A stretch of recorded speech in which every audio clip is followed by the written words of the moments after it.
So very good afternoon to all of you. So now we are going to start with the technical session 2, and I am hoping that you all have filled the feedback form for your first session. So it is my privilege to introduce Dr. Manjinder Kaur Saini. Um,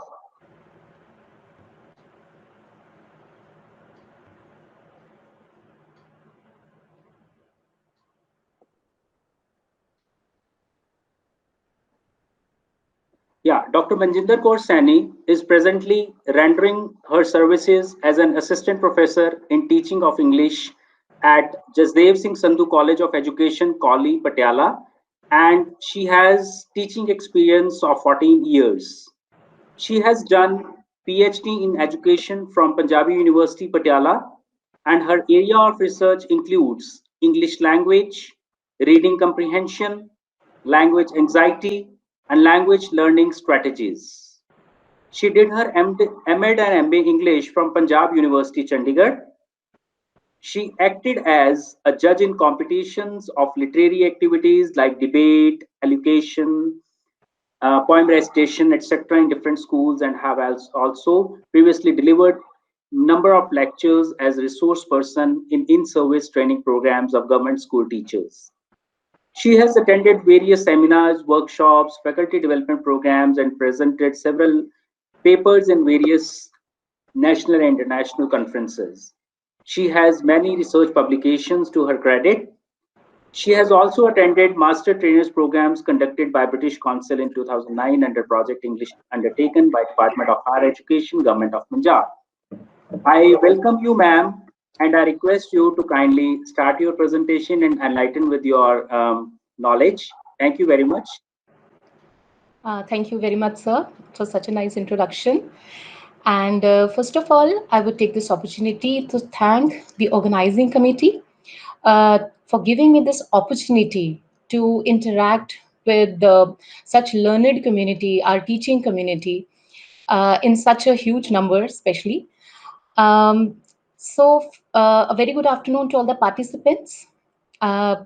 मैं अपने आप ਨੂੰ ਬਹੁਤ ਹੀ ਖੁਸ਼ਨਸੀਬ ਸਮਝਦੀ ਹਾਂ ਅੱਜ ਮੈਨੂੰ ਬਹੁਤ ਖੁਸ਼ੀ ਹੋ ਰਹੀ ਹੈ ਤੁਹਾਡੇ ਨਾਲ ਇੰਟਰੈਕਟ ਕਰਦੇ ਹੋਏ ਇਸ ਆਨਲਾਈਨ ਪ੍ਰੋਗਰਾਮ ਰਾਹੀਂ ਕਿਉਂਕਿ ਮੈਂ ਖੁਦ ਇੱਕ ਟੀਚਰ ਐਜੂਕੇਟਰ ਹਾਂ ਔਰ ਤੁਸੀਂ ਸਾਰੇ ਵੀ ਜਿਹੜੇ ਹੋ ਟੀਚਿੰਗ ਕਮਿਊਨਿਟੀ ਦਾ ਪਾਰਟ ਹੋ you are training students you are trainers so it's a wonderful opportunity for us to come a common platform in this COVID-19 scenario ਜਿੱਥੇ ਫਿਜ਼ੀਕਲ ਗੈਦਰਿੰਗਸ ਹਲੇ ਨਹੀਂ ਪੋਸੀਬਲ ਹੋ ਪਾ ਰਹੀਆਂ ਜਾਂ ਇੰਨੇ ਲਾਰਜ ਨੰਬਰ ਵਿੱਚ ਤਾਂ ਵੈਸੇ ਹੀ ਨਹੀਂ ਹੋ ਪਾ ਰਹੀਆਂ ਸੋ ਆਨਲਾਈਨ ਪਲੇਟਫਾਰਮ ਰਾਹੀਂ ਅਸੀਂ ਇੰਨੇ ਲੋਕ ਇੱਕ ਦੂਜੇ ਨਾਲ ਜੁੜੇ ਹਾਂ so I welcome all of you and I thank you for joining this program and without wasting much time I would like to start my presentation and I've already shared my screen with you. All right. Okay. So today's topic is related to soft skills. ਪਹਿਲੇ doctor Shalu Jindal ਵੀ ਇਸ ਬਾਰੇ ਤੁਹਾਡੇ ਨਾਲ ਗੱਲ ਕਰ ਚੁੱਕੇ ਹਨ ਵੈਸੇ ਸੌਫਟ ਸਕਿੱਲਸ ਜਿਹੜੇ ਹੈ ਅਸੀਂ ਕਹੀਏ ਕਿ ਐਜੂਕੇਸ਼ਨ ਦੀ ਫੀਲਡ ਵਿੱਚ ਬਹੁਤ ਘੱਟ ਸਮੇਂ ਤੋਂ ਅਸੀਂ ਸੁਣ ਰਹੇ ਹਾਂ ਬਟ ਅਦਰਵਾਈਜ਼ ਹੋਰ ਏਰੀਆਜ਼ ਦੇ ਵਿੱਚ like in the corporate sector ਜਾਂ ਅਸੀਂ ਕਹਿ ਦਈਏ MNCs ਦੇ ਵਿੱਚ ਜਾਂ ਹਸਪਿਟੈਲਿਟੀ ਹੋਟਲ ਇੰਡਸਟਰੀ ਦੇ ਵਿੱਚ ਇਹ ਕਾਫੀ ਟਾਈਮ ਤੋਂ ਚੱਲ ਰਹੇ ਹਨ but I am Glade that finally in education also soft skills ਦੀ ਗੱਲ ਜਿਹੜੀ ਹੈ ਹੋਣ ਲੱਗ ਗਈ ਹੈ ਕਿਉਂਕਿ ਸੌਫਟ ਸਕਿੱਲਸ ਜਿਹੜੇ ਹੈ ਇਹ ਸਾਡੇ ਸਾਰਿਆਂ ਦੇ ਵਿੱਚ ਹੀ ਹੁੰਦੇ ਆ like in our students, in teachers, everybody, but we need to be aware. ਸਾਨੂੰ ਅਵੇਅਰਨੈਸ ਚਾਹੀਦੀ ਹੈ ਔਰ ਸਾਨੂੰ ਇਹਨੂੰ ਰਿਫਾਈਨ ਕਰਨ ਦੀ ਲੋੜ ਪੈਂਦੀ ਹੈ ਸੋ ਅਸੀਂ ਉਸ ਬਾਰੇ ਗੱਲ ਕਰਾਂਗੇ ਮੇਰੀ ਪ੍ਰੈਜੈਂਟੇਸ਼ਨ 3 ਪੋਰਸ਼ਨਸ ਦੇ ਵਿੱਚ ਡਿਵਾਈਡਡ ਹੈ I will talk about a bit of introduction of soft skills, then is the importance, then body posture and confidence, then personality development. So I'll start with the study of Harvard University जिसने एक study research study conduct की सीगी कि एक human being ਨੂੰ ਜਾਂ individuals ਦੀ success ਦੇ ਲਈ ਕਿਹੜੇ ਫੈਕਟਰ ਜਿਹੜੇ ਨੇ ਉਹ ਜ਼ਰੂਰੀ ਹੈ so this study was undertaken and different factors ਬਹੁਤ ਸਾਰੇ ਅਲੱਗ-ਅਲੱਗ ਫੈਕਟਰਸ ਜਿਹੜੇ ਉਹ ਸਟੱਡੀ ਕੀਤੇ ਗਏ ਕਿ ਉਹ ਇੰਟੈਲੀਜੈਂਸ ਹੈ ਕਿ ਉਹ ਗੁੱਡ ਐਜੂਕੇਸ਼ਨ ਹੈ ਕਿ ਉਹ अच्छे मार्क्स हैं ਅਸੀਂ एजुकेशन अच्छी ले रहे हैं बट हो सकता है अच्छे मार्क्स ना आ रहे हो कि एक इंसान ਜਿਹੜਾ ਹੈ ਉਹ ਆਪਣੀ ਜ਼ਿੰਦਗੀ ਦੇ ਵਿੱਚ ਜ਼ਿਆਦਾ ਪੈਸਾ ਕਮਾ ਸਕਦਾ ਹੈ ਜਾਂ ਜ਼ਿਆਦਾ ਸਕਸੈਸਫੁਲ ਹੋ ਸਕਦਾ ਹੈ ਉਹਦੇ ਪਿੱਛੇ ਗੁੱਡ ਗ੍ਰੇਡਸ ਹੁੰਦੇ ਆ कि फैमिली बैकग्राउंड मैटर करती है, कि हेरिडिटी फैक्टर्स या हार्ड वर्क। बहुत सारे डिफरेंट फैक्टर्स ਜਿਹੜੇ ਨੇ ਉਹ ਸਟੱਡੀ ਕੀਤੇ ਗਏ, but what was the result? What they found ਇਹਨਾਂ ਚੋਂ ਕੋਈ ਵੀ ਚੀਜ਼ ਨਹੀਂ ਹੈ ਜਿਹੜੀ ਉਹ ਸਕਸੈਸ ਦਾ ਮੰਤਰਾ ਨਹੀਂ ਹੈ। ਸੋ what they found was ਉਹਨਾਂ ਨੇ ਜਿਹੜੀਆਂ ਚੀਜ਼ਾਂ ਸਾਹਮਣੇ ਨਿਕਲ ਕੇ ਆਈਆਂ ਕਿ ਕਿਹੜੀ ਚੀਜ਼ਾਂ ਜ਼ਰੂਰੀ ਹੈ ਇੱਕ ਹਿਊਮਨ ਬੀਇੰਗ ਦੇ ਸਕਸੈਸਫੁਲ ਹੋਣ ਦੇ ਵਿੱਚ, ਉਹਨਾਂ ਨੂੰ ਜੇ ਅਸੀਂ ਇੱਕ ਟਰਮ ਦੇ ਵਿੱਚ ਸਮ ਅਪ ਕਰਨਾ ਹੋਵੇ ਤਾਂ ਉਹ ਸੀ ਸੌਫਟ ਸਕਿੱਲਸ। ਸੋ ਸੌਫਟ ਸਕਿੱਲਸ ਦੀ ਉਹਨਾਂ ਨੇ ਜਿਹੜੀ ਕਨਕਲੂਜਨ ਦਿੱਤੀ ਆਪਣੀ ਸਟੱਡੀ ਦੀ ਉਹ ਇਹ ਸੀ ਕਿ ਜਿਹੜੇ ਟੈਕਨੀਕਲ ਸਕਿੱਲਸ ਹੈ ਹਿਊਮਨ ਬੀਇੰਗਸ ਦੇ, ਅਸੀਂ ਸਾਰੇ ਟੈਕਨੀਕਲ ਸਕਿੱਲਸ ਨਾਲ ਡੀਲ ਕਰਦੇ ਹਾਂ, ਦੇਰ ਇਜ਼ ਸਮ ਔਰ ਦੀ ਅਦਰ ਟੈਕਨੀਕ ਜਾਂ ਸਕਿੱਲਸ ਹੁੰਦੇ ਨੇ ਜੋ ਸਾਡੀ ਜੌਬ ਸਾਡੇ ਪ੍ਰੋਫੈਸ਼ਨ ਦੇ ਵਿੱਚ ਜਿਹੜੇ ਕੰਮ ਆਉਂਦੇ ਆ। ਸੋ ਟੈਕਨੀਕਲ ਸਕਿੱਲਸ ਜਿਹੜੇ ਉਹ ਸਿਰਫ 15% ਕੰਟਰੀਬਿਊਟ ਕਰਦੇ ਆ ਸਾਡੀ ਸਕਸੈਸ ਦੇ ਵਿੱਚ, ਬਟ 85% ਮੈਕਸਿਮਮ ਪਰਸੈਂਟੇਜ ਜਿਹੜੀ ਹੈ ਉਹ ਕਿਸ ਚੀਜ਼ ਤੇ ਡਿਪੈਂਡ ਕਰਦੀ ਹੈ ਕਿ ਅਸੀਂ ਸੌਫਟ ਸਕਿੱਲਸ ਆਪਣੀ ਲਾਈਫ ਦੇ ਵਿੱਚ ਕਿਵੇਂ ਪ੍ਰੈਕਟਾਈਜ਼ ਕਰਦੇ ਹਾਂ। ਸਾਡੇ ਸੌਫਟ ਸਕਿੱਲਸ ਦੇ ਡਿਪੈਂਡੈਂਟ ਹੁੰਦਾ ਹੈ ਕਿ ਅਸੀਂ ਆਪਣੀ ਲਾਈਫ 'ਚ ਕਿੰਨੇ ਸਕਸੈਸਫੁਲ ਹੋਵਾਂਗੇ। Let us take a look at this Indian Express news, last month ਦੀ ਨਿਊਜ਼ ਹੈ, September 30th, and the headline was policing during the pandemic has underscored the need for soft skills. ਸੋ ਇਹ ਤੁਸੀਂ Google ਕਰ ਸਕਦੇ ਹੋ, ਬਹੁਤ ਲੰਬੀ news C, but ਇਹ ਜਿਹੜਾ ਇਸ ਪ੍ਰੈਜੈਂਟੇਸ਼ਨ ਦੇ ਨਾਲ ਰੈਲੇਵੈਂਟ ਐਕਸਟ੍ਰੈਕਟ ਸੀਗਾ, ਆਈ will just go to that. So this was the line that police training focuses disproportionately on the public order with heavy emphasis on hard skills. ਹੁਣ ਦੇਖੋ ਇਹ hard skills ਔਰ ਸੌਫਟ ਸਕਿੱਲਸ ਦੀ ਗੱਲ ਜਿਹੜੀ ਹੈ ਉਹ news ਦੇ ਵਿੱਚ ਹੋ ਰਹੀ ਹੈ, ਪੁਲਿਸ ਜਿਹੜੇ ਡਿਪਾਰਟਮੈਂਟ ਹੈ ਉਹਨਾਂ ਦੇ ਰਿਲੇਟਡ ਹੋ ਰਹੀ ਹੈ। ਅਸੀਂ ਬਹੁਤ ਸਾਰੇ ਡਿਫਰੈਂਟ ਰੋਲਸ ਦੇਖੇ ਡਿਊਰਿੰਗ ਇਹ ਜਿਹੜਾ ਪੈਂਡੈਮਿਕ ਜਿਹੜਾ ਹੋਇਆ ਆਪਣਾ COVID-19 ਲੋਕਡਾਊਨ ਹੋਇਆ, ਉਸ ਲੋਕਡਾਊਨ ਦੇ ਦੌਰਾਨ ਪੁਲਿਸ ਦੇ ਅਸੀਂ ਡਿਫਰੈਂਟ ਰੋਲਸ ਦੇਖੇ ਜਿਹੜੇ ਅਸੀਂ ਪਹਿਲਾਂ ਸ਼ਾਇਦ ਨਹੀਂ ਦੇਖੇ ਸੀ। ਪੁਲਿਸ ਕਰਮੀ ਸਾਡੇ ਜਿਹੜੇ ਅਸੀਂ ਰਾਸ਼ਨ ਵੰਡਦੇ ਦੇਖੇ, ਅਸੀਂ ਡੈਮੋਨਸਟ੍ਰੇਸ਼ਨਸ, ਹੈਂਡ ਵਾਸ਼ ਕਿਵੇਂ ਕਰਨਾ ਹੈ, ਕਰੋਨਾ ਵਾਇਰਸ ਤੋਂ ਕਿਵੇਂ ਬਚਣਾ ਹੈ, ਅਵੇਅਰਨੈਸ ਦਿੰਦੇ ਹੋਏ ਸਾਰਾ ਕੁਝ ਦੇਖਿਆ। ਬਟ ਜਿਹੜੀ ਪਹਿਲਾਂ ਜਿਹੜੀ ਟ੍ਰੇਨਿੰਗ ਹੈ ਉਹਨਾਂ ਦੀ ਜ਼ਿਆਦਾਤਰ ਫੋਕਸ ਕਿਸ ਤੇ ਕੀਤੀ ਜਾਂਦੀ ਸੀ? ਹਾਰਡ ਸਕਿੱਲਸ ਤੇ, ਕਿ ਅਸੀਂ ਹਥਿਆਰ ਕਿਵੇਂ ਯੂਜ਼ ਕਰਨੇ ਆ, ਅਸੀਂ ਕ੍ਰਾਈਮ ਨੂੰ ਕਿਵੇਂ ਕੰਟਰੋਲ ਕਰਨਾ ਹੈ, ਅਸੀਂ ਕੰਬੈਟ ਸਕਿੱਲਸ, ਇੱਕ ਸਾਹਮਣਾ ਕਿਵੇਂ ਕਰਨਾ ਹੈ ਜੇ ਕੋਈ ਸਾਡੇ ਸਾਹਮਣੇ ਇੱਦਾਂ ਦੀ ਸਿਚੁਏਸ਼ਨ ਆ ਜੇ, ਕਰਾਊਡ ਕੰਟਰੋਲ ਡਰਿਲਸ, ਕਰਾਊਡ ਨੂੰ ਕੰਟਰੋਲ ਕਰਨ ਦੀ ਉਹਨਾਂ ਨੂੰ ਟ੍ਰੇਨਿੰਗ ਦਿੱਤੀ ਜਾਂਦੀ ਸੀ ਕਿ ਲਾਠੀ ਚਾਰਜ ਕਰਨਾ ਹੈ ਜਾਂ ਆਂਸੂ ਗੈਸ ਛੱਡਣੀ ਹੈ, ਕੀ ਕਰਨਾ ਹੈ। ਆਲ ਥੀਸ ਵਰ ਦ ਟੈਕਨੀਕਲ ਸਕਿੱਲਸ ਕਹਿ ਲਓ ਜਾਂ ਇਸ ਜੌਬ ਦੇ ਲਈ ਹਾਰਡ ਸਕਿੱਲਸ ਜਿਹੜੇ ਉਹ ਇਹ ਸੀ। ਬਟ ਇਸ ਪੈਂਡੈਮਿਕ ਦੇ ਵਿੱਚ ਇਹ ਐਮਫੈਸਿਸ ਸੌਫਟ ਸਕਿੱਲਸ ਤੇ ਕੀਤਾ ਜਾ ਰਿਹਾ ਹੈ ਕਿ ਜਿਹੜੇ ਪੁਲਿਸ ਦੇ ਸੀ ਡਿਫਰੈਂਟ ਰੋਲਸ ਦੇਖਣ ਨੂੰ ਮਿਲੇ, ਉਹਦੇ ਲਈ ਸੌਫਟ ਸਕਿੱਲਸ ਵੀ ਇੰਪੋਰਟੈਂਟ ਸੀ। ਇੰਨੀ ਮਤਲਬ ਟੋਟਲ ਲੋਕਡਾਊਨ ਦੇ ਵਿੱਚ ਲੋਕਾਂ ਨੂੰ ਕਨਵਿੰਸ ਕਰਨਾ, ਲੋਕਾਂ ਨੂੰ ਅਵੇਅਰ ਕਰਨਾ, ਲੋਕਾਂ ਨੂੰ ਸਮਝਾਉਣਾ, ਉਹਨਾਂ ਦੇ ਨਾਲ ਕਮਿਊਨੀਕੇਟ ਕਰਨਾ, ਲੋਕਾਂ ਦੇ ਨਾਲ ਕੋਆਰਡੀਨੇਟ ਕਰਨਾ, ਇਹ ਸਾਰੀਆਂ ਚੀਜ਼ਾਂ ਜਿਹੜੀਆਂ ਨੇ ਸੌਫਟ ਸਕਿੱਲਸ ਹਨ। ਸੋ ਇਸ ਪੈਂਡੈਮਿਕ ਨੇ ਸੌਫਟ ਸਕਿੱਲਸ ਤੇ ਬਹੁਤ ਜ਼ਿਆਦਾ ਐਮਫੈਸਿਸ ਦਿੱਤਾ ਹੈ ਇਸ ਡਿਪਾਰਟਮੈਂਟ ਦੇ ਵਿੱਚ ਵੀ। So we have come up with two terms, hard skills and soft skills. So ਪਹਿਲਾਂ ਅਸੀਂ ਗੱਲ ਕਰਦੇ ਹਾਂ ਹਾਰਡ ਸਕਿੱਲਸ ਕੀ ਹੁੰਦੇ ਹੈ। ਇਹ ਹਰ ਇਨਸਾਨ ਦੀ ਟੈਕਨੀਕਲ ਐਬਿਲਿਟੀ ਹੁੰਦੀ ਹੈ ਕਿਸੇ ਵੀ ਕੰਮ ਨੂੰ ਕਰਨ ਦੇ ਲਈ। You all deal with different trades, ਤੁਸੀਂ ਐਗਰੀਕਲਚਰ ਨਾਲ ਡੀਲ ਕਰਦੇ ਹੋ, ਤੁਸੀਂ ਕਾਰਪੈਂਟਰੀ ਨਾਲ ਡੀਲ ਕਰਦੇ ਹੋ, ਪਲੰਬਿੰਗ ਹੈ, ਬਿਊਟੀ ਐਂਡ ਵੈਲਨੈਸ ਹੈ, ਦੇयर ਆਰ ਸੋ ਮੈਨੀ ਕੋਰਸਿਸ, ਉਹਦੇ 'ਚ ਟੈਕਨੀਕਲ ਐਬਿਲਿਟੀਜ਼ ਚਾਹੀਦੀਆਂ ਨੇ, ਰਾਈਟ। ਸੋ ਇਹ ਇੱਕ ਤਾਂ ਇਹ ਹੋ ਗਏ। ਹਾਰਡ ਸਕਿੱਲਸ ਜਿਹੜੇ ਹੈ ਦੀਜ਼ ਆਰ ਟੀਚੇਬਲ, ਇਹ ਸਿਖਾਏ ਜਾ ਸਕਦੇ हैं, ਪੜ੍ਹਾਏ ਜਾ ਸਕਦੇ हैं, ਸਕਿੱਲ ਸੈਟਸ ਡਿਵੈਲਪ ਕੀਤੇ ਜਾ ਸਕਦੇ हैं। ਇਹਨਾਂ ਨੂੰ ਸਪੈਸ਼ਲੀ ਕਦੋਂ ਡਿਲੀਵਰ ਕੀਤਾ ਜਾਂਦਾ ਜਾਂ ਦੱਸਿਆ ਜਾਂਦਾ ਜਾਂ ਸਿਖਾਇਆ ਜਾਂਦਾ, ਸਪੈਸ਼ਲੀ ਟ੍ਰੇਨਿੰਗ ਪ੍ਰੋਗਰਾਮ ਦੇ ਵਿੱਚ। ਐਵੀਏਸ਼ਨ ਦੇ ਵਿੱਚ ਪਾਇਲਟਸ ਨੇ ਥਿਊਰੀ ਵੀ ਪੜ੍ਹਨੀ ਹੈ, ਬਟ ਉਹਨਾਂ ਨੂੰ ਟ੍ਰੇਨਿੰਗ ਦੇ ਵਿੱਚ ਪ੍ਰੋਪਰ ਜਿਹੜੀ ਹੈ ਉਹ ਜਹਾਜ਼ ਉਡਾਨ ਦੀ ਜਿਹੜੀ ਟ੍ਰੇਨਿੰਗ ਹੈ ਉਹ ਚੀਜ਼ ਸਿਖਾਈ ਜਾ ਰਹੀ ਹੈ। ਇਹ ਹਾਰਡ ਸਕਿੱਲ ਹੈ। ਇਹ ਉਹਨਾਂ ਨੇ ਜੇ ਪਾਇਲਟ ਬਣਨਾ ਹੈ ਜੇ ਕਿਸੇ ਨੇ, ਤਾਂ ਉਸ ਇਨਸਾਨ ਨੂੰ ਹਾਰਡ ਸਕਿੱਲਸ ਇਹ ਵਾਲੇ ਆਣੇ ਹੀ ਚਾਹੀਦੇ ਨੇ। ਥਿਊਰੀ ਦੇ ਨਾਲ ਇਹ ਚੀਜ਼ਾਂ ਪ੍ਰੈਕਟੀਕਲੀ ਉਹਨਾਂ ਦੇ ਸਕਿੱਲਸ ਡਿਵੈਲਪ ਹੋਣੇ ਚਾਹੀਦੇ। ਸੋ these skills ਜਿਹੜੇ ਹਾਰਡ ਸਕਿੱਲਸ ਨੇ, these are learned for a particular job.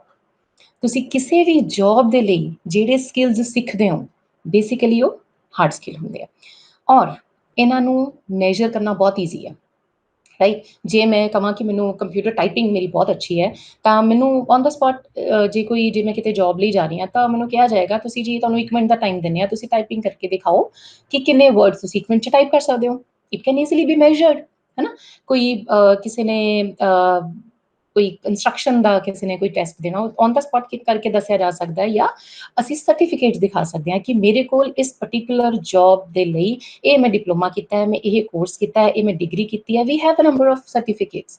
ਉਹਦੇ ਨਾਲ ਅਸੀਂ ਸਾਬਿਤ ਕਰ ਸਕਦੇ ਹਾਂ ਕਿ ਸਾਡੇ ਕੋਲੇ ਹਾਰਡ ਸਕਿੱਲਸ ਹੈ। ਬਟ ਅਗੇਨ ਆਈ ਐਗਰੀ ਕਿ ਸਿਰਫ ਸਰਟੀਫਿਕੇਟਸ ਇਸ ਚੀਜ਼ ਦਾ ਜਿਹੜਾ ਸਬੂਤ ਨਹੀਂ ਹੁੰਦੇ ਕਿ ਸਾਨੂੰ ਕੰਮ ਵੀ ਆਉਂਦਾ ਹੈ, but yes we have a base, ਔਰ ਫਿਰ ਉਸਨੂੰ ਅਸੀਂ ਕਰਕੇ ਦਿਖਾ ਸਕਦੇ ਹਾਂ, ਮੈਜ਼ਰੇਬਲ ਨੇ। ਸੌਫਟ ਸਕਿੱਲਸ ਜਿਹੜੇ ਆ ਇਹ ਪਹਿਲੀ ਗੱਲ ਤਾਂ ਇਨੇਟ ਪਰਸਨੈਲਿਟੀ ਟ੍ਰੇਟਸ ਨੇ, ਸਾਡੇ ਸਾਰਿਆਂ ਦੇ ਵਿੱਚ ਬਾਈ ਬਰਥ ਹੁੰਦੇ ਆ, ਸ਼ੁਰੂ ਤੋਂ ਹੀ ਕੁਛ ਨਾ ਕੁਛ ਸੌਫਟ ਸਕਿੱਲ ਸਾਡੇ ਵਿੱਚ ਹੁੰਦੇ ਆ, ਅਸੀਂ ਹੁੰਦੇ ਵੀ ਹਾਂ ਔਰ ਅਸੀਂ ਸਿੱਖਦੇ ਵੀ ਹਾਂ। ਅਸੀਂ ਕਿਸ ਤੋਂ ਸਿੱਖਦੇ ਹਾਂ? ਆਪਣੇ ਆਲੇ ਦੁਆਲੇ ਤੋਂ, ਆਪਣੀ ਫੈਮਿਲੀ ਤੋਂ। ਇਹਦਾ ਮਤਲਬ ਹੈ ਸਾਡੇ ਪੇਰੈਂਟਸ ਦੇ ਵਿੱਚ, ਸਾਡੇ ਬ੍ਰਦਰ ਸਿਸਟਰਸ ਦੇ ਵਿੱਚ, ਸਾਡੇ ਗ੍ਰੈਂਡ ਪੇਰੈਂਟਸ ਦੇ ਵਿੱਚ, ਹਰ ਇੱਕ ਦੇ ਵਿੱਚ ਸੌਫਟ ਸਕਿੱਲਸ ਹੈ। ਸੋ ਇਹ ਸਾਡੇ ਬਿਹੇਵੀਅਰ ਦਾ ਪਾਰਟ ਹੈ, ਇਹ ਸਾਰੇ ਜਿਹੜੇ ਸੌਫਟ ਸਕਿੱਲਸ ਨੇ। they can also be learned, ਪਰ ਇਹ ਜ਼ਰੂਰੀ ਨਹੀਂ ਹੈ ਕਿ ਹਰ ਇਨਸਾਨ ਦੇ ਵਿੱਚ ਹਰ ਸੌਫਟ ਸਕਿੱਲ ਹੋਏ। ਸਪੋਜ਼ ਮੇਰੇ 'ਚ ਬਾਕੀ ਸੌਫਟ ਸਕਿੱਲਸ ਹੈ, ਬਟ ਮੈਂ ਟਾਈਮ ਮੈਨੇਜ ਨਹੀਂ ਕਰ ਪਾਉਂਦੀ, ਮੈਂ ਸਟ੍ਰੈਸ ਮੈਨੇਜ ਨਹੀਂ ਕਰ ਪਾਉਂਦੀ, ਲੈਟਸ ਸੇ, ਰਾਈਟ। ਸੋ ਇਹਦੇ ਵਾਸਤੇ ਬਹੁਤ ਸਾਰੀ ਟ੍ਰੇਨਿੰਗਸ ਹੈ, ਇਹਦੇ ਵਾਸਤੇ ਅਸੀਂ ਸਿੱਖ ਸਕਦੇ ਹਾਂ, ਅਸੀਂ ਡਿਵੈਲਪ ਕਰ ਸਕਦੇ ਹਾਂ ਇਹ ਸੌਫਟ ਸਕਿੱਲਸ ਆਪਣੇ ਅੰਦਰ। ਸੋ ਇਹ ਪ੍ਰੈਕਟਿਸ ਔਰ ਐਕਸਪੀਰੀਅੰਸ ਨਾਲ ਜਿਹੜੇ ਆ ਉਹ ਆ ਜਾਂਦੇ ਆ।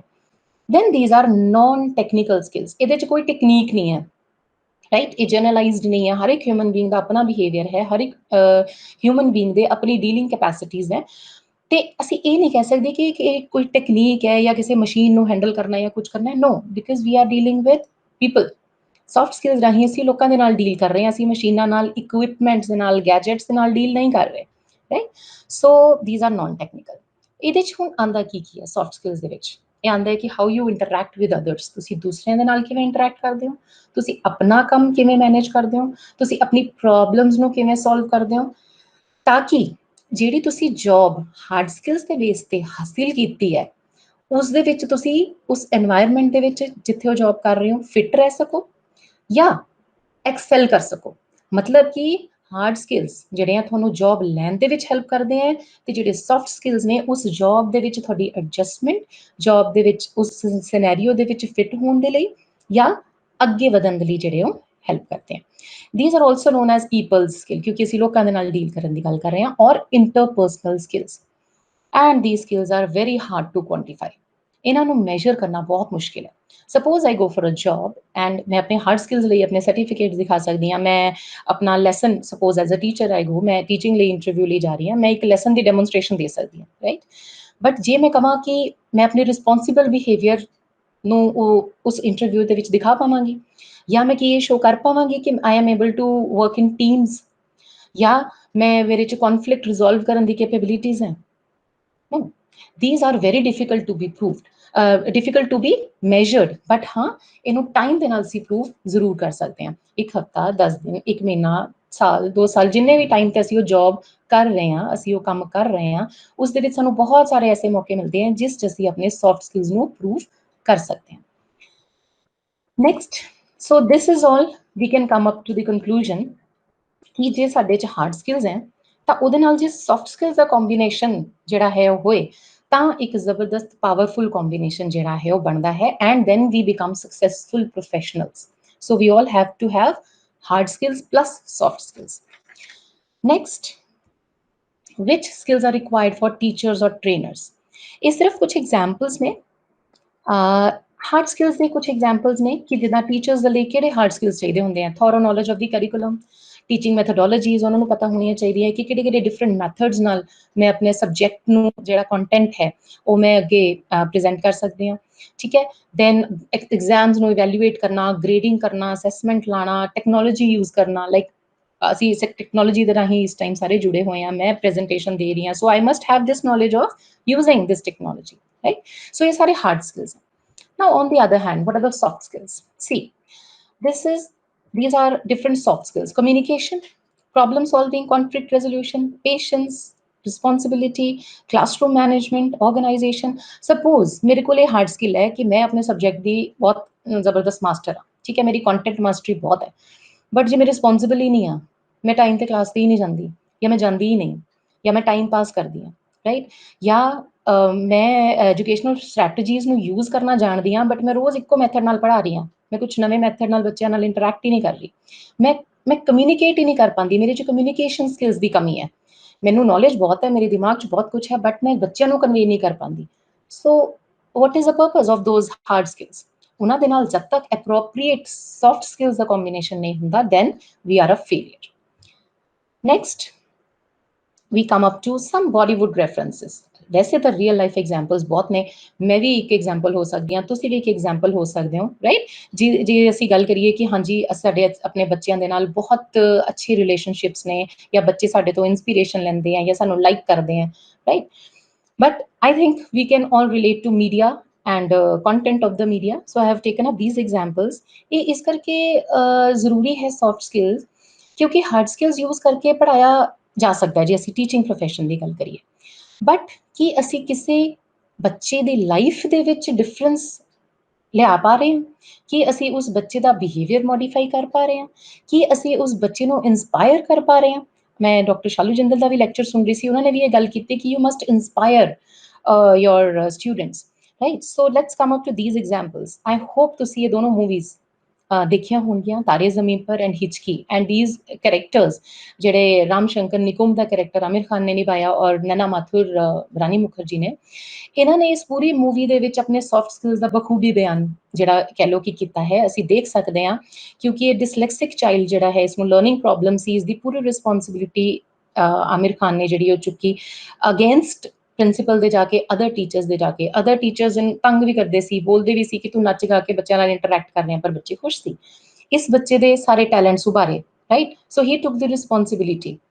ਇੱਧਰ ਦੂਸਰੇ ਕੇਸ 'ਚ ਜਿਹੜੀ ਨੈਨਾ ਮਾਥੁਰ ਰਾਣੀ ਮੁਖਰਜੀ ਨੇ ਜਿਹੜਾ ਪੋਰਟਰੇ ਕੀਤਾ ਆਪਣਾ ਰੋਲ, ਉਹਦੇ 'ਚ ਸਭ ਤੋਂ ਨਾਲਾਇਕ ਸੈਕਸ਼ਨ ਨੂੰ ਟੌਪਰਸ ਦੇ ਨਾਲ ਮਿਲਾ ਕੇ ਐਂਡ ਦੇ ਵਿੱਚ ਲੈ ਕੇ ਆਏ। ਉਹ ਬੱਚੇ ਜਿਹੜੇ ਬਿਲਕੁਲ ਪੜ੍ਹਨਾ ਨਹੀਂ ਸੀ ਚਾਹੁੰਦੇ, ਜਿਹੜੇ ਬਿਲਕੁਲ ਆਸ ਛੱਡ ਚੁੱਕੇ ਸੀ ਕਿ ਅਸੀਂ ਇਹ ਸੈਕਸ਼ਨ ਦੇ ਬੱਚਿਆਂ ਦੇ ਨਾਲ ਖੜੇ ਵੀ ਹੋ ਸਕਦੇ ਹਾਂ ਜਾਂ ਮੋਨੀਟਰ ਦਾ ਬੈਚ ਲੈ ਸਕਦੇ ਹਾਂ, ਉਹ ਬੱਚੇ ਐਂਡ ਦੇ ਵਿੱਚ ਮੋਨੀਟਰ ਬੈਚ ਲੈਂਦੇ ਆ ਔਰ ਬਰਾਬਰੀ ਤੇ ਖੜੇ ਹੁੰਦੇ ਆ। So this is how you make changes or bring changes in students' life. These are all soft skills, right? ਇਹ ਤਾਂ ਨੈਨਾ ਮਾਥੁਰ ਦਾ ਤਾਂ ਖੁਦ ਹੀ ਇੱਕ ਟਿਊਰੇਟ ਸਿੰਡਰਮ ਸ਼ੋ ਕੀਤਾ ਗਿਆ ਕਿ ਇਸਨੂੰ ਕੋਈ ਨਰਵਸ ਜਿਹੜਾ ਹੈ ਸਿੰਡਰਮ ਹੈ, ਜਿਸ ਦੇ ਕਾਰਨ ਇਸਨੂੰ ਜੋਬ ਹੀ ਨਹੀਂ ਆਫਰ ਕਰਦੇ ਸੀ। ਲੋਕ ਕਹਿੰਦੇ ਸੀ ਕਿ ਤੁਸੀਂ ਤਾਂ ਆਵਾਜ਼ਾਂ ਹੀ ਕੱਢੋਗੇ ਕਲਾਸ ਦੇ ਵਿੱਚ, ਅਜੀਬ ਅਜੀਬ, ਤਾਂ ਬੱਚੇ ਪੜ੍ਹਨਗੇ ਕੀ? ਬਟ ਇੱਕ ਬਹੁਤ ਇੰਪੋਰਟੈਂਟ ਕੁਆਲਿਟੀ ਹੈ, ਲਾਸਟ ਮੈਂ I'll just show you these lines. ਇਹ ਵੀ ਇੱਕ ਆਰਟੀਕਲ ਆਇਆ ਸੀ ਹਿੰਦੁਸਤਾਨ ਟਾਈਮਸ ਦੇ ਵਿੱਚ 17 ਮਾਰਚ 2018 ਨੂੰ, ਔਰ ਹੈਡਲਾਈਨ ਸੀ ਹਿਚਕੀ ਇਜ਼ ਫॉर ਟੀਚਰਸ। ਇਹਦਾ ਮਤਲਬ ਜੇ ਹਲੇ ਤੱਕ ਤੁਸੀਂ ਹਿਚਕੀ ਮੂਵੀ ਨਹੀਂ ਦੇਖੀ, you must go and watch it. So Brad Cohen ਜਿਹਦੀ ਬੁੱਕ ਤੇ ਇਹ ਮੂਵੀ ਬੇਸਡ ਹੈ, ਹਿਚਕੀ ਮੂਵੀ, ਇਹ ਮੂਵੀ ਪਹਿਲਾਂ ਵੀ ਬਣ ਚੁੱਕੀ ਹੈ। ਬ੍ਰੈਡ ਕੋਹਨ ਨੇ ਆਪਣੀ ਆਟੋਬਾਇਓਗ੍ਰਾਫੀ ਤੇ ਇੱਕ ਮੂਵੀ ਬਣਾਈ ਹੈ, ਰਾਈਟ? ਤੇ ਉਹਦੇ 'ਚ ਕੀ ਇੰਪੋਰਟੈਂਟ ਜਿਹੜੇ ਆਸਪੈਕਟਸ ਨਿਕਲ ਕੇ ਆਏ ਆ ਕਿ ਟੀਚਰ ਲਈ ਕੀ ਜ਼ਰੂਰੀ ਹੈ? ਪੈਸ਼ਨ। ਜਦ ਤੱਕ ਆਪਣੀ ਜੌਬ, ਆਪਣੇ ਪ੍ਰੋਫੈਸ਼ਨ ਦੇ ਲਈ ਪੈਸ਼ਨ ਨਹੀਂ ਹੋਏਗਾ, ਤਦ ਤੱਕ ਅਸੀਂ ਉਸ ਨਾਲ ਜਸਟਿਸ ਨਹੀਂ ਕਰ ਪਾਵਾਂਗੇ। Perseverance is to keep on moving. ਜੋ ਮਰਜ਼ੀ ਰੁਕਾਵਟਾਂ ਆਉਣ, ਜਿੰਨੀਆਂ ਮਰਜ਼ੀ ਪ੍ਰੋਬਲਮਸ ਆਉਣ, but we must keep on moving. ਮੈਂ ਕੰਮ ਇਹ ਕਰਕੇ ਹੀ ਹਟਣਾ ਹੈ, ਮੈਂ ਵਿੱਚ ਵਿਚਾਲੇ ਕੁਛ ਵੀ ਨਹੀਂ ਛੱਡਣਾ। And building relationship with students. ਅਸੀਂ ਪਹਿਲਾਂ ਹੀ ਗੱਲ ਕੀਤੀ ਸੌਫਟ ਸਕਿੱਲਸ ਕੀ ਹੈ, ਇੰਟਰਪਰਸਨਲ ਰਿਲੇਸ਼ਨਸ਼ਿਪਸ, ਦੂਸਰਿਆਂ ਦੇ ਨਾਲ ਕਿਵੇਂ ਅਸੀਂ ਡੀਲ ਕਰਨਾ ਹੈ। ਸੋ ਇਹ ਸਾਰੀਆਂ ਜਿਹੜੀਆਂ ਚੀਜ਼ਾਂ ਨੇ, ਇਹ ਬਹੁਤ ਜ਼ਰੂਰੀ ਹੈ। Now, soft skills, why are they essential? ਕਿਉਂਕਿ ਅਸੀਂ ਸਿਰਫ ਬੱਚਿਆਂ ਦੇ ਨਾਲ ਡੀਲ ਨਹੀਂ ਕਰਨਾ। It is important in the classroom, teachers the knowledge ਜ਼ਰੂਰੀ ਹੈ, ਬਟ ਸੌਫਟ ਸਕਿੱਲਸ ਕਿਉਂ ਜ਼ਰੂਰੀ ਹੈ? ਕਿਉਂਕਿ ਅਸੀਂ ਅਲੱਗ-ਅਲੱਗ ਜਗ੍ਹਾ ਤੇ ਅਲੱਗ-ਅਲੱਗ ਲੋਕਾਂ ਦੇ ਨਾਲ ਡੀਲ ਕਰਨਾ ਹੈ। ਅਸੀਂ ਟੀਚਰਸ, ਟ੍ਰੇਨਰਸ ਹਾਂ, ਤੇ ਅਸੀਂ ਸਿਰਫ ਬੱਚਿਆਂ ਦੇ ਨਾਲ ਇੰਟਰੈਕਟ ਨਹੀਂ ਕਰਦੇ। ਸਾਡੇ ਪ੍ਰੋਫੈਸ਼ਨ ਦੇ ਵਿੱਚ ਬਹੁਤ ਅਲੱਗ ਸਿਚੁਏਸ਼ਨਸ, ਅਲੱਗ ਪਲੇਟਫਾਰਮਸ ਤੇ ਅਸੀਂ ਬਹੁਤ ਅਲੱਗ ਲੋਕਾਂ ਦੇ ਨਾਲ ਡੀਲ ਕਰਨਾ ਹੁੰਦਾ, ਰਾਈਟ? ਸੋ ਇਨਸਾਈਡ ਦਾ ਕਲਾਸਰੂਮ ਸਾਨੂੰ ਲੋੜ ਹੈ ਸੌਫਟ ਸਕਿੱਲਸ ਦੀ, ਬੱਚਿਆਂ ਦੇ ਨਾਲ ਡੀਲ ਕਰਨ ਲਈ। ਦੈਨ ਆਊਟਸਾਈਡ ਦਾ ਕਲਾਸ, ਅਸੀਂ ਸਿਰਫ ਆਪਣੀ ਕਲਾਸ ਦੇ ਬੱਚਿਆਂ ਨਾਲ ਡੀਲ ਨਹੀਂ ਕਰਦੇ, ਜਾਂ ਆਪਣੀ ਕਲਾਸ ਦੇ ਬੱਚੇ ਨਾਲ ਸਿਰਫ ਕਲਾਸਰੂਮ 'ਚ ਡੀਲ ਨਹੀਂ ਕਰਦੇ। ਸਾਨੂੰ ਕਈ ਵਾਰੀ ਬੱਚਾ ਸਾਡੇ ਕੋਲ ਗਾਈਡੈਂਸ ਲੈਣ ਆ ਜਾਂਦਾ ਹੈ, ਕਦੀ ਕਿਸੇ ਹੈਲਪ ਲਈ ਆ ਜਾਂਦਾ ਹੈ, ਕਦੀ ਕਿਸੇ ਫੰਕਸ਼ਨ ਦੇ ਵਿੱਚ ਅਸੀਂ ਦੂਸਰੇ ਬੱਚਿਆਂ ਦੇ ਨਾਲ, ਕੋਈ ਐਕਟੀਵਿਟੀ ਦੇ ਵਿੱਚ ਦੂਸਰੇ ਬੱਚਿਆਂ ਦੇ ਨਾਲ ਡੀਲ ਕਰਨਾ ਹੁੰਦਾ। So that is to deal with other students. Then we have to deal with parents. Very important. It is very difficult to handle parents. ਕਿਉਂ? ਪਹਿਲਾ ਜ਼ਮਾਨਾ ਹੋਰ ਸੀ, ਜਦੋਂ ਅਸੀਂ ਕਹਿ ਲਈਏ ਕਿ ਐਜੂਕੇਸ਼ਨ ਨਹੀਂ ਸੀ, ਅਵੇਅਰਨੈਸ ਘੱਟ ਸੀ, but now parents are all aware. ਅਸੀਂ ਸਾਰੇ ਆਪਣੇ ਆਪ ਨੂੰ ਹੀ ਲੈ ਲਈਏ, ਅਸੀਂ ਆਪਣੇ ਬੱਚਿਆਂ ਦੇ ਟੀਚਰਸ ਨੂੰ ਕਿਵੇਂ ਇਵੈਲੂਏਟ ਕਰਦੇ ਹਾਂ, ਜਾਂ ਐਜੂਕੇਸ਼ਨ ਸਿਸਟਮ ਨੂੰ ਕਿਵੇਂ ਇਵੈਲੂਏਟ ਕਰਦੇ ਹਾਂ। ਸੋ we have to have those skills to satisfy parents. Then we have to deal with or get in touch with administrative authorities. ਸਿਰਫ ਪ੍ਰਿੰਸੀਪਲ ਹੀ ਨਹੀਂ, ਬਹੁਤ ਸਾਰੇ ਪਲੇਟਫਾਰਮਸ ਤੇ ਈਵਨ ਹਾਇਰ ਅਥਾਰਟੀਜ਼ ਨਾਲ ਕੋਈ ਇਨਸਪੈਕਸ਼ਨ ਤੇ ਆ ਗਿਆ, ਕਿਤੇ ਕੋਈ ਆਪਾਂ ਕੋਰਸਿਸ ਲਗਾਉਣ ਜਾਂਦੇ ਹਾਂ, ਕੋਈ ਰਿਫਰੈਸ਼ਰ ਇਨ ਸਰਵਿਸ ਟ੍ਰੇਨਿੰਗ ਪ੍ਰੋਗਰਾਮਸ, ਜਾਂ ਕਿਤੇ ਵੀ ਹੋਰ ਪਲੇਟਫਾਰਮ ਤੇ ਅਸੀਂ ਡਿਗਨਿਟਰੀਜ਼ ਨੂੰ ਮਿਲਦੇ ਹਾਂ। ਉਹ ਸਾਰਿਆਂ ਦੇ ਨਾਲ ਸਾਨੂੰ ਐਪਰੋਪਰੀਏਟ ਸੌਫਟ ਸਕਿੱਲਸ ਹੋਣੇ ਚਾਹੀਦੇ ਹਨ।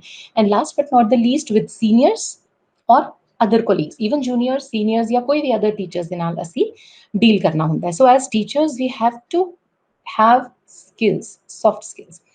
Now let's talk about vocational teachers. Vocational teachers ਨੂੰ ਅਕਸਰ ਕਿਹਾ ਜਾਂਦਾ ਹੈ ਕਿ dual professionals ਨੇ। Why dual professionals?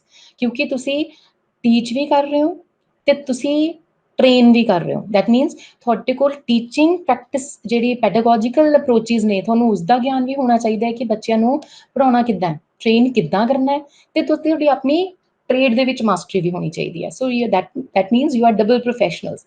Plus ਕੀ ਚਾਹੀਦਾ ਹੈ, soft skills. Now these are certain examples of soft skills. Please mark my words, ये सारे soft skills नहीं है, but कुछ examples हैं soft skills है, जिनमें communication skills, positive attitude, time management, confidence, empathy, that is sharing and understanding the feelings of others, body language, conflict resolution, leadership skills, stress management, responsibility, perseverance, I've already explained, and self control. ये कुछ examples ने, इस तो इलावा और बहुत सारे ने, बहुत vast area है soft skills का, but these are some of the skills which I felt important from teachers' point of view. Now we move on to, I'll just go back again. हाँ जी, ਹੁਣ ਅਸੀਂ ਜਿਹੜਾ next portion discuss करना है, that is related to body posture and confidence. But let's take body posture is one part of body language. ਜਿਹੜੇ ਕਿ soft skills ਦੇ ਵਿੱਚ ਤੁਸੀਂ ਦੇਖ ਰਹੇ ਹੋ, body language ਦੇ ਵਿੱਚ ਇੱਕ aspect ਆਉਂਦਾ ਹੈ body posture. I'll discuss that with you. Body language ਕੀ ਹੈ? Body language ਇੱਕ non verbal behavior ਹੈ। ਅਸੀਂ ਗੱਲ ਕਿਸੇ ਨਾਲ ਕਰ ਰਹੇ ਹੋਈਏ ਜਾਂ ਅਸੀਂ ਗੱਲਬਾਤ ਆਪਣੀ ਖਤਮ ਕਰ ਚੁੱਕੇ ਹੋਈਏ ਜਾਂ ਚੁੱਪ ਕਰਕੇ ਬੈਠੇ ਵੀ ਹੋਈਏ, ਕਿਸੇ ਨੂੰ ਜਸਟ ਦੇਖ ਰਹੇ ਹੋਈਏ ਜਾਂ ਸਿਰਫ ਆਪਣਾ ਪੜ੍ਹ ਰਹੇ ਹੋਈਏ, ਸਾਡੀ ਬੋਡੀ ਅਨਕੌਂਸ਼ੀਅਸਲੀ ਸਿਗਨਲਸ ਦਿੰਦੀ ਹੈ ਸਾਨੂੰ ਦੇਖਣ ਵਾਲਿਆਂ ਨੂੰ ਜਾਂ ਜਿਸ ਨਾਲ ਅਸੀਂ ਗੱਲ ਕਰ ਰਹੇ ਹਾਂ ਉਹਨਾਂ ਨੂੰ। ਵਰਡਲੈਸ ਸਿਗਨਲਸ ਹੁੰਦੇ ਆ, ਅਸੀਂ ਗੱਲ ਕਰਦੇ ਹੋਏ ਵੀ ਸਿਗਨਲ ਸਾਡੀ ਬੋਡੀ ਦਿੰਦੀ ਹੈ ਔਰ ਜਦੋਂ ਅਸੀਂ ਗੱਲ ਕਰਨਾ ਖਤਮ ਵੀ ਕਰਦੀ ਹੈ ਤਦ ਵੀ ਦਿੰਦੀ ਹੈ। ਸੋ ਕੀ ਚੀਜ਼ਾਂ ਆ ਜਾਂਦੀਆਂ ਵਰਡਲੈਸ ਸਿਗਨਲਸ ਜਾਂ ਅਸੀਂ ਕਹਿ ਲਈਏ ਨੌਨ ਵਰਬਲ ਬਿਹੇਵੀਅਰ ਦੇ ਵਿੱਚ? ਜੈਸਚਰਸ, ਜਿਹੜੇ ਅਸੀਂ ਇਸ਼ਾਰਿਆਂ ਨਾਲ ਗੱਲਬਾਤ ਕਰਦੇ ਹਾਂ, ਫੇਸ਼ੀਅਲ ਐਕਸਪ੍ਰੈਸ਼ਨਸ, ਚਿਹਰੇ ਦੇ ਹਾਵ ਭਾਵ ਯੂਜ਼ ਕਰਦੇ ਹਾਂ, ਆਈ ਕੰਟੈਕਟ ਮੇਨਟੇਨ ਕਰਦੇ ਹਾਂ, plus posture. So that means in non-verbal behavior the which your posture is just one part of it. So we'll deal with body postures. All right. So let's discuss कि ये body posture ਜਿਹੜਾ ਹੈ ਉਹ means of communication ਕਿਵੇਂ ਹੈ। ਪਹਿਲੀ ਗੱਲ posture ਦੇ ਵਿੱਚ ਕੀ ਆਉਂਦਾ, ਅਸੀਂ ਬੈਠਦੇ ਜਿਸ ਤਰੀਕੇ ਨਾਲ ਬੈਠਦੇ ਹਾਂ, ਖੜੇ ਹੁੰਦੇ ਆ, ਲੇਟਦੇ ਆ ਜਾਂ in motion ਅਸੀਂ ਕਿਤੇ ਚੱਲ ਫਿਰ ਰਹੇ ਹੁੰਦੇ ਆ। But as professionals we are mainly dealing with standing and sitting more, right? ਕਿਉਂਕਿ ਅਸੀਂ ਜੌਬ ਤੇ ਜਾ ਕੇ ਲੇਟਦੇ ਤਾਂ ਨਹੀਂ ਆਬਵੀਅਸਲੀ, ਤੇ ਮੋਸ਼ਨ ਦੇ ਵਿੱਚ definitely there is some portion, ਉਹ ਜਿੱਥੇ ਮੋਸ਼ਨ ਵਾਲਾ ਪੁਆਇੰਟ ਆਏਗਾ ਮੈਂ ਨਾਲ ਦੀ ਨਾਲ ਐਕਸਪਲੇਨ ਕਰਦੀ ਜਾਊਂਗੀ, but mainly we are dealing with sitting and standing postures. ਤੇ ਅਸੀਂ ਕੌਨਸ਼ੀਅਸਲੀ ਆਪਣੇ ਪੋਸਚਰਸ ਮੇਨਟੇਨ ਘੱਟ ਕਰਦੇ ਹਾਂ, ਅਨਕੌਂਸ਼ੀਅਸਲੀ ਸਾਡੇ ਮਾਈਂਡ ਦੇ ਵਿੱਚ ਸਾਡਾ ਐਟੀਟਿਊਡ ਕੀ ਹੈ, ਸਾਡੇ ਇਮੋਸ਼ਨਸ ਕੀ ਹੈ, ਮਤਲਬ ਕਿਸੇ ਵੀ ਚੀਜ਼ ਦੇ ਪ੍ਰਤੀ ਸਾਡਾ ਰਵੱਈਆ ਜਾਂ ਅਸੀਂ ਕਿੱਦਾਂ ਦੇ ਫੀਲ ਕਰ ਰਹੇ ਹਾਂ, ਉਹਦਾ ਨਾ ਆਟੋਮੈਟਿਕਲੀ ਸਾਡਾ ਬੋਡੀ ਪੋਸਚਰ ਹੋ ਜਾਂਦਾ ਹੈ। ਤੁਸੀਂ ਖੁਦ ਵੀ ਫੀਲ ਕਰਦੇ ਹੋਵੋਗੇ ਕਿ ਜੇ ਤੁਸੀਂ ਕਿਸੇ ਦਿਨ ਉਦਾਸ ਹੋ ਤਾਂ ਤੁਸੀਂ ਕਿਵੇਂ ਢਿੱਲੇ ਜਿਹੇ ਹੋ ਕੇ ਬੈਠ ਜਾਂਦੇ ਹੋ, ਰਾਈਟ? ਜੇ ਤੁਸੀਂ ਖੁਸ਼ ਹੋ ਤਾਂ ਤੁਹਾਡਾ ਪੋਸਚਰ ਵੀ ਅੱਛਾ ਰਹਿੰਦਾ ਹੈ, ਤੁਹਾਡੇ ਐਕਸਪ੍ਰੈਸ਼ਨ ਵੀ ਵਧੀਆ ਰਹਿੰਦੇ ਆ, ਸਭ ਕੁਝ ਠੀਕ ਰਹਿੰਦਾ ਹੈ। ਬਲਕਿ ਇਹ ਰਿਸਰਚਸ ਵੀ ਹੋਈਆਂ ਨੇ, ਇੱਕ ਤਾਂ ਇਹ ਗੱਲ ਹੋ ਗਈ ਕਿ ਜਿੱਦਾਂ ਦਾ ਅਸੀਂ ਫੀਲ ਕਰ ਰਹੇ ਹਾਂ ਉਦਾਂ ਦਾ ਸਾਡੀ ਬੋਡੀ ਪੋਸਚਰ ਹੁੰਦਾ ਹੈ, ਜਾਂ ਜਿੱਦਾਂ ਦਾ ਸਾਡਾ ਐਟੀਟਿਊਡ ਹੈ ਉਦਾਂ ਦਾ ਸਾਡਾ ਬੋਡੀ ਪੋਸਚਰ ਹੁੰਦਾ ਹੈ। ਬਟ ਰਿਸਰਚਸ ਇਹ ਵੀ ਕਹਿੰਦੀਆਂ ਨੇ ਕਿ ਜੇ ਤੁਸੀਂ ਕਰੈਕਟ ਬੋਡੀ ਪੋਸਚਰਸ ਤੇ ਵਰਕ ਕਰਦੇ ਹੋ, ਮਤਲਬ ਜੇ ਕੌਨਸ਼ੀਅਸਲੀ ਤੁਸੀਂ ਵਰਕ ਕਰਦੇ ਹੋ ਕਿ ਮੇਰੇ ਬੋਡੀ ਪੋਸਚਰਸ ਕਰੈਕਟ ਹੋਣ, ਤਾਂ ਤੁਹਾਡਾ ਮੈਂਟਲ ਮੇਕਅਪ ਵੀ ਚੇਂਜ ਹੋ ਜਾਂਦਾ ਹੈ। If you are feeling low ਤਾਂ ਜੇ ਤੁਸੀਂ ਸਟ੍ਰੇਟ ਇਰੈਕਟ ਬੈਠ ਜਾਂਦੇ ਹੋ with your head up, then ਤੁਹਾਡੇ ਮਾਈਂਡ, ਤੁਹਾਡੇ ਦਿਮਾਗ ਦੇ ਵਿੱਚ ਤੁਹਾਡੇ ਅੰਦਰ ਐਸੇ ਸਿਕ੍ਰੀਸ਼ਨਸ ਹੁੰਦੇ ਨੇ ਜਿਹਦੇ ਨਾਲ ਤੁਹਾਡਾ ਕੌਨਫੀਡੈਂਸ ਲੈਵਲ ਹਾਈ ਹੋ ਜਾਂਦਾ ਹੈ। ਇਹ ਵੀ ਰਿਸਰਚਸ ਹੋਈਆਂ ਨੇ। ਸੋ ਇਹ ਸਿਗਨਲ ਕੀ ਕਰਦੇ ਆ, ਅਸੀਂ ਜਿੱਦਾਂ ਦਾ ਬੋਡੀ ਪੋਸਚਰ ਅਡਾਪਟ ਕਰਦੇ ਹਾਂ ਲੋਕਾਂ ਨਾਲ ਗੱਲਬਾਤ ਕਰਦੇ ਹੋਏ ਜਾਂ ਅਦਰਵਾਈਜ਼, ਉਹ ਸ਼ੋ ਕਰਦਾ ਹੈ ਕਿ ਸਾਡੇ ਲੋਕਾਂ ਦੇ ਨਾਲ ਇੰਟਰਪਰਸਨਲ ਰਿਲੇਸ਼ਨਸ਼ਿਪਸ ਕਿਵੇਂ ਦੇ ਨੇ ਜਾਂ ਸਾਡੇ ਪਰਸਨੈਲਿਟੀ ਟ੍ਰੇਟਸ ਕੀ ਨੇ। ਇੱਕ ਬਹੁਤ ਫਰੈਂਕ ਬੰਦਾ, ਓਪਨ ਬੰਦਾ ਜਿਸ ਤਰੀਕੇ ਨਾਲ ਬੈਠਦਾ ਹੈ, ਲੋਕਾਂ ਦੇ ਨਾਲ ਗੱਲ ਕਰਦਾ ਹੈ, ਇੱਕ ਰਿਜ਼ਰਵਡ ਕਾਈਂਡ ਆਫ ਪਰਸਨੈਲਿਟੀ ਵਾਲਾ ਬੰਦਾ ਜਿਸ ਤਰੀਕੇ ਨਾਲ ਗੱਲ ਕਰਦਾ ਹੈ, ਬਹੁਤ ਫਰਕ ਹੈ। ਔਰ ਜਿੱਦਾਂ ਦੇ ਉਹ ਪੋਸਚਰਸ ਅਡਾਪਟ ਕਰੇਗਾ ਉਹ ਵੀ ਡਿਫਰੈਂਟ ਹੋਣਗੇ, ਅਸੀਂ ਉਸ ਬਾਰੇ ਅੱਗੇ ਗੱਲ ਕਰਾਂਗੇ। ਤੇ ਜਿਹੜਾ ਪੋਸਚਰ ਹੈ ਇਹ ਐਮਫੇਸਾਈਜ਼ ਕਰਦਾ, ਅਸੀਂ ਕਹਿਣਾ ਕੀ ਚਾਹੁੰਦੇ ਹਾਂ, ਇਹ ਪ੍ਰਭਾਵ ਪਾਉਂਦਾ ਹੈ ਸਾਡੀ ਜਿਹੜੀ ਅਸੀਂ ਗੱਲ ਕਹਿ ਰਹੇ ਹੁੰਦੇ ਹਾਂ ਉਸ ਦੇ ਉੱਪਰ। Now look at this slide. I'll just zoom it a bit. ਇਹਦੇ 'ਚ ਦੇਖੋ, let's come up to this first. ਇਹਦੇ 'ਚ ਜੇ ਤੁਸੀਂ ਇਸ ਗਰੁੱਪ ਦੇ ਫੀਟ ਦੇਖੋਗੇ, ਪੈਰਾਂ ਦੀ ਜਿਹੜੀ ਡਾਇਰੈਕਸ਼ਨ ਹੈ, ਇਹ ਪੋਸਚਰ ਇਹਨਾਂ ਨੇ ਅਡਾਪਟ ਕੀਤਾ ਹੋਇਆ, ਠੀਕ ਹੈ। ਇਹ ਫੀਟ ਜਿਸ ਤਰਫ ਨੂੰ ਡਾਇਰੈਕਸ਼ਨ ਦੇ ਰਹੇ ਨੇ, ਇਹਦਾ ਮਤਲਬ ਇਹ ਤਿੰਨੋਂ ਇੱਕ ਕਨਵਰਸੇਸ਼ਨ ਦੇ ਵਿੱਚ ਇਨਵੋਲਵਡ ਨੇ। ਇਸ ਦੇ opposite let's come to this picture. ਇਹਦੇ 'ਚ ਦੋਨਾਂ ਦੇ ਪੈਰ ਦੇਖੋ ਬਾਹਰ ਨੂੰ ਹੈ। ਇਹ ਦੋ ਇਨਸਾਨ ਜਿਹੜੇ ਆਮੋ ਸਾਹਮਣੇ ਖੜੇ ਆ, blue t-shirt and red and white sweater, ਇਹ ਜਿਹੜੇ ਟੀ-ਸ਼ਰਟ ਸੌਰੀ, ਇਹ ਦੋਨੋਂ ਆਪਸ 'ਚ ਗੱਲ ਕਰ ਰਹੇ ਆ, ਤੇ ਜਿਹੜਾ ਤੀਸਰਾ ਬੰਦਾ ਹੈ ਬਲੈਕ ਦੇ ਵਿੱਚ, ਇਹ ਨਿਗਲੈਕਟਡ ਹੈ। So your body posture is telling, is signalling that person ਕਿ ਉਹ ਇਗਨੋਰ ਹੋ ਰਿਹਾ ਹੈ ਤੇ ਉਹਨੂੰ ਉੱਥੋਂ ਚਲੇ ਜਾਣਾ ਚਾਹੀਦਾ, right. Let's look at this picture. ਇਹਦੇ 'ਚ ਇਹਦੇ ਐਕਸਪ੍ਰੈਸ਼ਨਸ ਦੇ ਨਾਲ ਨਾਲ ਤੁਸੀਂ ਇਹਦਾ ਬੋਡੀ ਪੋਸਚਰ ਦੇਖੋ ਜਿਹੜਾ ਇਸਨੇ ਅਡਾਪਟ ਕੀਤਾ ਹੈ। ਜੇ ਤੁਹਾਡੇ ਸਾਹਮਣੇ ਕੋਈ ਇਸ ਪੋਸਚਰ 'ਚ ਬੈਠਾ ਹੋਏ, ਤੁਹਾਨੂੰ ਕੀ ਫੀਲਿੰਗ ਆਏਗੀ? ਕਿ ਬੜਾ ਸਟਬਨ ਜਿਹਾ, ਢੀਠ ਜਿਹਾ ਬੰਦਾ ਹੈ, ਔਰ ਐਕਸਪ੍ਰੈਸ਼ਨਸ ਵੀ ਨੋ ਡਾਊਟ ਕੰਟਰੀਬਿਊਟ ਕਰਦੇ ਆ ਸਾਡੇ ਪੋਸਚਰ ਦੇ ਨਾਲ। ਔਰ ਇਸਨੇ ਹੱਥਾਂ ਨੂੰ ਜਿਸ ਤਰੀਕੇ ਨਾਲ ਇਹ ਪਕੜਿਆ ਹੋਇਆ ਹੈ, ਦੈਟ ਮੀਨਸ ਬਹੁਤ ਜ਼ਿਆਦਾ ਢੀਠ, ਡਿਸਰਿਸਪੈਕਟਫੁਲ, ਦੂਸਰਿਆਂ ਦੀ ਓਪੀਨੀਅਨ ਇਹਦੇ ਲਈ ਕੋਈ ਮੈਟਰ ਨਹੀਂ ਕਰਦੀ। what he feels it right. So this shows these kind of things, you know, are signaled in our behavior. ਇਹ ਜਿਸ ਤਰੀਕੇ ਨਾਲ ਬੈਠਾ ਹੈ, ਇਹ ਜਾਂ ਤਾਂ ਬੋਰ ਹੋ ਰਿਹਾ, ਜਾਂ ਜਿਹੜਾ ਸਾਹਮਣੇ ਵਾਲਾ ਬੰਦਾ ਗੱਲ ਕਰ ਰਿਹਾ ਉਸਨੂੰ ਕ੍ਰਿਟੀਕਲੀ ਇਵੈਲੂਏਟ ਕਰ ਰਿਹਾ ਕਿ ਬੰਦਾ ਕੀ ਬੋਲ ਰਿਹਾ ਹੈ, ਤੇ ਉਸਨੂੰ ਆਪਣੀ ਜਜਮੈਂਟ ਦੇ ਨਾਲ ਜਿਹੜਾ ਹੈ ਉਹ ਸੋਚ ਰਿਹਾ। ਇਹ ਦੋ ਜਿਹੜੇ ਐਕਸਪ੍ਰੈਸ਼ਨਸ ਜਾਂ ਪੋਸਚਰਸ ਕਹਿ ਲਓ ਤੁਸੀਂ, ਦੇਖੋ ਸ਼ੋਲਡਰਸ ਥੋੜੇ ਜਿਹੇ ਡਾਊਨ ਹੈ, ਬੈਂਟ ਪੋਸਚਰ ਹੈ, ਔਰ ਹੱਥ ਐਵੇਂ ਰੱਖਿਆ ਹੋਇਆ ਹੈ। ਇਹ ਨੈਚੁਰਲੀ ਬੋਰ ਹੋਣ ਦਾ ਜਿਹੜਾ ਹੈ ਸਿਗਨਲ ਹੈ। ਔਰ ਇੱਥੇ ਇਹ ਜਿਹੜਾ ਪੋਸਚਰ ਹੈ, ਇਸ 'ਚ ਥੋੜੇ ਜਿਹੇ ਸ਼ੋਲਡਰਸ ਆਪਣੇ, ਔਰ ਫਿੰਗਰ ਜਿਸ ਤਰੀਕੇ ਨਾਲ ਰੱਖੀ ਹੋਈ ਹੈ ਹੈਂਡ, ਔਰ ਜਿਹੜੀ ਆਈਜ਼ ਹੈ, ਇਹ ਸਭ ਕੁਝ ਕੀ ਸ਼ੋ ਕਰ ਰਿਹਾ ਕਿ ਇੱਕ ਇੰਟਰਸਟ ਦੇ ਨਾਲ ਗੱਲ ਜਿਹੜੀ ਹੈ ਉਹ ਸੁਣੀ ਜਾ ਰਹੀ। ਸੋ ਇਹਦਾ ਮਤਲਬ ਹੈ ਕਿ ਸਾਡਾ ਜਿਹੜਾ ਪੋਸਚਰ ਹੈ, ਅਸੀਂ ਜਿਸ ਤਰੀਕੇ ਨਾਲ ਉੱਠਦੇ ਬੈਠਦੇ ਹਾਂ, ਖੜੇ ਹੁੰਨੇ ਆ, ਉਸ ਤੋਂ ਉਸ ਨਾਲ ਸਾਡੇ ਇੰਟਰਪਰਸਨਲ ਸਕਿੱਲਸ ਵੀ ਜਿਹੜੇ ਨੇ ਉਹ ਜਿਹੜੇ ਇਫੈਕਟ ਹੁੰਦੇ ਨੇ। ਸਪੋਜ਼ ਇਹ ਜਿਹੜਾ ਮੈਂ ਪਹਿਲਾਂ ਪਿਕਚਰ ਦਿਖਾਈ ਤੁਹਾਨੂੰ ਕਿ ਬੰਦਾ ਜਿਹੜਾ ਤੀਸਰਾ ਬੰਦਾ ਇਗਨੋਰ ਹੋ ਰਿਹਾ, ਜੇ ਉਹਦੇ ਨਾਲ 2-3 ਵਾਰੀ ਐਵੇਂ ਹੋ ਜਾਏਗਾ ਤਾਂ naturally that person will avoid conversation with you ਕਿ ਯਾਰ ਮੈਨੂੰ ਤਾਂ ਇਗਨੋਰ ਹੀ ਕਰਦੇ ਆ, ਇਹਦੇ ਕੋਲ ਖੜੇ ਨਹੀਂ ਹੋਣਾ, ਹੈ ਨਾ। ਜਾਂ ਕੋਈ ਬੰਦਾ ਜੇ ਬੋਰ ਹੋ ਕੇ ਤੁਹਾਡੀ ਗੱਲ ਸੁਣ ਰਿਹਾ, ਤੁਸੀਂ ਅੱਗੇ ਤੋਂ ਕੀ ਕੋਸ਼ਿਸ਼ ਕਰੋਗੇ ਕਿ ਯਾਰ ਉਹਦੇ ਨਾਲ ਗੱਲ ਕਰਨ ਦਾ ਤਾਂ ਫਾਇਦਾ ਹੀ ਨਹੀਂ ਹੈ, ਉਹ ਤਾਂ ਧਿਆਨ ਨਾਲ ਸੁਣਦਾ ਹੀ ਨਹੀਂ, right. So your body language gives number of signals. Now look at these two pictures.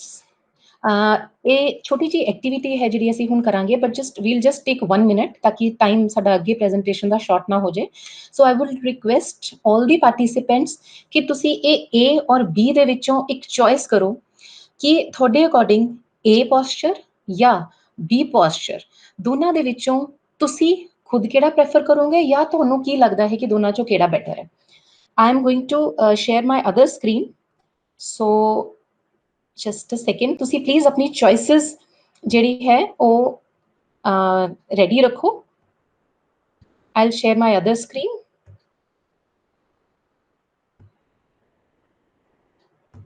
Yes. ਤੁਸੀਂ ਇਹਦੇ ਲਈ ਕੀ ਕਰਨਾ ਹੈ, ਤੁਸੀਂ ਜਿਹੜੀ ਪ੍ਰੈਜੈਂਟੇਸ਼ਨ ਵਾਲੀ ਸਕਰੀਨ ਹੈ ਤੁਹਾਡੀ, ਤੁਸੀਂ ਜਿਸ ਤੇ ਅਟੈਂਡ ਕਰ ਰਹੇ ਹੋ, ਇਸ ਨੂੰ ਮਿਨੀਮਾਈਜ਼ ਕਰਕੇ ਤੁਸੀਂ ਜਾਣਾ ਹੈ ਗੂਗਲ ਤੇ ਟਾਈਪ ਕਰੋ www.menti.com www.menti.com। ਇਹ ਮੈਂ ਜ਼ੂਮ ਕਰ ਦਿੰਨੀ ਆ if you are not able to see, www.menti.com। ਇਸ ਤੇ ਜਾ ਕੇ ਤੁਸੀਂ ਇਹ ਕੋਡ ਟਾਈਪ ਕਰਨਾ ਹੈ 7571 ਔਰ ਇਹ ਕੋਡ ਟਾਈਪ ਕਰਨ ਤੋਂ ਬਾਅਦ ਤੁਹਾਨੂੰ ਦੋ ਆਪਸ਼ਨਸ ਨਜ਼ਰ ਆਣਗੀਆਂ, A ਜਾਂ B। You have to type your option and we will see the results. I will request the audience to please go to www.menti.com और उस पे कोड टाइप करना है।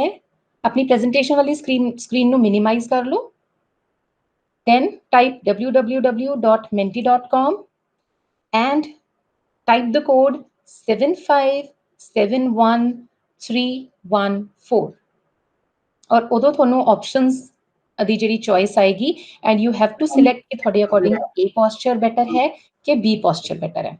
Excuse me, ma'am. Yes, sir. Yeah, can you please dictate the spellings of Menti? Because sir, they have on screen, is it not visible? MENTI. Okay. It's on the top of the. It is on the top, sir. I'll just zoom it again. It is there, Yeah. sir.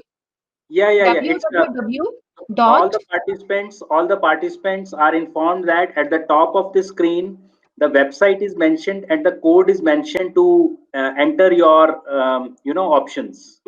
Okay, thank you. Please continue, ma'am. Yes, sir. And this is the code. I hope all the participants are able to get this. So let's see how many results we have received. 65, 68 people, 9 have responded.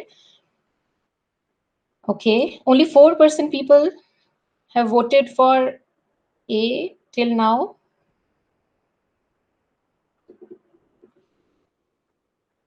And I also like to tell you this thing, that on this in this activity there are 400 responses acceptable, but since there are more number of participants, क्योंकि अपने participants ज़्यादा नहीं, तुसी सारे ही response दो, क्योंकि उस जो जेडे most common responses होंगे, this site will take those responses.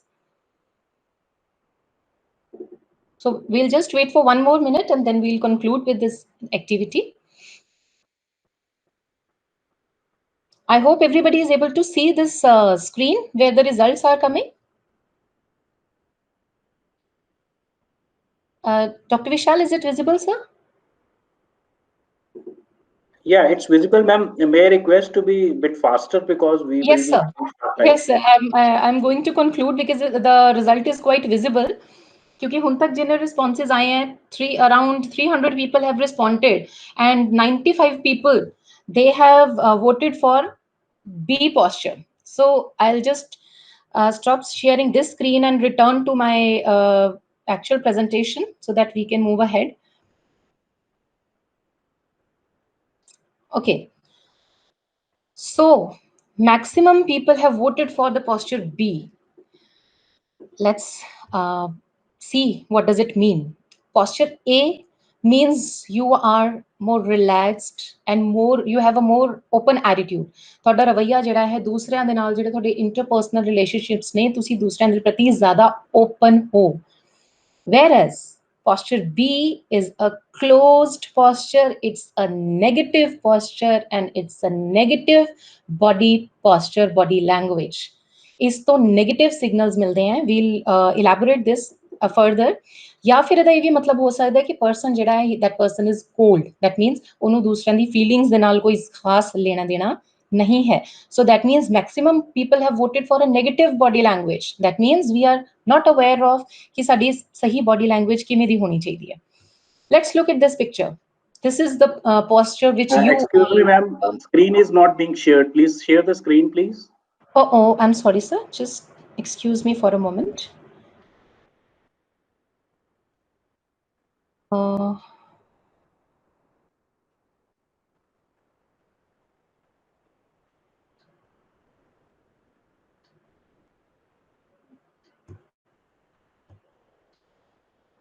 Sir, I'm not able to see the Google Meeting screen. I don't know. Yes.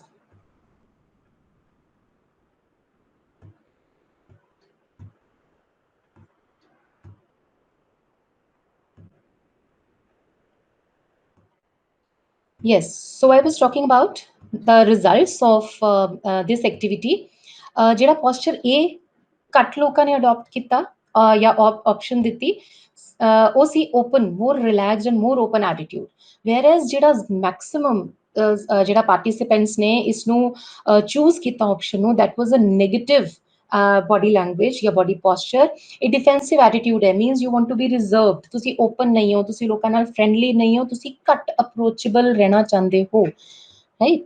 So that means ਸਾਨੂੰ ਕੀ ਕਰਨਾ ਚਾਹੀਦਾ ਹੈ, ਜਾਂ ਇਹ postures ਦੀ ਥੋੜੀ ਜਿਹੀ ਅਸੀਂ briefly ਕਰਾਂਗੇ ਇਸਨੂੰ, we won't take much of time.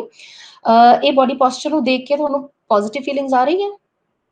So closed body posture ਦੇ ਕੀ characteristics ਨੇ ਕਿ arms ਤੁਸੀਂ ਜਿਹੜਾ ਹੈ close ਕਰਦੇ ਹੋ, cross ਕਰਕੇ ਰੱਖਦੇ ਹੋ arms ਜਾਂ hands ਨੂੰ ਆਪਣੇ stomach ਦੇ ਅੱਗੇ ਜਾਂ stomach ਦੇ ਨੀਚੇ ਹੋਰ lower area ਦੇ ਅੱਗੇ ਤੁਸੀਂ ਜਿਹੜਾ ਹੈ ਬੰਦ ਕਰਕੇ ਜਾਂ ਮੁੱਠੀ ਬਣਾ ਕੇ ਰੱਖਦੇ ਹੋ, right? ਕੱਪੜੇ ਬਹੁਤ ਜ਼ਿਆਦਾ ਬੰਦ ਬਿਲਕੁਲ ਉੱਪਰ ਤੱਕ ਆਪਣੇ ਆਪ ਨੂੰ ਬਿਲਕੁਲ ਬੰਦ ਕਰਕੇ ਰੱਖਦੇ ਹੋ, that also signals your this thing closed nature, right? Then कई ladies ਦੀ आदत ਹੁੰਦੀ है कि ਉਹ ਪਰਸ ਨੂੰ ਬਿਲਕੁਲ ਆਪਣੇ ਨਾਲ ਐਵੇਂ ਜਿਵੇਂ ਹੈਂਗ ਕਰਕੇ ਵੀ ਨਾ ਬਿਲਕੁਲ ਆਪਣੇ ਨਾਲ ਲਗਾ ਕੇ ਰੱਖਦੇ ਆ ਆਲਰਾਈਟ ਸੜਕ ਤੇ ਜਾਂਦੇ ਆ ਕਿਤੇ ਐਸੀ ਜਗ੍ਹਾ ਤੇ ਜਿੱਥੇ ਸਾਨੂੰ ਇਹ ਡਾਊਟ ਹੁੰਦਾ ਹੈ ਕਿ ਕੋਈ ਖਿੱਚ ਕੇ ਨਾ ਲੈ ਜੇ there it is fine but normally ਆਪਣੇ ਸਕੂਲ ਦੇ ਵਿੱਚ ਇੰਸਟੀਟਿਊਸ਼ਨ ਦੇ ਵਿੱਚ ਜਾਂ ਕਿਤੇ ਹੋਰ ਅਸੀਂ ਇਹ ਜੇ ਬੋਡੀ ਜਿਹੜਾ ਪੋਸਚਰ ਅਡਾਪਟ ਕਰਦੇ ਆ ਜੇ ਇਸ ਤਰ੍ਹਾਂ ਦਾ ਜੈਸਚਰ ਦਿਖਾਉਂਦੇ ਆ ਤਾਂ it is considered as negative ਕਿ ਤੁਹਾਨੂੰ ਇਹ ਐਂਗਜ਼ਾਇਟੀ ਹੈ ਤੁਹਾਨੂੰ ਕਿਸੇ ਚੀਜ਼ ਦਾ ਡਰ ਹੈ ਡਾਊਟਫੁਲ ਰਹਿੰਦੇ ਹੋ ਤੁਸੀਂ ਅਨਫ੍ਰੈਂਡਲੀ ਰਹਿੰਦੇ ਹੋ ਐਂਡ ਥਿੰਗਸ ਲਾਈਕ दैट ਤੇ ਰਿਸਰਚ ਕਹਿੰਦੀ ਹੈ ਇਸ ਟਾਈਪ ਦੇ ਬੋਡੀ ਪੋਸਚਰਸ ਨੂੰ ਦੇਖ ਕੇ ਦੂਸਰੇ ਦੇਖਣ ਵਾਲਿਆਂ ਦੇ ਜਾਂ ਜਿਹੜੇ ਤੁਹਾਡੇ ਨਾਲ ਗੱਲ ਕਰਨ ਆਏ ਆ ਜੇ ਤੁਸੀਂ ਇਸ ਪੋਸਚਰ 'ਚ ਬੈਠਦੇ ਹੋ ਤਾਂ ਉਹਨਾਂ ਨੂੰ ਅਨਪਲੇਜ਼ੈਂਟ ਫੀਲਿੰਗਸ ਆਉਂਦੀਆਂ ਨੇ ਪਲੇਜ਼ੈਂਟ ਫੀਲਿੰਗਸ ਨਹੀਂ ਆਉਂਦੀਆਂ ਇਹ ਰਿਸਰਚ ਕਹਿੰਦੀ ਹੈ Now let us have a look at this picture. Second gentleman, देख के अच्छा लग रहा है. सो ਇਹ ਓਪਨ ਬੋਡੀ ਪੋਸਚਰ ਦੇ ਵਿੱਚ ਤੁਸੀਂ ਵੈਲਕਮਿੰਗ ਜੈਸਚਰਸ ਸ਼ੋ ਕਰਦੇ ਹੋ ਸਾਹਮਣੇ ਵਾਲੇ ਨੂੰ ਸ਼ੋ ਹੁੰਦਾ ਹੈ ਤੁਸੀਂ ਫ੍ਰੈਂਡਲੀ ਹੋ ਪੋਜ਼ਿਟਿਵ ਹੋ ਓਪਨ ਮਾਈਂਡਡ ਹੋ ਔਰ ਤੁਸੀਂ ਦੂਸਰੇ ਦੀ ਗੱਲ ਸੁਣਨ 'ਚ ਵਿਲਿੰਗ ਹੋ ਰਾਈਟ ਪੈਰਾਂ ਦੀ ਤੁਸੀਂ ਡਾਇਰੈਕਸ਼ਨ ਦੇਖੋ ਥੋੜਾ ਜਿਹਾ ਡਿਸਟੈਂਸ ਹੈ ਹੈਡ ਸਟ੍ਰੇਟ ਹੈ ਪਾਮਸ ਇਹ ਬਹੁਤ ਇੰਪੋਰਟੈਂਟ ਹੈ ਕਿਉਂਕਿ ਅਸੀਂ ਅੱਗੇ ਟੀਚਰਸ ਦੇ ਪੋਸਚਰਸ ਦੀ ਗੱਲ ਕਰਾਂਗੇ ਤਾਂ ਦੇਖੋ ਹੈਂਡਸ ਜਿਹੜੇ ਨੇ ਅਪਵਰਡਸ ਨੇ ਖੁੱਲੇ ਹੈ ਫਿੰਗਰਸ ਆਰ ਸਪਰੈਡ ਅਸੀਂ ਮੁੱਠੀਆਂ ਬੰਦ ਕਰਕੇ ਜਾਂ ਆਪਣੇ ਹੱਥਾਂ ਨੂੰ ਛੁਪਾ ਕੇ ਨਹੀਂ ਰੱਖਿਆ ਹੋਇਆ ਰਾਈਟ ਔਰ ਤੁਸੀਂ ਸ਼ਰਟ ਦਾ one button just one button open ਹੈ that shows that you are not completely closed personality and research ਕਹਿੰਦੀ ਹੈ ਕਿ ਜਿਹੜੇ ਇਸ ਟਾਈਪ ਦੀ ਪਰਸਨੈਲਿਟੀ ਪੋਸਚਰ ਵਾਲੇ ਲੋਕਾਂ ਨੂੰ ਲੋਕ ਜ਼ਿਆਦਾ ਅਪਰੋਚ ਕਰਦੇ ਆ ਗਾਈਡੈਂਸ ਐਂਡ ਕਾਉਂਸਲਿੰਗ ਦੇ ਲਈ ਲੋਕਾਂ ਨੂੰ ਲੱਗਦਾ ਹੈ ਸਾਨੂੰ ਵਧੀਆ ਗਾਈਡੈਂਸ ਜਿਹੜੇ ਆ ਉਹ ਦੇ ਸਕਦੇ ਆ so as teachers and trainers ਵਿਚ posture shall we adapt obviously the open posture. Now, how is body posture related to confidence? ਇਹ ਵਾਲੇ body postures ਜਿਹੜੇ ਇਹ 5 ਲੋਕ ਬੈਠੇ ਨੇ ਤੁਹਾਡੀ ਸਕਰੀਨ ਤੇ ਤੁਸੀਂ ਦੇਖ ਰਹੇ ਹੋ ਪਿਕਚਰ ਦੇ ਵਿੱਚ ਇਹਨਾਂ ਨੂੰ ਦੇਖ ਕੇ ਤੁਹਾਨੂੰ ਅੱਛੀ ਫੀਲਿੰਗ ਆ ਰਹੀ ਹੈ ਤੁਹਾਨੂੰ ਲੱਗ ਰਿਹਾ ਹੈ ਇਹ ਸਾਰੇ ਕੌਨਫੀਡੈਂਟ ਨੇ naturally no now look at these ਇਹਨਾਂ ਦੇ ਫੀਟ ਦੇਖੋ ਇਹਨਾਂ ਦੀ ਲੈਗਸ ਦੇਖੋ ਇਹਨਾਂ ਦੇ ਹੱਥ ਕਿਸ ਤਰੀਕੇ ਨਾਲ ਰੱਖੇ ਹੋਏ ਹੈ neck is straight back is straight and a smiling face confidence ਜਿਹੜਾ ਹੈ ਉਹ ਨੈਚੁਰਲੀ ਤੁਹਾਡੇ ਬੋਡੀ ਪੋਸਚਰ 'ਚ ਝਲਕਦਾ ਹੈ ਸਿਟਿੰਗ ਪੋਸਚਰਸ ਦੀ ਗੱਲ ਕਰੀਏ ਤਾਂ ਬਹੁਤ ਸਾਰੀ ਕਨਵਰਸੇਸ਼ਨਸ ਅਸੀਂ ਮੀਟਿੰਗਸ ਤੇ ਜਾਂਦੇ ਆ ਅਸੀਂ ਗਰੁੱਪ ਡਿਸਕਸ਼ਨਸ ਦੇ ਵਿੱਚ ਬੈਠਦੇ ਆ ਅਸੀਂ ਜੌਬ ਇੰਟਰਵਿਊਜ਼ ਲਈ ਜਾਂਦੇ ਆ ਫਰੈਂਡਸ ਦੇ ਨਾਲ ਕੈਜੂਅਲ ਟਾਕ ਕਰਦੇ ਆ ਮੈਕਸਿਮਮ ਕਨਵਰਸੇਸ਼ਨ ਜਿਹੜੀ ਹੈ ਸਾਡੀ ਬੈਠ ਕੇ ਹੁੰਦੀ ਹੈ ਸੋ ਸਾਨੂੰ ਬਹੁਤ ਜ਼ਿਆਦਾ ਧਿਆਨ ਦੇਣ ਦੀ ਲੋੜ ਹੈ ਕਿ ਅਸੀਂ ਕਿਸ ਤਰੀਕੇ ਨਾਲ ਬੈਠਣਾ ਹੈ now have a look at these two pictures ਇੱਕ ਲੜਕਾ ਇਹ ਵੀ ਲਾਇਬ੍ਰੇਰੀ 'ਚ ਬੈਠਾ ਹੈ ਤੇ ਲੜਕੀ ਵੀ ਲਾਇਬ੍ਰੇਰੀ 'ਚ ਬੈਠੀ ਹੈ ਪਰ ਇਹਨਾਂ ਦੋਨਾਂ ਨੂੰ ਦੇਖ ਕੇ ਅਸੀਂ ਅਲੱਗ-ਅਲੱਗ ਫੀਲ ਕਰ ਸਕਦੇ ਹਾਂ ਕਿ ਜਿਹੜਾ ਲੜਕਾ ਹੈ ਇਹ ਤਾਂ ਬੜੇ ਕੈਜੂਅਲੀ ਬੈਠਾ ਹੈ ਬਹੁਤ ਜ਼ਿਆਦਾ ਇਹ ਸੀਰੀਅਸ ਸਟੱਡੀ ਨਹੀਂ ਕਰ ਰਿਹਾ ਲੱਗ ਰਿਹਾ ਇਹਦੇ ਐਕਸਪ੍ਰੈਸ਼ਨਸ ਵੀ ਸਾਥ ਨਹੀਂ ਦੇ ਰਹੇ ਰਾਈਟ ਜਦਕਿ ਇਹ ਲੜਕੀ ਸਾਨੂੰ ਦੇਖ ਕੇ ਹੀ ਪਤਾ ਲੱਗ ਰਿਹਾ ਕਿ ਬਹੁਤ sincerely she is involved in some work ਕੁਝ ਸੀਰੀਅਸਲੀ ਪੜ੍ਹ ਰਹੀ ਹੈ ਸਟੈਂਡਿੰਗ ਪੋਸਚਰਸ ਬਹੁਤ ਸਾਰੇ ਲੋਕਾਂ ਨਾਲ ਅਸੀਂ ਖੜੇ ਜਾਂਦੇ ਆਉਂਦੇ ਜਾਂਦੇ ਕਿਤੇ ਜਾ ਰਹੇ ਹਾਂ ਸਕੂਲ ਦੇ ਵਿੱਚ ਐਂਟਰ ਕਰ ਰਹੇ ਹਾਂ ਸਕੂਲ ਤੋਂ ਬਾਹਰ ਨਿਕਲ ਰਹੇ ਹਾਂ not only school any institute any office ਘਰੋਂ ਬਾਹਰ ਜਾਂ ਕੋਈ ਕਿਸੇ ਅਸੀਂ ਪਾਰਟੀ ਤੇ ਮਿਲਦੇ ਹਾਂ ਲੋਕਾਂ ਨੂੰ ਇਹ ਜਿਹੜੀ ਕਨਵਰਸੇਸ਼ਨ ਬਹੁਤ ਸਾਰੀ ਕਨਵਰਸੇਸ਼ਨ ਸਾਡੀ ਖੜੇ ਖੜੇ ਵੀ ਹੁੰਦੀ ਹੈ ਲੋਕਾਂ ਦੇ ਨਾਲ so we have to be very careful ਕਿ ਸਾਨੂੰ ਆਪਣਾ ਬੋਡੀ ਪੋਸਚਰ ਕਿਸ ਤਰੀਕੇ ਦਾ ਰੱਖਣਾ ਚਾਹੀਦਾ ਹੈ ਤੇ ਉਹਦੇ ਲਈ ਕੁਝ ਕਾਮਨ ਗੱਲਾਂ ਨੇ ਜਿਹੜੀਆਂ ਧਿਆਨ 'ਚ ਰੱਖਣੀਆਂ ਚਾਹੀਦੀਆਂ ਨੇ ਉਹ ਕੀ ਨੇ ਸਭ ਤੋਂ ਪਹਿਲਾਂ ਫੇਸ ਦ ਪਰਸਨ ਸਾਨੂੰ ਜਿਸ ਵੀ ਬੰਦੇ ਨਾਲ ਅਸੀਂ ਗੱਲ ਕਰਨੀ ਹੈ ਜਾਂ ਜਿਹੜਾ ਬੰਦਾ ਸਾਡੇ ਨਾਲ ਗੱਲ ਕਰਨ ਆ ਰਿਹਾ ਹੈ ਉਸ ਨੂੰ ਅਸੀਂ ਫੇਸ ਕਰਨਾ ਬਿਲਕੁਲ ਫੇਸ ਟੂ ਫੇਸ ਇੰਟਰੈਕਸ਼ਨ ਹੋਏ ਤਿੰਨੋਂ ਪਿਕਚਰਸ ਦੇ ਵਿੱਚ ਤੁਸੀਂ ਦੇਖੋਗੇ ਚਾਹੇ 2 ਲੋਕ ਖੜੇ ਨੇ ਚਾਹੇ 4 ਲੋਕ ਬੈਠੇ ਨੇ ਦੇ ਆਰ ਫੇਸਿੰਗ ਇਹਦਾ ਮਤਲਬ ਹੈ ਕਿ ਸਾਰੇ ਇੰਟਰੈਕਸ਼ਨ ਦੇ ਵਿੱਚ ਪਾਰਟਿਸਿਪੇਟ ਕਰ ਰਹੇ ਨੇ ਬਟ ਸਿਰਫ ਇਹ ਨਹੀਂ ਹੈ ਕਿ ਤੁਸੀਂ ਕਿਸੇ ਨਾਲ ਗੱਲ ਕਰ ਰਹੇ ਹੋ ਫੇਸ ਟੂ ਫੇਸ ਗੱਲ ਕਰ ਰਹੇ ਹੋ ਤੇ ਤੁਸੀਂ ਆਪਣਾ ਬੋਲੇ ਜਾਣਾ you have to watch for the signals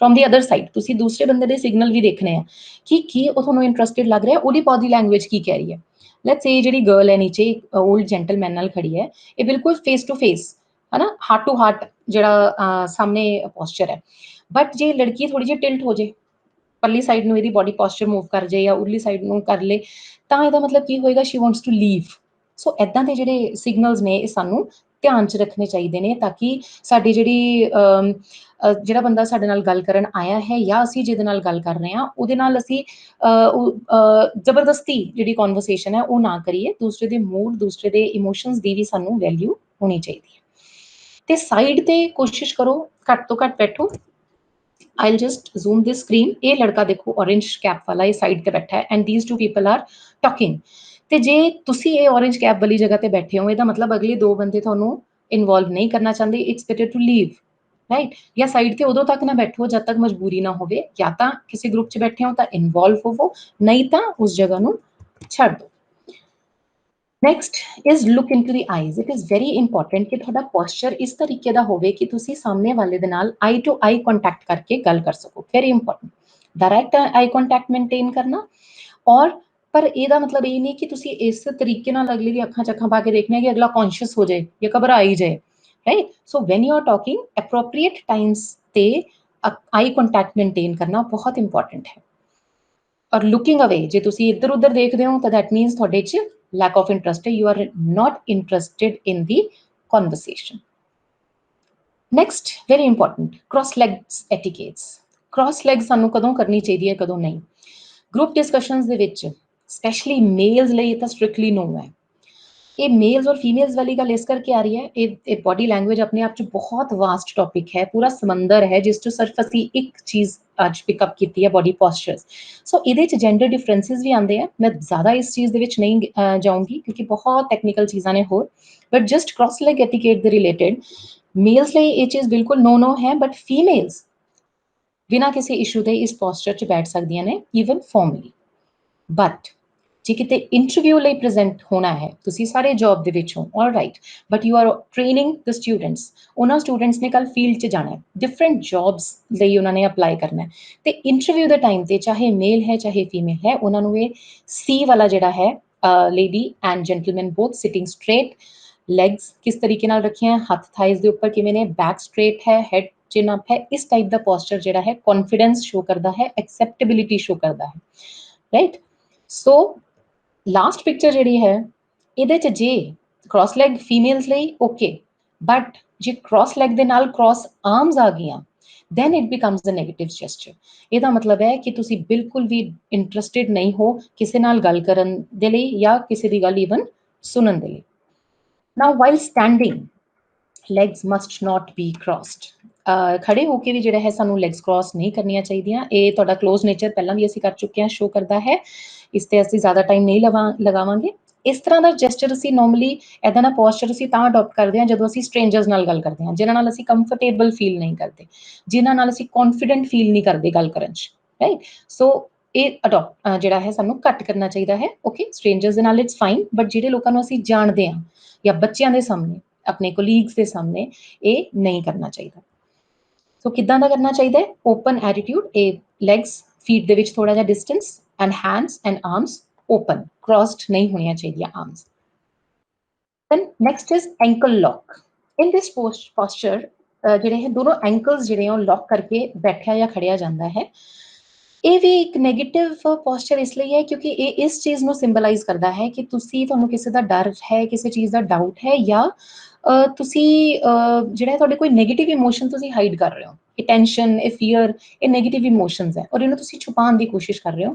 ਉਦੋਂ ਇਹ ਨਾਰਮਲੀ ਜਿਹੜਾ ਹੈ ਪੋਸਚਰ ਅਡਾਪਟ ਕੀਤਾ ਜਾਂਦਾ ਹੈ ਔਰ ਇਸ ਨੂੰ ਵੀ ਅਵੋਇਡ ਕੀਤਾ ਜਾਣਾ ਚਾਹੀਦਾ ਹੈ। Next is very important, figure 4 leg lock ਜਾਂ ਫਿਗਰ 4 ਲੈਗ ਕਲੈਂਪ ਪੋਜੀਸ਼ਨ ਕਹਿੰਦੇ ਹਨ। ਇਹ ਕਿਹੜੀ ਪੋਜੀਸ਼ਨਸ ਹੈ? ਇਹ ਦੇਖੋ, ਇਸ ਪੋਜੀਸ਼ਨ 'ਚ ਤੁਸੀਂ ਅਕਸਰ ਕਈਆਂ ਨੂੰ ਬੈਠੇ ਦੇਖਿਆ ਹੋਏਗਾ, ਬਟ ਜ਼ਿਆਦਾਤਰ ਅਥੋਰੀਟੇਟਿਵ ਲੋਕਾਂ ਨੂੰ ਬੈਠੇ ਦੇਖਿਆ ਹੋਏਗਾ, ਰਾਈਟ, ਜਿਹੜੇ ਕਿਸੇ ਪੋਜੀਸ਼ਨ ਤੇ ਨੇ, ਹਾਈ ਰੈਂਕ ਨੇ, ਜਾਂ ਜਿਨ੍ਹਾਂ ਦਾ ਐਟੀਟਿਊਡ ਐਵੇਂ ਦਾ ਨੇ ਕਿ ਉਹ ਆਪਣੇ ਆਪ ਨੂੰ ਸੁਪੀਰੀਅਰ ਸਮਝਦੇ ਆ। ਸੋ ਇਹ ਪੋਸਚਰ, ਇਹ ਕਲੈਂਪ ਦਾ ਮਤਲਬ ਕੀ ਹੈ? ਇਹ ਜਿਹੜਾ ਸੈਕਿੰਡ ਵਾਈਟ ਵਾਲੀ ਪਿਕਚਰ ਤੁਸੀਂ ਦੇਖ ਰਹੇ ਹੋ, ਇਹਦੇ 'ਚ ਹੱਥਾਂ ਦੇ ਨਾਲ ਆਪਣੀ ਲੈਗ ਨੂੰ ਜਕੜਿਆ ਹੋਇਆ। ਕਲੈਂਪ ਇਜ਼ ਸਮਥਿੰਗ ਜਿਹੜੀ ਕਿਸੇ ਦੋ ਚੀਜ਼ਾਂ ਨੂੰ ਟਾਈਟਲੀ ਹੋਲਡ ਕਰਨ ਦੇ ਕੰਮ ਆਉਂਦਾ। ਸੋ ਇਹ ਕਲੈਂਪ ਦੇ ਤਰੀਕੇ ਨਾਲ ਕੀਤਾ ਹੋਇਆ, ਮਤਲਬ ਕਿ ਮੈਂ ਬਹੁਤ ਰਿਜਿਡ ਐਟੀਟਿਊਡ ਹੈ ਮੇਰਾ, ਜੇ ਇਸ ਪੋਸਚਰ 'ਚ ਮੈਂ ਬੈਠੀ ਹਾਂ, ਮੈਂ ਆਰਗੂਮੈਂਟੇਟਿਵ ਹਾਂ ਔਰ ਮੈਨੂੰ ਲੱਗਦਾ ਹੈ ਜੋ ਮੈਂ ਕਹਤਾ ਉਹੀ ਠੀਕ ਹੈ, ਮੈਂ ਹੀ ਸੁਪੀਰੀਅਰ ਹਾਂ, ਤੇ ਮੈਂ ਆਪਣੀ ਓਪੀਨੀਅਨ ਬਿਲਕੁਲ ਚੇਂਜ ਨਹੀਂ ਕਰੂੰਗੀ, ਤੁਹਾਡੀ ਜੋ ਮਰਜ਼ੀ ਓਪੀਨੀਅਨ ਹੋਵੇ। ਤੇ ਇਹੋ ਜਿਹੇ ਬੰਦਿਆਂ ਨੂੰ ਆਪਣੀ ਗੱਲ ਮਨਵਾਉਣਾ ਬਹੁਤ ਮੁਸ਼ਕਿਲ ਹੈ। ਸੋ ਇਹ ਗੱਲਾਂ ਆਪਾਂ ਕਿਉਂ ਕਰ ਰਹੇ ਹਾਂ? ਕਿਉਂਕਿ ਅਸੀਂ ਇੰਟਰਪਰਸਨਲ ਸਕਿੱਲਸ ਦੀ ਗੱਲ ਕਰ ਰਹੇ ਹਾਂ।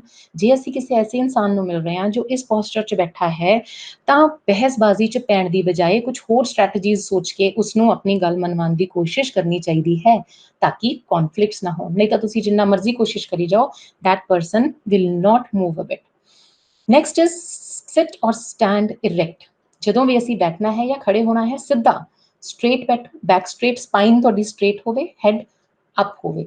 ਸਲਾਊਚ, ਡੋਂਟ ਸਲਾਊਚ, ਇਹ ਜਿਹੜੀ ਸੈਕਿੰਡ ਪੋਜੀਸ਼ਨ ਹੈ, ਦਿਸ ਇਜ਼ ਅ ਸਲਾਊਚਿੰਗ ਪੋਜੀਸ਼ਨ, ਮਤਲਬ ਅਸੀਂ ਢਿੱਲੇ ਜਿਹੇ ਹੋ ਕੇ ਕਈ ਵਾਰੀ ਕਿਸੇ ਦੀਵਾਰ ਦੇ ਨਾਲ ਢੋ ਲਾ ਕੇ ਖੜ ਜਾਂਦੇ ਹਾਂ, ਜਾਂ ਸੋਫੇ ਤੇ ਜਾਂ ਚੇਅਰ ਤੇ ਬੈਠ ਕੇ ਅਸੀਂ ਬਿਲਕੁਲ ਪਿੱਛੇ ਨੂੰ ਗਿਰ ਕੇ ਜਿਵੇਂ ਆਪਾਂ ਪੋਜੀਸ਼ਨ ਅਡਾਪਟ ਕਰਦੇ ਹਾਂ ਉਸ ਤਰ੍ਹਾਂ ਦੀ ਪੋਜੀਸ਼ਨ ਸਾਨੂੰ ਨਹੀਂ ਬੈਠਣਾ ਚਾਹੀਦਾ। ਕਿਉਂ? ਕਿਉਂਕਿ ਇਹ ਸ਼ੋ ਕਰਦਾ ਵੀ ਆਪਾਂ ਬੋਰ ਹੋ ਰਹੇ ਹਾਂ, ਇੰਟਰਸਟਿਡ ਨਹੀਂ ਆ, ਥੱਕੇ ਹੋਏ ਹਾਂ, ਵੀਕ ਹਾਂ। ਸੋ ਇਹ ਚੀਜ਼ਾਂ ਜਿਹੜੀਆਂ ਨੇ ਇੱਕ ਪ੍ਰੋਫੈਸ਼ਨਲ ਲਈ ਜਿਹੜੀਆਂ ਅਵੋਇਡ ਕਰਨੀਆਂ ਚਾਹੀਦੀਆਂ ਨੇ ਕਿ we should always feel active and confident. ਔਰ ਐਕਟਿਵ ਪਰਸਨੈਲਿਟੀ ਹੀ ਲੋਕਾਂ ਨੂੰ ਜ਼ਿਆਦਾ ਜਿਹੜੀ ਆ ਉਹ ਪਸੰਦ ਆਉਂਦੀ ਹੈ। Next is free your hands. What does this mean? ਅਸੀਂ ਓਪਨ ਪੋਸਚਰ ਦੇ ਵਿੱਚ ਕੀਤਾ ਸੀਗਾ ਕਿ ਮੈਂ ਤੁਹਾਨੂੰ ਸਪੈਸ਼ਲੀ ਕਿਹਾ ਸੀ ਕਿ ਇਸ ਚੀਜ਼ ਵੱਲ ਧਿਆਨ ਦਿਓ ਕਿ ਹੈਂਡਸ ਜਿਹੜੇ ਆ ਉਹ ਓਪਨ ਹੈ, ਆਰਮਸ ਜਿਹੜੀਆਂ ਨੇ ਖੁੱਲੀਆਂ ਨੇ। ਮਾਰਕ ਬੋਰਡਨ ਜਿਨ੍ਹਾਂ ਨੇ ਇੱਕ ਬਹੁਤ ਵਧੀਆ ਕਿਤਾਬ ਲਿਖੀ ਹੈ ਬਾਡੀ ਲੈਂਗੁਏਜ ਤੇ, ਵਿਨਿੰਗ ਬਾਡੀ ਲੈਂਗੁਏਜ, ਕਿ ਆਪਣੀ ਬਾਡੀ ਲੈਂਗੁਏਜ ਨਾਲ ਤੁਸੀਂ ਦੂਸਰਿਆਂ ਨੂੰ ਕਿਵੇਂ ਜਿੱਤ ਸਕਦੇ ਹੋ, ਦੂਸਰਿਆਂ ਦੇ ਦਿਲਾਂ ਤੇ ਕਿਵੇਂ ਰਾਜ ਕਰ ਸਕਦੇ ਹੋ। ਉਹਨਾਂ ਨੇ ਬਹੁਤ ਇੱਕ ਇੰਪੋਰਟੈਂਟ ਗੱਲ ਕਹੀ ਹੈ ਕਿ ਆਪਣੇ ਹੱਥ ਜਿਹੜੇ ਹੈ ਉਹ ਤੁਹਾਡੇ ਬਹੁਤ ਜ਼ਿਆਦਾ ਇੰਪੋਰਟੈਂਟ ਨੇ ਜੇ ਤੁਸੀਂ ਦੂਸਰਿਆਂ ਦੇ ਵਿੱਚ ਆਪਣੇ ਪ੍ਰਤੀ ਵਿਸ਼ਵਾਸ ਪੈਦਾ ਕਰਨਾ। So it's important to show your hands in conversations. So that means ਸਾਨੂੰ ਪਾਕਟਸ ਦੇ ਵਿੱਚ ਹੱਥ ਅਵੋਇਡ ਕਰਨੇ ਚਾਹੀਦੇ ਹਨ। ਤੇ ਪਾਕਟ ਦੇ ਵਿੱਚ ਹੱਥ ਜੇ ਅਸੀਂ ਪਾਉਂਦੇ ਹਾਂ ਤਾਂ ਇਹਦਾ ਮਤਲਬ ਹੈ ਸਾਹਮਣੇ ਵਾਲੇ ਲਈ ਅਸੀਂ ਡਿਸਰਿਸਪੈਕਟਫੁਲ ਹਾਂ। ਔਰ ਬੱਚਿਆਂ ਦੇ ਸਾਹਮਣੇ ਵੀ ਨਹੀਂ ਕਰਨਾ ਚਾਹੀਦਾ। ਕਈ ਟੀਚਰਸ ਦੀ ਆਦਤ ਹੁੰਦੀ ਹੈ ਕਿ ਕਲਾਸ ਦੇ ਵਿੱਚ ਹੀ ਪਾਕਟ 'ਚ ਹੱਥ ਪਾ ਕੇ ਆਪਾਂ ਫਿਰ ਰਹੇ ਹੁੰਦੇ ਹਾਂ ਜਾਂ ਪੜ੍ਹਾ ਰਹੇ ਹੁੰਦੇ ਹਾਂ। ਜਿਵੇਂ ਮੈਂ ਟੀਚਰ ਐਜੂਕੇਟਰ ਹਾਂ, ਅਸੀਂ ਆਪਣੇ ਬੱਚਿਆਂ ਨੂੰ ਦੱਸਦੇ ਹੁੰਦੇ ਹਾਂ ਕਿ ਪਾਕਟ 'ਚ ਹੈਂਡ ਪਾ ਕੇ ਤੁਸੀਂ ਲੈਕਚਰ ਨਹੀਂ ਦੇਣਾ, ਬੱਚਿਆਂ ਨੂੰ ਨਹੀਂ ਪੜ੍ਹਾਉਣਾ। It is a negative posture. So higher authorities ਦੇ ਸਾਹਮਣੇ ਤਾਂ ਬਿਲਕੁਲ ਹੀ ਨਹੀਂ। ਕਿਉਂ? ਕਿਉਂਕਿ ਇਹ ਬਹੁਤ ਜ਼ਿਆਦਾ ਡਿਸਰਿਸਪੈਕਟਫੁਲ ਪੋਸਚਰ ਹੈ ਔਰ ਕਿਤੇ ਕਿਤੇ ਇਹ ਲੈਕ ਆਫ ਕੌਨਫੀਡੈਂਸ ਵੀ ਸ਼ੋ ਕਰਦਾ। Keeping hands in pocket also shows that you are not interested in talking. ਤੁਸੀਂ ਆਪਣੇ ਮਜ਼ੇ 'ਚ ਖੜੇ ਹੋਣਾ ਜਾਂ ਈਵਨ ਜੇ ਤੁਸੀਂ ਪਾਕਟ 'ਚ ਹੈਂਡ ਪਾ ਕੇ ਚੱਲ ਰਹੇ ਹੋ ਤਾਂ ਇਹਦਾ ਮਤਲਬ ਹੈ ਤੁਸੀਂ you just want to go casually for a walk. ਤੇ ਇਹਦਾ ਮਤਲਬ ਹੈ ਕੁਝ ਨਰਵਸ ਇਮੋਸ਼ਨ ਵੀ ਤੁਸੀਂ ਹਾਈਡ ਕਰ ਰਹੇ ਹੋ। ਪਰ ਜਦੋਂ ਮੈਂ ਸ਼ੁਰੂ 'ਚ ਬਾਡੀ ਲੈਂਗੁਏਜ ਬਾਰੇ ਪੜ੍ਹਨਾ ਸ਼ੁਰੂ ਕੀਤਾ ਸੀ ਤਾਂ ਮੈਨੂੰ ਲੱਗੇ ਕਿ ਮੈਨੂੰ ਤਾਂ ਲੱਗਦਾ ਹੈ ਕਿ ਜਿਹੜਾ ਪਾਕਟ 'ਚ ਹੈਂਡ ਪਾ ਕੇ ਬੰਦਾ ਕੌਨਫੀਡੈਂਟ ਫੀਲ ਕਰਦਾ। मैं इस बारे बहुत पढ़िया, फिर काफ़ी सर्च किया। Then I came to understand one other thing कि पॉकेट से हैंड पा के बंदा कॉन्फिडेंट फील कर सकता है, बट ਉਹਦੇ 'ਚ ਇੱਕ डिफरेंस है। Now look at the next picture. कदों पॉकेट से हैंड पाना कॉन्फिडेंस ਦਾ ਸਾਈਨ ਹੈ। ਹੁਣ ਇਹ ਪਿਛਲੀ ਪਿਕਚਰ ਦੇ ਵਿੱਚ ਦੇਖੋ hand and in next picture ਦੇ ਵਿੱਚ ਦੇਖੋ, ਇਹਦੇ 'ਚ ਜਿਹੜੇ ਆ ਥੰਬਸ ਵਿਜ਼ੀਬਲ ਨੇ। ਸੋ ਇਟ ਇਜ਼ ਸੀਨ, ਇਹ ਰਿਸਰਚ ਨੇ ਕਿਹਾ ਹੈ ਜਾਂ ਇਹ ਆਬਜ਼ਰਵ ਕੀਤਾ ਗਿਆ ਹੈ ਕਿ ਜਿਹੜੇ ਲੋਕ ਪਾਕਟਸ 'ਚ ਹੈਂਡ ਪਾਉਂਦੇ ਆ ਪਰ ਥੰਬਸ ਬਾਹਰ ਰੱਖਦੇ ਆ ਉਹ ਬਹੁਤ ਜ਼ਿਆਦਾ ਕੌਨਫੀਡੈਂਟ ਹੁੰਦੇ ਆ। So they have related to confidence with thumbs ਕਿ ਜੇ ਥੰਬਸ ਬਾਹਰ ਹੈ ਤਾਂ ਕੌਨਫੀਡੈਂਟ ਹੋ, ਜੇ ਥੰਬਸ ਵੀ ਅੰਦਰ ਹੈ, ਫਿੰਗਰਸ ਵੀ ਅੰਦਰ ਹੈ, then you are not confident. Next is holding hands behind the back, very important. ਅਕਸਰ ਇਸ ਪੋਸਚਰ ਦੇ ਵਿੱਚ ਆਪਾਂ ਦੇਖਦੇ ਹਾਂ ਟੀਚਰਸ ਨੂੰ ਵੀ ਕਲਾਸ ਦੇ ਵਿੱਚ, ਪਰ ਪੜ੍ਹਾਉਂਦੇ ਹੋਏ ਘੱਟ। ਅਸੀਂ ਦੇਖਦੇ ਹਾਂ ਜਦੋਂ ਅਸੀਂ ਸੁਪਰਵਾਈਜ਼ਿੰਗ ਮੋਡ 'ਚ ਹੁੰਦੇ ਹਾਂ, ਅਸੀਂ ਬੱਚਿਆਂ ਨੂੰ ਕੋਈ ਐਕਟੀਵਿਟੀ ਦਿੱਤੀ ਹੈ, ਅਸੀਂ ਬੱਚਿਆਂ ਨੂੰ ਕੋਈ ਟੈਸਟ ਦਿੱਤਾ ਹੈ ਕਰਨ ਦੇ ਲਈ, ਅਸੀਂ ਬੱਚਿਆਂ ਨੂੰ ਕੋਈ ਕੰਮ ਦਿੱਤਾ ਹੈ, ਅਸੀਂ ਚਲਦੇ ਹੋਏ ਅਸੀਂ ਇਹ ਪੋਸਚਰ ਨਾਰਮਲੀ ਅਡਾਪਟ ਕਰ ਲੈਂਦੇ ਹਾਂ। This is called palm in palm. ਹਥੇਲੀ ਦੇ ਵਿੱਚ ਦੂਸਰੀ ਹਥੇਲੀ ਹੈ ਬਹੁਤ ਲਾਈਟਲੀ ਪਕੜੀ ਹੋਈ ਹੈ। ਔਰ ਅਥਾਰਟੀਜ਼ ਜਾਂ ਸੁਪਰਵਾਈਜ਼ਰਸ ਵੀ ਜਦੋਂ ਪ੍ਰਿੰਸੀਪਲ ਸਾਡੇ ਅਰਾਊਂਡ ਲੈਂਦੇ ਅਕਸਰ ਇਸ ਪੋਜੀਸ਼ਨ ਦੇ ਵਿੱਚ ਤੁਸੀਂ ਦੇਖਿਆ ਹੋਣਾ ਮੂਵ ਕਰਦੇ ਆ। ਸੈਕਿੰਡ ਇਜ਼ ਹੈਂਡ ਗ੍ਰਿਪਿੰਗ ਰਿਸਟ, ਮਤਲਬ ਕਿ ਅਸੀਂ ਇੱਕ ਹੱਥ ਦੇ ਨਾਲ ਦੂਸਰੇ ਹੱਥ ਦੀ ਕਲਾਈ ਨੂੰ ਪਕੜਿਆ ਹੋਇਆ। This shows that you are frustrated. ਇਹਦਾ ਮਤਲਬ ਹੈ ਕਿ ਤੁਸੀਂ ਆਪਣੇ ਆਪ ਨੂੰ ਕੰਟਰੋਲ ਕਰਕੇ ਚੱਲ ਰਹੇ ਹੋ। ਕੋਈ ਨੈਗੇਟਿਵ ਮਤਲਬ ਫਰਸਟ੍ਰੇਸ਼ਨ ਹੈ, ਤੁਹਾਡੇ ਕੋਈ ਨੈਗੇਟਿਵ ਇਮੋਸ਼ਨ ਹੈ ਜਿਸ ਨੂੰ ਤੁਸੀਂ ਕੰਟਰੋਲ ਕਰਕੇ ਚੱਲ ਰਹੇ ਹੋ। ਐਂਡ ਥਰਡ, ਜੇ ਤੁਸੀਂ ਇੱਕ ਹੱਥ ਦੇ ਨਾਲ ਆਪਣੀ ਅਪਰ ਆਰਮ ਪਕੜੀ ਹੈ ਫਿਰ ਤਾਂ ਬਹੁਤ ਹੀ ਜ਼ਿਆਦਾ ਤੁਸੀਂ ਪ੍ਰੋਬਲਮ 'ਚ ਹੋ, ਤੁਹਾਡੇ ਬਹੁਤ ਹੀ ਮਾਈਂਡ ਦੇ ਵਿੱਚ ਕੁਝ ਹੋਰ ਫਰਸਟ੍ਰੇਸ਼ਨਸ, ਟੈਨਸ਼ਨਸ ਚੱਲ ਰਹੀਆਂ ਨੇ ਤੇ ਤੁਸੀਂ ਬਹੁਤ ਜ਼ਿਆਦਾ ਆਪਣੇ ਆਪ ਨੂੰ ਕੰਟਰੋਲ ਕਰਕੇ ਚੱਲ ਰਹੇ ਹੋ। ਮੇ ਬੀ ਤੁਸੀਂ ਗੁੱਸੇ 'ਚ ਹੋ, ਰਾਈਟ? ਸੋ ਫਸਟ ਵਾਲੀ ਜਿਹੜੀ ਹੈ ਉਹ ਐਕਸੈਪਟਿਡ ਹੈ if we talk of teachers. So postures for teachers and trainers, ਇਹ ਇੰਪੋਰਟੈਂਟ ਕਿਉਂ ਹੈ? ਕਿਉਂਕਿ ਜੇ ਅਸੀਂ ਰਾਈਟ ਪੋਸਚਰ ਅਡਾਪਟ ਕਰਦੇ ਹਾਂ, ਇਹ ਬੱਚਿਆਂ ਦੇ ਲਈ ਰਿਸਪੈਕਟਫੁਲ ਹੈ। ਪਹਿਲੀ ਗੱਲ, ਬੱਚਿਆਂ ਦੀ ਵੀ ਆਪਣੀ ਇੰਡੀਵਿਜੂਅਲਿਟੀ ਹੈ, ਬੱਚੇ ਵੀ ਤੁਹਾਨੂੰ ਆਬਜ਼ਰਵ ਕਰਦੇ ਆ, ਰਾਈਟ? ਸੋ ਉਹਨਾਂ ਲਈ ਪਹਿਲੀ ਚੀਜ਼ ਰਿਸਪੈਕਟਫੁਲ ਹੈ। ਦੂਸਰਾ, ਬੱਚਿਆਂ ਨੂੰ ਜੇ ਅਸੀਂ ਓਪਨ ਪੋਸਚਰਸ ਅਡਾਪਟ ਕਰਦੇ ਹਾਂ ਤਾਂ ਬੱਚਿਆਂ ਨੂੰ ਲੱਗਦਾ ਹੈ ਕਿ ਉਹ ਸਾਨੂੰ ਅਪਰੋਚ ਕਰ ਸਕਦੇ ਆ, ਉਹਨਾਂ ਨੂੰ ਲੱਗਦਾ ਹੈ ਕਿ ਟੀਚਰ ਸਾਡੀ ਗੱਲ ਸੁਣੇਗਾ, ਅਸੀਂ ਇਹਨਾਂ ਨੂੰ ਕੁਐਸਚਨ ਪੁੱਛ ਸਕਦੇ ਹਾਂ, ਅਸੀਂ ਇਹਨਾਂ ਨਾਲ ਆਪਣੀ ਪ੍ਰੋਬਲਮ ਸ਼ੇਅਰ ਕਰ ਸਕਦੇ ਹਾਂ, ਰਾਈਟ? ਥਰਡਲੀ, ਜੇ ਅਸੀਂ ਗੁੱਡ ਬੋਡੀ ਪੋਸਚਰਸ ਮੇਨਟੇਨ ਕਰਦੇ ਹਾਂ ਕਲਾਸ ਦੇ ਵਿੱਚ ਤਾਂ ਕਲਾਸ ਦਾ ਐਨਵਾਇਰਨਮੈਂਟ ਅਸੀਂ ਐਕਟਿਵ ਰੱਖਣ ਦੇ ਵਿੱਚ, ਲਾਈਵਲੀ ਰੱਖਣ ਦੇ ਵਿੱਚ ਹੈਲਪ ਕਰ ਸਕਦੇ ਹਾਂ। ਜੇ ਅਸੀਂ ਹੀ ਕਲਾਸ 'ਚ ਢਿੱਲੇ ਢਾਲੇ ਰਵਾਂਗੇ ਲਾਈਕ ਦਿਸ, ਜੇ ਅਸੀਂ ਇੱਦਾਂ ਦੇ ਪੋਸਚਰ 'ਚ ਬੈਠ ਕੇ, ਚਾਹੇ ਅਸੀਂ ਦੁਖੀ ਹੋ ਰਹੇ ਹਾਂ ਕਲਾਸ 'ਚ, ਕੋਈ ਬੱਚੇ ਸ਼ਰਾਰਤ ਕਰ ਰਹੇ ਹੈ, ਇਨਡਿਸਿਪਲਿਨ ਕ੍ਰੀਏਟ ਕਰ ਰਹੇ ਹੈ, ਕੰਟਰੋਲ 'ਚ ਨਹੀਂ ਹੈ ਜਾਂ ਥਿੰਗਸ ਲਾਈਕ ਦੈਟ, ਪਰ ਜੇ ਅਸੀਂ ਇੱਦਾਂ ਦੇ ਪੋਸਚਰ ਆਪਣਾ ਅਡਾਪਟ ਕਰ ਲਿਆ, ਇਸ ਪੋਸਚਰ 'ਚ ਅਸੀਂ ਬੈਠ ਕੇ ਜਾਂ ਖੜੇ ਹੋ ਗਏ ਤਾਂ ਬੱਚੇ ਤਾਂ ਸਮਝ ਜਾਣਗੇ ਕਿ ਟੀਚਰ ਹੁਣ ਫਰਸਟ੍ਰੇਟਿਡ ਹੈ, ਇਹਦੇ ਕਾਬੂ 'ਚ ਅਸੀਂ ਨਹੀਂ ਹੈਗੇ, ਅਸੀਂ ਹੋਰ ਜ਼ਿਆਦਾ ਕੁਝ ਕਰ ਸਕਦੇ ਹਾਂ, ਹੋਰ ਜ਼ਿਆਦਾ ਨਿਊਸੈਂਸ ਕ੍ਰੀਏਟ ਕਰ ਸਕਦੇ ਹਾਂ। So these are all low power poses of teachers. Which are the high power poses. ਸਾਨੂੰ ਕਿਹੜੇ ਪੋਸਚਰਸ ਅਡੋਪਟ ਕਰਨੇ ਚਾਹੀਦੇ ਆ ਕਲਾਸ ਦੇ ਵਿੱਚ, ਤਾਂ ਕਿ ਅਸੀਂ ਬੱਚਿਆਂ ਨੂੰ ਆਪਣੀ ਪ੍ਰੈਜ਼ੈਂਸ ਦਾ ਅਹਿਸਾਸ ਦਵਾ ਸਕੀਏ, ਤਾਂ ਕਿ ਬੱਚਿਆਂ ਤੇ ਅਸੀਂ ਪੋਜ਼ਿਟਿਵ ਇੰਪੈਕਟ ਪਾ ਸਕੀਏ, ਬੱਚੇ ਸਾਡੀ ਗੱਲ ਸੁਣਨ ਦੇ ਲਈ ਜਿਹੜੇ ਹੈ ਐਟਲੀਸਟ ਉਹਨਾਂ ਦੇ ਵਿੱਚ ਰੈਡੀਨੈਸ ਆਵੇ। ਸੋ ਇਹ ਕੁਝ ਐਗਜ਼ਾਮਪਲਸ ਨੇ ਜਿਹੜੇ ਤੁਸੀਂ ਪਿਕਚਰਸ ਦੇ ਵਿੱਚ ਦੇਖ ਰਹੇ ਹੋ। ਹੈਂਡਸ ਅਪ ਹੈ, ਹੈਡ ਅਪ ਹੈ, ਸਪਾਈਨ ਇਰੈਕਟ ਹੈ, ਕੁਝ ਗੱਲਾਂ ਰੈਪੀਟੇਟਿਵ ਨੇ but I will just skip ਦੋਸ।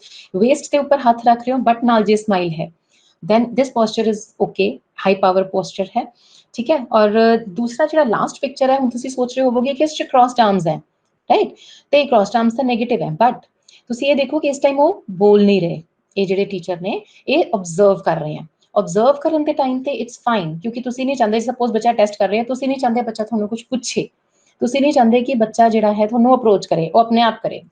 So at this point of time this posture is open, ਪਰ ਲੈਗਸ ਦੇਖੋ, ਲੈਗਸ ਕ੍ਰੋਸਡ ਨਹੀਂ ਹੈ। ਸੋ ਇਹ ਕੰਪਲੀਟਲੀ ਕਲੋਜ਼ਡ ਪੋਸਚਰ ਨਹੀਂ ਹੈ, ਓਪਨਨੈਸ ਹੈ।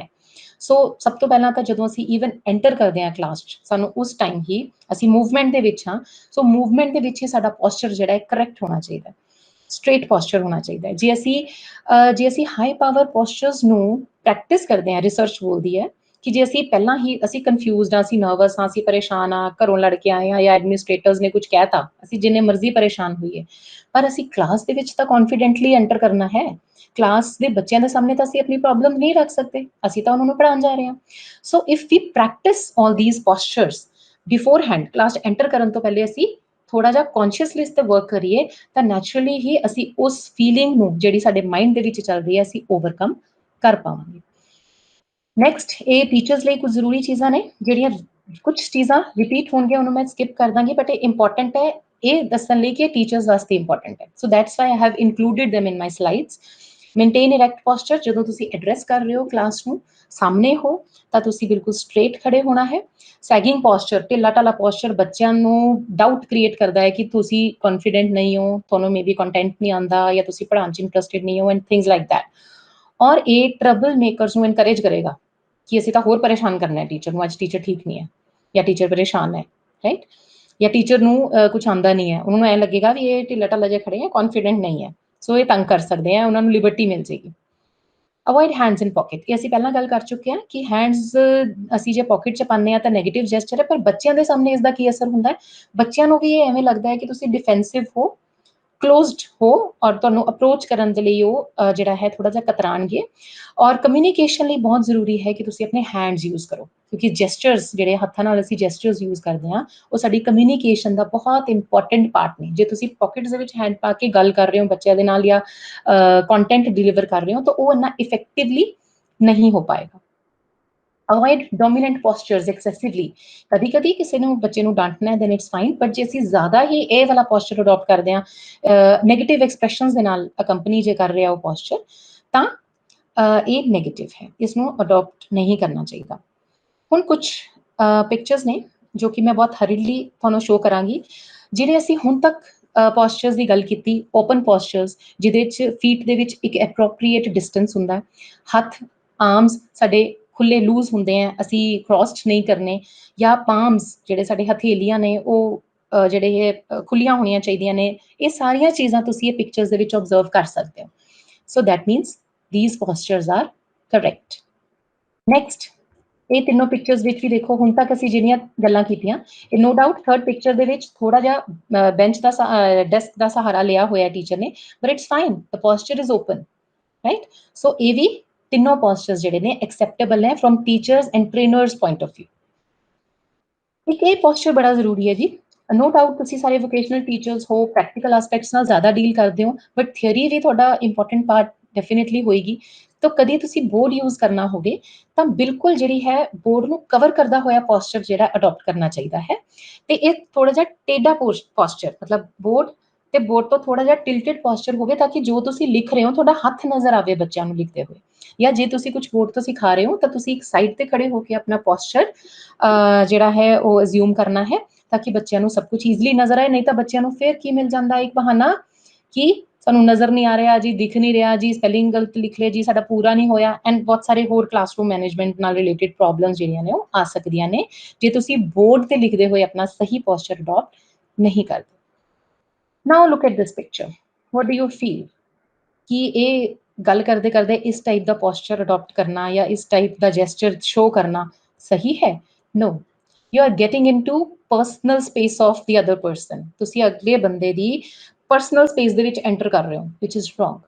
ਸੋ ਹੁਣ ਇੱਕ ਹੋਰ ਗੱਲ ਜਿਹੜੀ ਹੈ, ਨਵੀਂ ਗੱਲ ਅਸੀਂ ਕਰਨ ਜਾ ਰਹੇ ਹਾਂ ਕਿ ਹਰ ਇਨਸਾਨ ਦੇ ਆਸ-ਪਾਸ ਅਸੀਂ ਕਹੀਏ ਕਿ ਕੁਝ ਸਰਕਲਸ ਅਜ਼ਿਊਮ ਕਰਨੇ ਆ ਅਸੀਂ। ਇੱਕ ਤਾਂ ਬਿਲਕੁਲ ਇੰਟੀਮੇਟ, ਬਿਲਕੁਲ ਹੀ ਜਿਹੜਾ ਤੁਸੀਂ ਕਹੋ ਇੰਟੀਮੇਟ ਅਸੀਂ ਆਪਣੀ ਫੈਮਿਲੀ ਮੈਂਬਰਸ ਨਾਲ ਹੋ ਸਕਦੇ ਹਾਂ, ਉਹ ਇਸ ਘੇਰੇ ਦੇ ਵਿੱਚ ਆ ਸਕਦੇ ਆ, ਰਾਈਟ। ਉਸ ਤੋਂ ਬਾਅਦ ਜਿਹੜੇ ਫੈਮਿਲੀ ਹੈ, ਫਰੈਂਡਸ ਹੈ, ਟੀਚਰਸ ਹੈ, ਉਹ ਪਰਸਨਲ ਸਪੇਸ ਬਟ ਇੱਕ ਡਿਸਟੈਂਸ ਜਿਹੜਾ ਹੈ ਉਹ ਉਸ ਤੇ ਆਣੇ ਚਾਹੀਦੇ ਹੈ। Just excuse me. ਸੋ ਅਸੀਂ ਜ਼ਿਆਦਾ ਕਲੋਜ਼ ਜਿਹੜਾ ਹੈ ਕਿਸੇ ਬੰਦੇ ਦੇ ਕੋਲ ਅਸੀਂ ਕੋਈ ਵੀ ਪੋਸਚਰ ਇੱਦਾਂ ਦਾ ਅਡੋਪਟ ਨਹੀਂ ਕਰਨਾ ਕਿ ਅਸੀਂ ਬਹੁਤ ਜ਼ਿਆਦਾ professionally, I am talking about, ਕਿ ਅਸੀਂ ਉਸਦੀ ਪਰਸਨਲ ਸਪੇਸ ਦੇ ਵਿੱਚ ਬਹੁਤ ਜ਼ਿਆਦਾ ਐਂਟਰ ਕਰੀਏ। ਪਰਸਨਲ ਸਪੇਸ ਦੇ ਵਿੱਚ ਵੀ ਦੇਖੋ ਇੱਕ ਡੋਟਡ ਲਾਈਨ ਹੈ ਔਰ ਇੱਕ ਡੋਟਡ ਤੋਂ ਬਾਹਰ ਹੈ, ਇੱਕ ਡੋਟਡ ਦੇ ਅੰਦਰ ਹੈ। ਸੋ ਕੋਸ਼ਿਸ਼ ਕਰੋ ਪਰਸਨਲ ਸਪੇਸ ਦੇ ਜਿਹੜੇ ਡੋਟਡ ਲਾਈਨ ਦੇ ਬਾਹਰ ਅਸੀਂ ਰਹੀਏ। ਸੋਸ਼ਲ ਸਪੇਸ ਹੈ, ਦੈਨ ਥਰਡ ਨੰਬਰ ਤੇ, ਦੈਨ ਪਬਲਿਕ ਸਪੇਸ ਹੈ। ਪਬਲਿਕ ਜਿਹੜੀ ਹੈ ਉਹ ਦੂਰੋਂ ਦੂਰੋਂ ਅਸੀਂ ਡੀਲ ਕਰਦੇ ਹਾਂ। ਨਾਓ ਕੀ ਧਿਆਨ ਰੱਖਣਾ ਅਸੀਂ, ਕਲਾਸਰੂਮ ਮੈਨੇਜਮੈਂਟ ਕੁਝ ਐਕਸਪਰਟਸ ਕਹਿੰਦੇ ਨੇ ਕਿ ਟੀਚਰਸ ਲਈ ਸੁਜੈਸ਼ਨ ਦਿੰਦੇ ਨੇ ਕਿ ਜਿਹੜੇ ਟਫ ਸਟੂਡੈਂਟਸ ਹੈ, ਟਫ ਟੂ ਹੈਂਡਲ ਜਾਂ ਜ਼ਿਆਦਾ ਟਰਬਲ ਮੇਕਰਸ ਜਿਹੜੇ ਨੇ, ਸਾਨੂੰ ਉਹਨਾਂ ਦੇ ਜ਼ਿਆਦਾ ਕਲੋਜ਼ ਬੈਠਣਾ ਜਾਂ ਖੜਨਾ ਚਾਹੀਦਾ, ਉਹਨਾਂ ਨੂੰ ਆਪਣੇ ਨੇੜੇ ਬਿਠਾਓ। ਅਸੀਂ ਵੀ ਕੀ ਕਰਦੇ ਹਾਂ, ਜਿਹੜੇ ਜ਼ਿਆਦਾ ਟਰਬਲ ਮੇਕਰਸ ਹੁੰਦੇ ਆ ਅਸੀਂ ਕਹਿੰਦੇ ਆ ਆ ਜਾਓ ਫਸਟ ਬੈਂਚ ਤੇ ਬੈਠੋ ਆ ਕੇ, ਹੈ ਨਾ, ਸਭ ਤੋਂ ਅੱਗੇ ਆ ਕੇ ਬੈਠੋ। ਕਿਉਂ? ਸਾਡੀ ਨਜ਼ਰ 'ਚ ਰਹੋਗੇ, ਸਾਡੇ ਜਿੰਨਾ ਕਲੋਜ਼ ਰਹੋਗੇ ਤੁਸੀਂ ਉਨਾ ਹੀ ਬਦਤਮੀਜ਼ੀ ਜਾਂ ਕੋਈ ਇਨਡਿਸਿਪਲਿਨ ਘੱਟ ਕਰੋਗੇ। ਸੋ ਕਲਾਸਰੂਮ ਮੈਨੇਜਮੈਂਟ ਜਿਹੜੇ ਐਕਸਪਰਟਸ ਨੇ ਉਹ ਕਹਿੰਦੇ ਨੇ ਬਟ ਕਿਸੇ ਬੱਚੇ ਦੀ ਪਰਸਨਲ ਸਪੇਸ ਦੇ ਵਿੱਚ ਐਂਟਰ ਕਰਨਾ ਗਲਤ ਹੈ ਉਸਦੀ ਪਰਮਿਸ਼ਨ ਦੇ ਬਿਨਾਂ, ਕਿਉਂਕਿ ਇਹ ਡਿਸਰਿਸਪੈਕਟ ਸ਼ੋ ਕਰੇਗਾ ਉਸ ਬੱਚੇ ਲਈ, ਡੋਮੀਨੈਂਸ ਸ਼ੋ ਕਰੇਗਾ, ਇਹ ਸ਼ੋ ਕਰੇਗਾ ਕਿ ਤੁਸੀਂ ਡੋਮੀਨੇਟ ਕਰ ਰਹੇ ਹੋ ਉਸਨੂੰ, ਹੈ ਨਾ, ਜ਼ਿਆਦਾ ਰੋਬ ਦਿਖਾ ਰਹੇ ਹੋ ਆਪਣਾ, ਔਰ ਅਨਕੰਫਰਟੇਬਲ ਫੀਲ ਕਰ ਸਕਦਾ ਬੱਚਾ। ਸੋ ਬੱਚਿਆਂ ਨੂੰ ਉਹਨਾਂ ਦੀ ਪਰਸਨਲ ਸਪੇਸ ਅਲਾਓ ਕਰਨੀ ਚਾਹੀਦੀ ਹੈ, ਚਾਹੇ ਤੁਸੀਂ ਕਲਾਸ 'ਚ ਹੋ, ਚਾਹੇ ਤੁਸੀਂ ਲੈਬ 'ਚ ਹੋ, ਚਾਹੇ ਕਿਤੇ ਵੀ ਹੋ। ਨਾਓ ਲੁੱਕ ਐਟ ਥੀਸ, ਹੁਣ ਇਹ ਕੁਝ ਇੱਕ ਡਿਸਟੈਂਸ ਮੇਨਟੇਨ ਕਰਕੇ ਜਿਹੜਾ ਹੈ ਟੀਚਰਸ ਇੰਟਰੈਕਟ ਕਰ ਰਹੇ ਨੇ, ਸੋ ਬੋਥ ਆਰ ਕਰੈਕਟ, ਰਾਈਟ। ਇਹ ਦੋਨੋਂ ਪਿਕਚਰਸ ਦੇ ਵਿੱਚ ਅਸੀਂ ਬੱਚੇ ਦੀ ਜ਼ਿਆਦਾ ਪਰਸਨਲ ਸਪੇਸ ਦੇ ਵਿੱਚ ਟੀਚਰਸ ਐਂਟਰ ਨਹੀਂ ਕਰ ਰਹੇ। ਨਾਓ ਦਿਸ ਟੀਚਰ ਇਹ ਕੰਪਿਊਟਰ ਦੇ ਦੇਖੋ ਕੁਝ ਦੱਸ ਰਹੀ ਹੈ ਬਟ ਬੱਚਾ ਜਿਹੜਾ ਕੰਫਰਟੇਬਲੀ ਬੈਠਾ ਹੈ, ਉਸਨੂੰ ਕੋਈ ਡਿਸਕੰਫਰਟ ਫੀਲ ਨਹੀਂ ਹੋ ਰਿਹਾ। ਫੋਰਥ ਪਿਕਚਰ ਦੇ ਵਿੱਚ ਵੀ ਦੇਖੋ ਬੋਡੀ ਪੋਸਚਰ ਇਸ ਟਾਈਪ ਦਾ ਆਪਟ ਕੀਤਾ ਹੋਇਆ ਹੈ ਕਿ ਬੱਚਿਆਂ ਦੀ ਪਰਸਨਲ ਸਪੇਸ ਦੇ ਵਿੱਚ ਜ਼ਿਆਦਾ ਇਹ ਟੀਚਰ ਨਹੀਂ ਹੈ। So this is also right. So conclusion ਕੀ ਹੈ ਕਿ ਜਦੋਂ ਅਸੀਂ ਕੋਈ ਵੀ ਬੋਡੀ ਪੋਸਚਰ ਅਸੀਂ ਅਜ਼ਿਊਮ ਕਰਨਾ ਹੈ ਤਾਂ ਅਸੀਂ ਕੀ ਦੇਖਣਾ ਹੈ, ਇੱਕ ਸਾਡੇ ਬੋਡੀ ਪੋਸਚਰ ਦੇ ਵਿੱਚ ਕੌਨਫੀਡੈਂਸ ਹੋਵੇ, ਨॉन डिफेंसिव ਹੋਵੇ, ਐਦਾਂ ਨਾ ਲੱਗੇ ਕਿ ਅਸੀਂ ਆਪਣੇ ਆਪ ਨੂੰ ਡਿਫੈਂਡ ਕਰ ਰਹੇ ਹਾਂ, ਜਿਹੜੇ ਕਿ ਕਲੋਜ਼ਡ ਪੋਸਚਰਸ ਦੇ ਵਿੱਚ ਅਸੀਂ ਗੱਲ ਕੀਤੀ, arms cross, legs crossed and things like that. Disinterested ਨਾ ਸ਼ੋ ਹੋਈਏ ਕਿ ਅਸੀਂ ਇੰਟਰਸਟਿਡ ਨਹੀਂ ਲੱਗ ਰਹੇ, ਸਾਡੀ ਬੋਡੀ ਲੈਂਗੁਏਜ, ਸਾਡਾ ਬੋਡੀ ਪੋਸਚਰ ਐਦਾਂ ਦਾ ਨਾ ਹੋਵੇ ਕਿ ਦੂਸਰੇ ਨੂੰ ਇਹ ਸਿਗਨਲ ਮਿਲੇ ਕਿ ਅਸੀਂ ਇੰਟਰਸਟਿਡ ਨਹੀਂ ਹਾਂ ਤੁਹਾਨੂੰ ਸੁਣਨ 'ਚ ਜਾਂ ਤੁਹਾਡੇ ਨਾਲ ਗੱਲ ਕਰਨ 'ਚ। ਅਪਰੋਚੇਬਲ ਹੋਵੇ, ਲੋਕ ਫ੍ਰੀ ਫੀਲ ਕਰਨ ਸਾਨੂੰ ਅਪਰੋਚ ਕਰਨਾ, ਡੋਮੀਨੈਂਸ ਨਾ ਲੱਗੇ ਕਿ ਐਦਾਂ ਨਾ ਲੱਗੇ ਕਿ ਅਸੀਂ ਡੋਮੀਨੇਟ ਕਰ ਰਹੇ ਹਾਂ ਦੂਜੇ ਨੂੰ। ਔਰ last but not the least, ਬਿਲਕੁਲ ਵੀ ਕਿਸੇ ਦੀ ਪਰਸਨਲ ਸਪੇਸ ਦੇ ਵਿੱਚ ਐਂਟਰ ਜ਼ਿਆਦਾ ਨਹੀਂ ਕਰਨਾ until and unless it is allowed. Next ਹੁਣ ਅਸੀਂ ਜਿਹੜੀ ਗੱਲ ਕਰਾਂਗੇ, last and the third part of my presentation, that deals with personality development. Personality development ਦੋ ਟਰਮਸ ਨੂੰ ਜੁੜ ਕੇ ਬਣਿਆ ਹੈ, ਇੱਕ ਪਰਸਨੈਲਿਟੀ ਔਰ ਇੱਕ development. Let's talk about personality first. What do you think personality is? ਜਦੋਂ ਅਸੀਂ ਪਰਸਨੈਲਿਟੀ ਟਰਮ ਸੁਣਦੇ ਹਾਂ ਕੀ ਆਉਂਦਾ ਸਾਡੇ ਮਾਈਂਡ 'ਚ? ਮੈਕਸਿਮਮ ਲੋਕ ਪਰਸਨੈਲਿਟੀ ਨੂੰ ਆਊਟਰ ਲੁੱਕ ਦੇ ਨਾਲ ਜੱਜ ਕਰਦੇ ਆ, ਬੰਦਾ ਕਿਵੇਂ ਦਾ ਦਿਖਦਾ ਹੈ, ਉਹਦੀ ਡਰੈਸਅਪ, ਉਹਦੀ looks. But my dear friends, this is not all, ਕਿਉਂਕਿ ਤੁਸੀਂ ਕਿਸੇ ਵੀ ਬੰਦੇ ਦੀ ਆਊਟਰ ਲੁੱਕਸ ਨੂੰ ਦੇਖ ਕੇ ਉਸਦੀ ਨੇਚਰ, ਉਸਦੇ ਸਕਿੱਲਸ, ਉਸਦੇ ਕੈਰੈਕਟਰਿਸਟਿਕਸ ਜਾਂ ਉਸਦੀ ਅੱਛਾਈਆਂ ਕਿਸੇ ਚੀਜ਼ ਦਾ ਅੰਦਾਜ਼ਾ ਨਹੀਂ ਲਗਾ ਸਕਦੇ। ਕੈਨ ਯੂ ਜੱਜ ਅ ਬੁੱਕ ਬਾਈ ਇਟਸ ਕਵਰ? ਸਿਰਫ ਕਵਰ ਅੱਛਾ ਹੋਵੇ, ਬੁੱਕ ਦੇ ਅੰਦਰ ਕੰਟੈਂਟ ਕੁਛ ਨਾ ਹੋਵੇ, ਸਾਨੂੰ ਗਿਆਨ ਦੇਗੀ? ਨੋ। ਸਿਮਿਲਰਲੀ ਸਿਰਫ ਜਿਹੜੀ ਸਾਡਾ ਪਹਿਰਾਵਾ ਹੈ, ਜਿਹੜੀ ਸਾਡੀ ਲੁੱਕਸ ਹੈ, ਉਸਨੂੰ ਆਪਾਂ ਕਿੱਦਾਂ ਮੇਨਟੇਨ ਕਰਕੇ ਚੱਲਦੇ ਹਾਂ, ਇਹ ਸਾਡੀ ਸਿਰਫ ਪਰਸਨੈਲਿਟੀ ਨੂੰ ਐਕਸਪ੍ਰੈਸ ਕਰਨ ਦਾ ਇੱਕ ਜ਼ਰੀਆ ਹੈ, ਪਰ ਇਹ ਕੰਪਲੀਟ ਪਰਸਨੈਲਿਟੀ ਨਹੀਂ ਹੈ। ਸੋ ਪਰਸਨੈਲਿਟੀ ਕੀ ਹੈ? ਹਰ ਬੰਦੇ ਦੇ ਵਿੱਚ ਆਪਣੇ ਕੁਝ ਗੁਣ, ਆਪਣੇ ਕੁਝ ਕੁਆਲਿਟੀਜ਼, ਆਪਣੇ ਕੁਝ ਕਰੈਕਟਰਿਸਟਿਕਸ ਹੁੰਦੇ ਹੈ ਜਿਹੜਾ ਉਸਨੂੰ ਦੂਸਰੇ ਇੰਡੀਵਿਜੂਅਲਸ ਤੋਂ ਅਲੱਗ ਬਣਾਉਂਦਾ ਹੈ। ਇਸੇ ਲਈ ਹਰ ਇੱਕ ਦੀ ਪਰਸਨੈਲਿਟੀ ਦੂਸਰੇ ਤੋਂ ਅਲੱਗ ਹੁੰਦੀ ਹੈ, ਹਰ ਇੱਕ ਦਾ ਬਿਹੇਵੀਅਰ ਦੂਸਰੇ ਤੋਂ ਅਲੱਗ ਹੁੰਦਾ ਹੈ।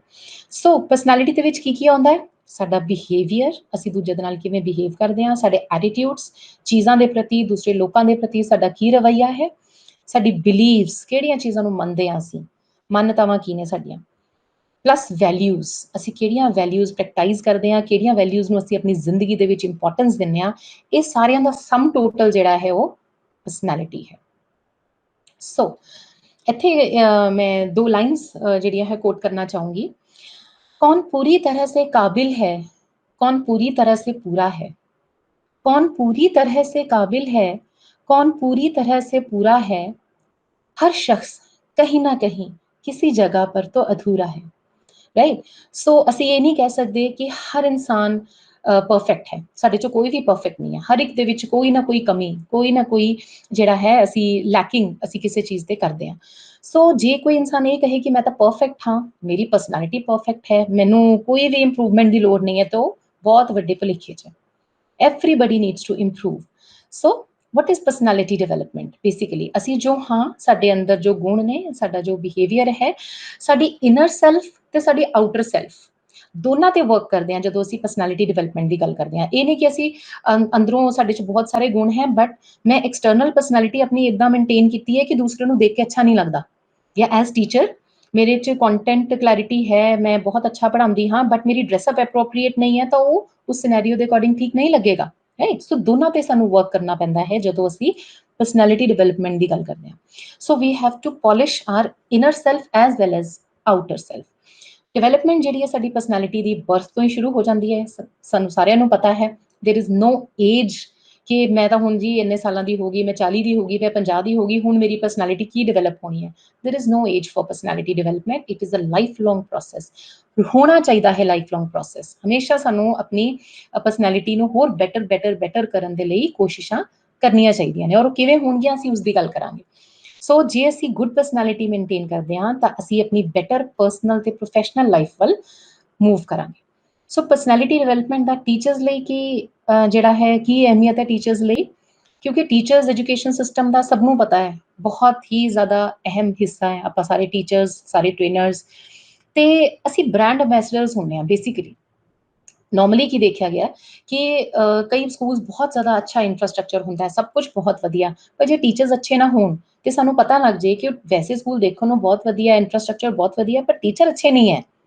ਰਾਈਟ, ਮੇ ਬੀ ਉਹਨਾਂ ਦੇ ਹਾਰਡ ਸਕਿੱਲਸ ਅੱਛੇ ਨਹੀਂ ਹੈ, ਪਲੱਸ ਉਹਨਾਂ ਦੇ ਜੇ ਸੌਫਟ ਸਕਿੱਲ ਅੱਛੇ ਨਹੀਂ ਹੈ। ਹੋ ਸਕਦਾ ਉਹ ਬਹੁਤ ਅੱਛਾ ਪੜ੍ਹਾਉਂਦੇ ਹੋਣ, ਬਟ ਬੱਚਿਆਂ ਦੇ ਨਾਲ ਰੈਪੋ ਅੱਛੀ ਐਸਟੈਬਲਿਸ਼ ਨਹੀਂ ਕਰਦੇ, ਬੱਚਿਆਂ ਨੂੰ ਇਨਸਪਾਇਰ ਨਹੀਂ ਕਰਦੇ, ਬੱਚਿਆਂ ਦੇ ਨਾਲ ਕਲੋਜ਼ ਵੀ ਜਿਹੜਾ ਉਹਨਾਂ ਦਾ ਰੈਪੋ ਐਸਟੈਬਲਿਸ਼ ਨਹੀਂ ਹੁੰਦੀ।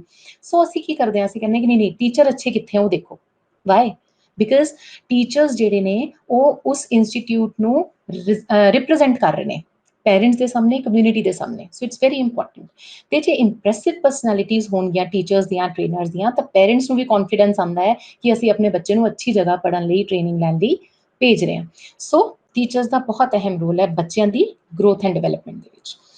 ਨਾਓ we'll talk about the first important thing ਜਿਹੜੀ ਕਿ ਅਸੀਂ ਇੰਪਰੂਵ ਕਰਨੀ ਹੁੰਦੀ ਹੈ ਜਦੋਂ ਅਸੀਂ ਕਿਸੇ ਵੀ ਪਰਸਨੈਲਿਟੀ ਪ੍ਰੋਗਰਾਮ ਦੀ ਗੱਲ ਕਰਦੇ ਹਾਂ, ਕਮਿਊਨੀਕੇਸ਼ਨ ਸਕਿੱਲਸ। ਕਮਿਊਨੀਕੇਸ਼ਨ ਸਕਿੱਲਸ ਅੱਛੇ ਹੋਣਾ ਇਸ ਕਰਕੇ ਜ਼ਰੂਰੀ ਹੈ ਕਿਉਂਕਿ ਅਕਸਰ ਤੁਸੀਂ ਦੇਖਿਆ ਹੋਏਗਾ ਕਿ ਦੋ ਇੰਡੀਵਿਜੂਅਲਸ ਜਾਂ ਦੋ ਤੋਂ ਵੱਧ ਇੰਡੀਵਿਜੂਅਲਸ ਦੇ ਵਿੱਚ ਜੇ ਕਮਿਊਨੀਕੇਸ਼ਨ ਸਹੀ ਤਰੀਕੇ ਨਾਲ ਨਾ ਹੋਵੇ ਤਾਂ ਕਈ ਵਾਰੀ ਰਿਲੇਸ਼ਨਸ਼ਿਪਸ ਜਿਹੜੇ ਹੈ ਉਹ ਖਰਾਬ ਵੀ ਹੋ ਜਾਂਦੇ ਹਨ। ਵਾਈ? ਕਿਉਂਕਿ ਜਿਹੜੀ ਗੱਲ ਜਿਸ ਤਰੀਕੇ ਨਾਲ, ਜਿਸ ਜਗ੍ਹਾ ਤੇ ਔਰ ਜੋ ਕਹਿਣਾ ਚਾਹੀਦਾ ਸੀ ਅਸੀਂ ਉਹ ਸਹੀ ਨਹੀਂ ਕਹਿ ਪਾਉਂਦੇ। ਸਿਮਿਲਰਲੀ ਵਿਦ ਸਟੂਡੈਂਟਸ, ਸਾਡੇ ਕਮਿਊਨੀਕੇਸ਼ਨ ਸਕਿੱਲਸ ਕਿਉਂ ਜ਼ਰੂਰੀ ਹੈ? ਮੈਂ ਪਹਿਲਾਂ ਵੀ ਗੱਲ ਕੀਤੀ ਸੀ, ਕੰਟੈਂਟ ਮਾਸਟਰੀ ਹੈ ਤੁਹਾਨੂੰ ਸਾਰੀਆਂ ਸਟ੍ਰੈਟਜੀਜ਼ ਪਤਾ ਹੈ, ਬਟ ਤੁਸੀਂ ਗੱਲ ਹੀ ਸਹੀ ਤਰੀਕੇ ਨਾਲ ਬੱਚਿਆਂ ਨੂੰ ਕਨਵੇ ਨਹੀਂ ਕਰ ਰਹੇ, ਰੂਡ ਬੋਲ ਰਹੇ ਹੋ, ਪੋਲਾਈਟਨੈਸ ਨਹੀਂ ਹੈ, ਰਾਈਟ, ਜਾਂ ਤੁਹਾਡੀ ਆਵਾਜ਼ ਹੌਲੀ ਹੈ, ਜਾਂ ਤੁਹਾਡੀ ਵੌਇਸ ਮੋਡਿਊਲੇਸ਼ਨ ਨਹੀਂ ਹੈ, ਤੁਸੀਂ ਇੱਕੋ ਟੋਨ ਤੇ, ਫਲੈਟ ਟੋਨ ਤੇ ਪੜ੍ਹਾਏ ਜਾ ਰਹੇ ਹੋ, ਬੱਚੇ ਬੋਰ ਹੋ ਰਹੇ ਹੈ। ਸੋ ਇਹ ਸਾਰੀਆਂ ਚੀਜ਼ਾਂ ਕਮਿਊਨੀਕੇਸ਼ਨ ਸਕਿੱਲਸ ਦੇ ਵਿੱਚ ਆਉਂਦੀਆਂ ਨੇ ਜਿਹੜੀਆਂ ਸਾਨੂੰ ਇੰਪਰੂਵ ਕਰਨੀਆਂ ਚਾਹੀਦੀਆਂ ਨੇ।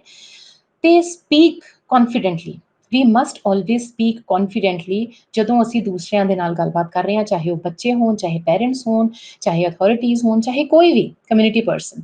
ਕਮਿਊਨੀਕੇਸ਼ਨ ਸਕਿੱਲਸ ਦੇ ਵਿੱਚ ਅਸੀਂ ਕੌਨਫੀਡੈਂਟਲੀ ਗੱਲ ਕਰਨੀ ਹੈ। ਕੋਸ਼ਿਸ਼ ਕੀਤੀ ਜਾਵੇ ਆਰਾਮ ਨਾਲ ਤੇ ਸਹੀ ਸ਼ਬਦਾਂ ਦੀ ਚੋਣ ਕਰਕੇ ਅਸੀਂ ਗੱਲ ਕਰੀਏ, ਕਿਉਂਕਿ ਜੇ ਅਸੀਂ ਸੋਚ ਕੇ ਗੱਲ ਨਹੀਂ ਕਰਾਂਗੇ ਤਾਂ ਹੋ ਸਕਦਾ ਅਸੀਂ ਇਨਐਪਰੋਪ੍ਰੀਏਟ ਵਰਡਸ ਜਿਹੜੇ ਉਹ ਚੂਜ਼ ਕਰ ਲਈਏ, ਜਿਸ ਦੇ ਨਾਲ ਕੀ ਹੋ ਸਕਦਾ ਹੈ ਕਿ ਸਾਡੀ ਗੱਲ ਦਾ ਗਲਤ ਮਤਲਬ ਜਾਂ गलत मतलब नहीं ਤਾਂ ਐਟਲੀਸਟ ਉਸਨੂੰ ਨੈਗੇਟਿਵਲੀ ਪਰਸੀਵ ਕੀਤਾ ਜਾ ਸਕਦਾ। ਹੋ ਸਕਦਾ ਮੈਂ ਕੋਈ ਚੀਜ਼ ਬੜੀ ਪੋਲਾਈਟਲੀ ਬੋਲਣੀ ਹੋਵੇ ਪਰ ਸ਼ਬਦ ਮੇਰੇ ਐਸੇ ਆ ਗਏ ਜਿਹੜੇ ਰੂਡ ਟੋਨ ਸ਼ੋ ਕਰ ਰਹੇ ਆ ਤਾਂ ਉਹ ਗਲਤ ਹੋ ਜਾਏਗਾ। ਸੋ ਕਮਿਊਨੀਕੇਸ਼ਨ ਸਕਿੱਲਸ ਦੇ ਵਿੱਚ ਇੱਕ ਹੋਰ ਇੰਪੋਰਟੈਂਟ ਚੀਜ਼ ਆਉਂਦੀ ਹੈ, ਮੇਨਟੇਨਿੰਗ ਪ੍ਰੋਪਰ ਆਈ ਕੰਟੈਕਟ। ਜਦ ਤੱਕ ਤੁਹਾਡਾ ਆਈ ਕੰਟੈਕਟ ਪ੍ਰੋਪਰ ਨਹੀਂ ਹੋਏਗਾ ਤੁਹਾਡੀ ਕਮਿਊਨੀਕੇਸ਼ਨ ਸਹੀ ਨਹੀਂ ਹੋ ਸਕਦੀ। ਸੋ ਇਟ ਇਜ਼ ਆਲਵੇਜ਼ ਐਡਵਾਈਜ਼ੇਬਲ ਕਿ ਜਿਹੜੇ ਟੀਚਰਸ ਨੇ ਉਹ ਕਲਾਸ ਦੇ ਵਿੱਚ ਮੈਕਸਿਮਮ ਬੱਚਿਆਂ ਦੇ ਨਾਲ ਆਈ ਕੰਟੈਕਟ ਕਰਨ। ਕਈ ਵਾਰ ਕੀ ਹੁੰਦਾ ਹੈ, ਟੀਚਰਸ ਦੀ ਆਦਤ ਹੁੰਦੀ ਹੈ ਕਿ ਅਸੀਂ 1 ਜਾਂ 2 ਹੁਸ਼ਿਆਰ ਬੱਚੇ ਉਹਨਾਂ ਵੱਲ ਦੇਖ ਕੇ, ਜਾਂ ਜਿਹੜੇ ਬੱਚੇ ਜਵਾਬ ਦਿੰਦੇ ਆ ਅਸੀਂ ਉਹਨਾਂ ਵੱਲ ਹੀ ਦੇਖ ਕੇ ਪੜ੍ਹਾਈ ਜਾਂਦੇ ਹਾਂ, ਵਿਚ ਇਜ਼ ਨਾਟ ਰਾਈਟ। ਇਹਦਾ ਮਤਲਬ ਬਾਕੀ ਬੱਚੇ ਨੈਗਲੈਕਟਡ ਫੀਲ ਕਰਦੇ ਆ, ਉਹ ਫੀਲ ਕਰਦੇ ਆ ਕਿ ਅਸੀਂ ਇਸ ਕਨਵਰਸੇਸ਼ਨ ਦਾ ਪਾਰਟ ਨਹੀਂ ਆ, ਕਿ ਅਸੀਂ ਇਸ ਕਲਾਸ ਦਾ ਪਾਰਟ ਨਹੀਂ ਆ। ਸੋ ਸਾਰੇ ਹੀ ਬੱਚਿਆਂ ਦੇ ਵੱਲ ਸਾਨੂੰ ਮੂਵ ਕਰਕੇ ਉਹਨਾਂ ਦੇ ਨਾਲ ਆਈ ਕੰਟੈਕਟ ਮੈਕਸਿਮਮ ਬੱਚਿਆਂ ਦੇ ਨਾਲ ਕਰਨਾ ਚਾਹੀਦਾ ਹੈ as teachers, as trainers. And communication skills ਅਸੀਂ ਪਹਿਲਾਂ ਹੀ ਗੱਲ ਕੀਤੀ, ਅਸੀਂ ਵਰਬਲ ਕਮਿਊਨੀਕੇਸ਼ਨ ਦੇ ਨਾਲ ਨੋਨ ਵਰਬਲ ਕਮਿਊਨੀਕੇਸ਼ਨ ਦੀ ਵੀ ਜਿਹੜੀ ਹੈ ਉਹਦੇ ਵੱਲ ਵੀ ਧਿਆਨ ਦੇਣਾ ਹੈ। ਕਿ ਕਈ ਵਾਰੀ ਇੱਦਾਂ ਹੁੰਦਾ ਕਿ ਅਸੀਂ ਬੋਲ ਕੁਛ ਰਹੇ ਹੁੰਦੇ ਹਾਂ ਤੇ ਸਾਡੀ ਬੋਡੀ ਲੈਂਗੁਏਜ ਕੁਛ ਹੋਰ ਕਹਿ ਰਹੀ ਹੁੰਦੀ ਹੈ। ਤੁਸੀਂ ਵੀ ਕਿਸੇ ਨੂੰ ਕਿਹਾ ਹੋਣਾ, ਯਾਰ ਬੋਲ ਤਾਂ ਤੂੰ ਕੁਛ ਹੋਰ ਰਿਹਾ ਪਰ ਤੇਰੇ ਚਿਹਰੇ ਦੇ ਹਾਵ ਭਾਵ ਕੁਛ ਹੋਰ ਕਹਿ ਰਹੇ ਆ, ਰਾਈਟ? ਸਾਥ ਨਹੀਂ ਦਿੰਦੀ ਬੋਡੀ ਲੈਂਗੁਏਜ। ਸੋ ਕੋਸ਼ਿਸ਼ ਇੱਕ ਕੌਨਸ਼ੀਅਸ ਐਫਰਟਸ ਕਰਨੇ ਹੈ ਕਿ ਅਸੀਂ ਜਦੋਂ ਕਮਿਊਨੀਕੇਸ਼ਨ ਕਰ ਰਹੇ ਹਾਂ ਤਾਂ ਸਾਡੀ ਬੋਡੀ ਲੈਂਗੁਏਜ ਜਿਹੜੀ ਹੈ ਐਪਰੋਪਰੀਏਟ ਹੋਵੇ। ਨੈਕਸਟ, ਕਮਿਊਨੀਕੇਸ਼ਨ ਦੇ ਵਿੱਚ ਇੱਕ ਹੋਰ ਬਹੁਤ ਇੰਪੋਰਟੈਂਟ ਚੀਜ਼ ਹੈ। ਅਸੀਂ ਕੀ ਕਰਦੇ ਹਾਂ, ਅਸੀਂ ਬੋਲਣ ਦੀ ਜ਼ਿਆਦਾ ਕੋਸ਼ਿਸ਼ ਕਰਦੇ ਹਾਂ। ਅਸੀਂ ਕੋਸ਼ਿਸ਼ ਕਰਦੇ ਹਾਂ ਸਾਹਮਣੇ ਵਾਲੇ ਦੀ ਗੱਲ ਕੱਟ ਕੇ ਵਿੱਚ ਆਪਣੀ ਗੱਲ ਕਰ ਲਈਏ, ਜਾਂ ਸਾਹਮਣੇ ਵਾਲਾ ਕਦੋਂ ਆਪਣੀ ਗੱਲ ਖਤਮ ਕਰੇ ਤਾਂ ਮੈਂ ਬੋਲਾਂ। ਸੋ ਅਕਸਰ ਸਾਡੀ ਇੰਟੈਂਸ਼ਨ ਕੀ ਹੋ ਜਾਂਦੀ ਹੈ, ਅਨਕੌਂਸ਼ੀਅਸਲੀ ਅਸੀਂ ਦੂਸਰੇ ਦੀ ਗੱਲ ਨੂੰ ਅੰਡਰਸਟੈਂਡ ਕਰਨ ਦੀ ਬਜਾਏ, ਅੰਡਰਸਟੈਂਡਿੰਗ ਦੇ ਮੋਟਿਵ ਨਾਲ ਸੁਣਨ ਦੀ ਬਜਾਏ ਅਸੀਂ ਇਸ ਲਈ ਸੁਣਦੇ ਹਾਂ ਕਿ ਹੁਣ ਮੈਂ ਰਿਪਲਾਈ ਕੀ ਦੇਣਾ, ਮੈਂ ਇਹਦਾ ਜਵਾਬ ਕੀ ਦੇਣਾ। ਇਹ ਮੋਟਿਵ ਹੋ ਜਾਂਦਾ ਸਾਡਾ, ਜਦ ਕਿ ਸਾਨੂੰ ਦੂਸਰੇ ਦੀ ਗੱਲ ਨੂੰ ਅੰਡਰਸਟੈਂਡ ਕਰਨ ਵੱਲ ਜਿਹੜਾ ਹੈ ਸਾਡਾ ਜ਼ਿਆਦਾ ਧਿਆਨ ਹੋਣਾ ਚਾਹੀਦਾ। So we must always be good listener, ਔਰ ਤਾਂ ਹੀ ਅਸੀਂ ਜਿਹੜੀ ਹੈ ਦੂਸਰਿਆਂ ਦੇ ਪਰਸਨੈਲਿਟੀ ਜਿਹੜੀ ਹੈ ਦੂਸਰੇ ਸਾਨੂੰ ਲਾਈਕ ਕਰਨਗੇ। ਔਰ ਜਦੋਂ ਦੂਸਰਾ ਗੱਲ ਕਰ ਰਿਹਾ ਉਸ ਵੱਲ ਪੂਰਾ ਧਿਆਨ ਔਰ ਪੂਰੇ ਇੰਟਰਸਟ ਦੇ ਨਾਲ ਅਸੀਂ ਸੁਣਨਾ ਹੈ। ਔਰ ਇਹ ਦੇਖੋ ਬੋਡੀ ਪੋਸਚਰ ਵੀ ਤੁਸੀਂ ਚੈੱਕ ਕਰੋ, ਜੇ ਨਾਲ ਦੀ ਨਾਲ ਅਸੀਂ ਜਿਹੜੀ ਪਹਿਲਾਂ ਗੱਲ ਕੀਤੀ ਹੈ ਉਹ ਬਿਲਕੁਲ ਸਪੋਰਟ ਕਰ ਰਿਹਾ ਹੈ ਕਿ ਲੜਕੀ ਜਿਹੜੀ ਹੈ ਉਹ ਬਹੁਤ ਧਿਆਨ ਨਾਲ ਇਸ ਜੈਂਟਲਮੈਨ ਦੀ ਗੱਲ ਸੁਣ ਰਹੀ ਹੈ। ਐਂਡ ਆਈ ਕੰਟੈਕਟ ਦੀ ਗੱਲ ਅਸੀਂ ਪਹਿਲਾਂ ਹੀ ਕਰ ਚੁੱਕੇ ਹਾਂ। ਵੀ ਮਸਟ ਮੇਨਟੇਨ ਪ੍ਰੋਪਰ ਆਈ ਕੰਟੈਕਟ। ਆਲੇ ਦੁਆਲੇ ਕੀ ਹੋ ਰਿਹਾ, ਸਾਨੂੰ ਜਦੋਂ ਕੋਈ ਸਾਡੇ ਨਾਲ ਗੱਲ ਕਰ ਰਿਹਾ ਤੇ ਅਸੀਂ ਡਿਸਟਰੈਕਟ ਨਾ ਹੋਈਏ ਕਿ ਕੋਈ ਸਾਡੇ ਨਾਲ ਗੱਲ ਕਰ ਰਿਹਾ ਤੇ ਇੱਧਰ ਕੀ ਹੋ ਰਿਹਾ ਤੇ ਉੱਧਰ ਕੀ ਹੋ ਰਿਹਾ। ਅਸੀਂ ਇਹਨਾਂ ਚੀਜ਼ਾਂ ਵੱਲ ਬਿਲਕੁਲ ਉਸ ਟਾਈਮ ਧਿਆਨ ਨਾ ਦੇਈਏ ਜਦੋਂ ਕੋਈ ਸਾਨੂੰ ਆਪਣੀ ਗੱਲ ਦੱਸ ਰਿਹਾ ਹੈ। ਦੈਨ ਪਰਸਨੈਲਿਟੀ ਡਿਵੈਲਪਮੈਂਟ ਦਾ ਬਹੁਤ ਅਹਿਮ ਇੱਕ ਜਿਹੜਾ ਪੁਆਇੰਟ ਹੈ ਕਿ you must always feel confident. Confidence ਕਦੋਂ ਆਏਗਾ, ਜਦੋਂ ਸਾਨੂੰ ਇਹ ਪਤਾ ਲੱਗੇਗਾ ਅਸੀਂ ਕੌਣ ਹਾਂ, ਸਾਡੇ 'ਚ ਕੀ ਕੁਆਲਿਟੀਜ਼ ਨੇ ਤੇ ਅਸੀਂ ਜੋ ਕਰ ਰਹੇ ਹਾਂ ਅੱਛਾ ਸੋਚ ਕੇ ਠੀਕ ਕਰ ਰਹੇ ਹਾਂ, ਤਾਂ ਅਸੀਂ ਜਿਹੜਾ ਹੈ ਆਪਣੀ ਪਰਸਨੈਲਿਟੀ ਨੂੰ ਇੰਪਰੂਵ ਕਰ ਪਾਵਾਂਗੇ। ਅਸੀਂ ਡਿਕਸ਼ਨਰੀ 'ਚੋਂ ਇਹ ਵਰਡ ਕੱਟ ਦੇਣਾ ਹੈ ਕਿ ਮੈਂ ਨਹੀਂ ਕਰ ਸਕਦਾ, ਆਈ ਕਾਂਟ ਨੂੰ ਅਸੀਂ ਆਈ ਕੈਨ ਡੂ ਇਟ ਤੇ ਲੈ ਕੇ ਆਉਣਾ, ਰਾਈਟ? ਸੋ ਅਸੀਂ ਕੀ ਕਰਨਾ ਹੈ, ਆਪਣੇ ਡਰ, ਆਪਣੇ ਪ੍ਰਤੀ ਜਿਹੜੇ ਸਾਡੇ ਡਾਊਟਸ ਨੇ, ਮੈਂ ਇਹ ਕਰ ਸਕਦਾ, ਇਹ ਨਹੀਂ ਕਰ ਸਕਦਾ, ਜਾਂ ਮੈਂ ਇਹ ਪਹਿਲੇ ਕਦੀ ਨਹੀਂ ਕੀਤਾ, ਮੈਂ ਕਰ ਪਾਊਂਗਾ ਕਿ ਨਹੀਂ ਕਰ ਪਾਊਂਗਾ, ਇਹ ਚੀਜ਼ਾਂ ਛੱਡ ਕੇ just feel confident that yes I can do it. And ਇਹਦੇ ਲਈ ਇੱਕ ਸਟ੍ਰੈਟਜੀ ਵੀ ਹੈ ਕਿ ਤੁਸੀਂ ਦੂਸਰਿਆਂ ਦੀ ਮੋਟੀਵੇਸ਼ਨਲ ਸਟੋਰੀਜ਼ ਪੜ੍ਹੋ, ਮੋਟੀਵੇਸ਼ਨਲ ਕੋਟਸ ਪੜ੍ਹੋ। ਵਟਸਐਪ ਤੇ ਦੇਖੋ ਤੁਸੀਂ ਕਿੰਨੇ ਮੋਟੀਵੇਸ਼ਨਲ ਕੋਟਸ ਰੋਜ਼ ਆਉਂਦੇ ਆ ਤੇ ਪੜ੍ਹ ਕੇ ਸਾਨੂੰ ਅੱਛਾ ਫੀਲ ਹੁੰਦਾ ਨਾ ਮੋਟੀਵੇਸ਼ਨਲ ਕੋਟਸ। ਤੇ ਨੈਗੇਟਿਵ ਪੜ੍ਹਾਂਗੇ ਤਾਂ ਅਸੀਂ ਸਾਡਾ ਜਿਹੜਾ ਬੈਂਟ ਆਫ ਮਾਈਂਡ ਹੈ ਉਵੇਂ ਦਾ ਹੀ ਹੋ ਜਾਏਗਾ। ਜਾਂ ਦੂਸਰੇ ਜਿਹੜੇ ਸਕਸੈਸਫੁਲ ਲੋਕ ਨੇ, ਜੇ ਅਸੀਂ ਉਹਨਾਂ ਦੀ ਸਟੋਰੀਜ਼ ਪੜ੍ਹਦੇ ਹਾਂ ਤਾਂ ਵੀ ਸਾਨੂੰ ਕੌਨਫੀਡੈਂਸ ਆਉਂਦਾ ਹੈ, ਇਹ ਬੰਦਾ ਕਰ ਸਕਦਾ ਤਾਂ ਮੈਂ ਕਿਉਂ ਨਹੀਂ, ਮੈਂ ਵੀ ਕਰਨਾ, right? So this is again a step towards personality development. ਇੱਕ ਹੋਰ ਬਹੁਤ ਇੰਪੋਰਟੈਂਟ ਚੀਜ਼ ਹੈ, ਅਸੀਂ ਫੀਲ ਕੌਨਫੀਡੈਂਟ ਦੇ ਵਿੱਚ ਗੱਲ ਕੀਤੀ ਕਿ ਸਾਨੂੰ ਪਤਾ ਹੋਣਾ ਚਾਹੀਦਾ who you are. So it's first step is to know yourself. ਸਾਨੂੰ ਆਪਣੀ ਸਟਰੈਂਥਸ, ਆਪਣੀ ਵੀਕਨੈਸਿਸ, ਅਸੀਂ ਕੀ ਹਾਂ ਸਾਨੂੰ ਪਤਾ ਹੋਣਾ ਚਾਹੀਦਾ ਹੈ। And we must be ourselves. ਅਸੀਂ ਜੋ ਹਾਂ ਸਾਨੂੰ ਓਰੀਜਨੈਲਿਟੀ ਜਿਹੜੀ ਹੈ ਰੱਖਣੀ ਚਾਹੀਦੀ ਹੈ ਹਮੇਸ਼ਾ, ਕਿਉਂਕਿ ਸਾਰਿਆਂ ਦੀ ਆਪਣੀ ਪਰਸਨੈਲਿਟੀ ਹੈ, ਹਰ ਕੋਈ ਯੂਨੀਕ ਹੈ। ਅਸੀਂ ਦੂਜਿਆਂ ਦੇ ਨਾਲ ਕੰਪੈਰੀਜ਼ਨ ਦੇ ਚੱਕਰ 'ਚ ਆਪਣੀ ਪਰਸਨੈਲਿਟੀ ਖਤਮ ਨਹੀਂ ਕਰਨੀ, ਰਾਈਟ? ਸੋ ਐਰਿਸਟੋਟਲ ਦਾ ਬਹੁਤ ਅੱਛਾ ਕੋਟ ਹੈ, knowing yourself is the beginning of all wisdom. ਅਸੀਂ ਆਪਣੇ ਆਪ ਨੂੰ ਜਾਣ ਲਿਆ ਤਾਂ ਅਸੀਂ ਜਿਹੜੀ ਹੈ ਬੁੱਧੀਮਤਾ ਵੱਲ ਜਿਹੜਾ ਹੈ ਅਸੀਂ ਆਪਣਾ ਸਟੈਪ ਜਿਹੜਾ ਹੈ ਫਾਰਵਰਡ ਕਰਦੇ ਹਾਂ। ਸੋ ਅਸੀਂ ਆਪਣੀ ਕੁਆਲਿਟੀਜ਼ ਨੂੰ, ਟ੍ਰੇਟਸ ਨੂੰ ਐਨਾਲਾਈਜ਼ ਕਰਨਾ ਹੈ, ਆਪਣੀ ਗਲਤੀਆਂ ਨੂੰ ਐਕਸੈਪਟ ਕਰਨਾ ਹੈ। ਜੇ ਅਸੀਂ ਐਕਸੈਪਟ ਹੀ ਨਹੀਂ ਕਰਾਂਗੇ ਕਿ ਮੇਰੇ 'ਚ ਕੋਈ ਕਮੀ ਹੈ ਤਾਂ ਇੰਪਰੂਵਮੈਂਟ ਦਾ ਤਾਂ ਸਵਾਲ ਹੀ ਪੈਦਾ ਨਹੀਂ ਹੁੰਦਾ, ਰਾਈਟ? ਸੋ ਅਸੀਂ ਇੰਸਪੀਰੇਸ਼ਨ ਲੈ ਸਕਦੇ ਹਾਂ ਦੂਸਰਿਆਂ ਤੋਂ, ਦੂਸਰਿਆਂ ਨੂੰ ਦੇਖ ਕੇ, ਅਸੀਂ ਇੰਸਪਾਇਰਿੰਗ ਸਟੋਰੀਜ਼ ਪੜ੍ਹ ਕੇ, ਪਰ ਅਸੀਂ ਜੇ ਇਹ ਕਹੀਏ ਕਿ ਮੈਂ ਹੂ ਬਹੂ ਸੇਮ ਕਾਪੀ ਕਰਨੀ ਹੈ ਤਾਂ ਉਹ ਨਹੀਂ, ਕਿਉਂਕਿ ਓਰੀਜਨਲ ਦੀ ਕੀਮਤ ਤਾਂ ਹਮੇਸ਼ਾ ਕਾਪੀ ਨਾਲੋਂ ਵੱਧ ਹੀ ਰਹੇਗੀ। So you need to be best version of yourself. ਮੈਂ ਅੱਜ ਜੋ ਹਾਂ, ਮੇਰਾ ਆਪਣੇ ਨਾਲ ਕੰਪੀਟੀਸ਼ਨ ਹੈ, ਮੈਂ ਕੱਲ ਇਸ ਤੋਂ ਬੈਟਰ ਹੋਣਾ ਹੈ। ਜੇ ਅਸੀਂ ਦੂਸਰਿਆਂ ਦੇ ਨਾਲ ਕੰਪੀਟੀਸ਼ਨ ਕਰਾਂਗੇ, ਇੱਕ ਬਹੁਤ ਅੱਛਾ ਕੋਟ ਮੈਨੂੰ ਹੋਰ ਯਾਦ ਆ ਰਿਹਾ ਹੈ, if we feel competition with others we become better. ਕਿਉਂਕਿ ਜਦੋਂ ਅਸੀਂ ਉਸ ਲੈਵਲ ਤੇ ਨਹੀਂ ਪਹੁੰਚ ਪਾਵਾਂਗੇ, ਸਾਡੇ 'ਚ ਨੈਗੇਟਿਵ ਇਮੋਸ਼ਨਸ ਆਉਣਗੇ, ਅਸੀਂ ਕੁੜੱਤਣ ਵੱਲ ਜਾਵਾਂਗੇ, ਸਾਨੂੰ ਲੱਗੇਗਾ ਨਹੀਂ ਅਸੀਂ ਅਚੀਵ ਨਹੀਂ ਕਰ ਪਾ ਰਹੇ। But if we are in competition with ourselves then we become better। So ਸਾਨੂੰ ਇਹ ਧਿਆਨ ਰੱਖਣਾ ਚਾਹੀਦਾ ਹੈ ਕਿ ਅਸੀਂ ਆਪਣੇ ਆਪ ਤੋਂ ਬੈਟਰ ਕਿਵੇਂ ਬਣਨਾ ਹੈ। ਇਹਦੇ ਲਈ ਕੀ ਜ਼ਰੂਰੀ ਹੈ? We must meet new people. Y?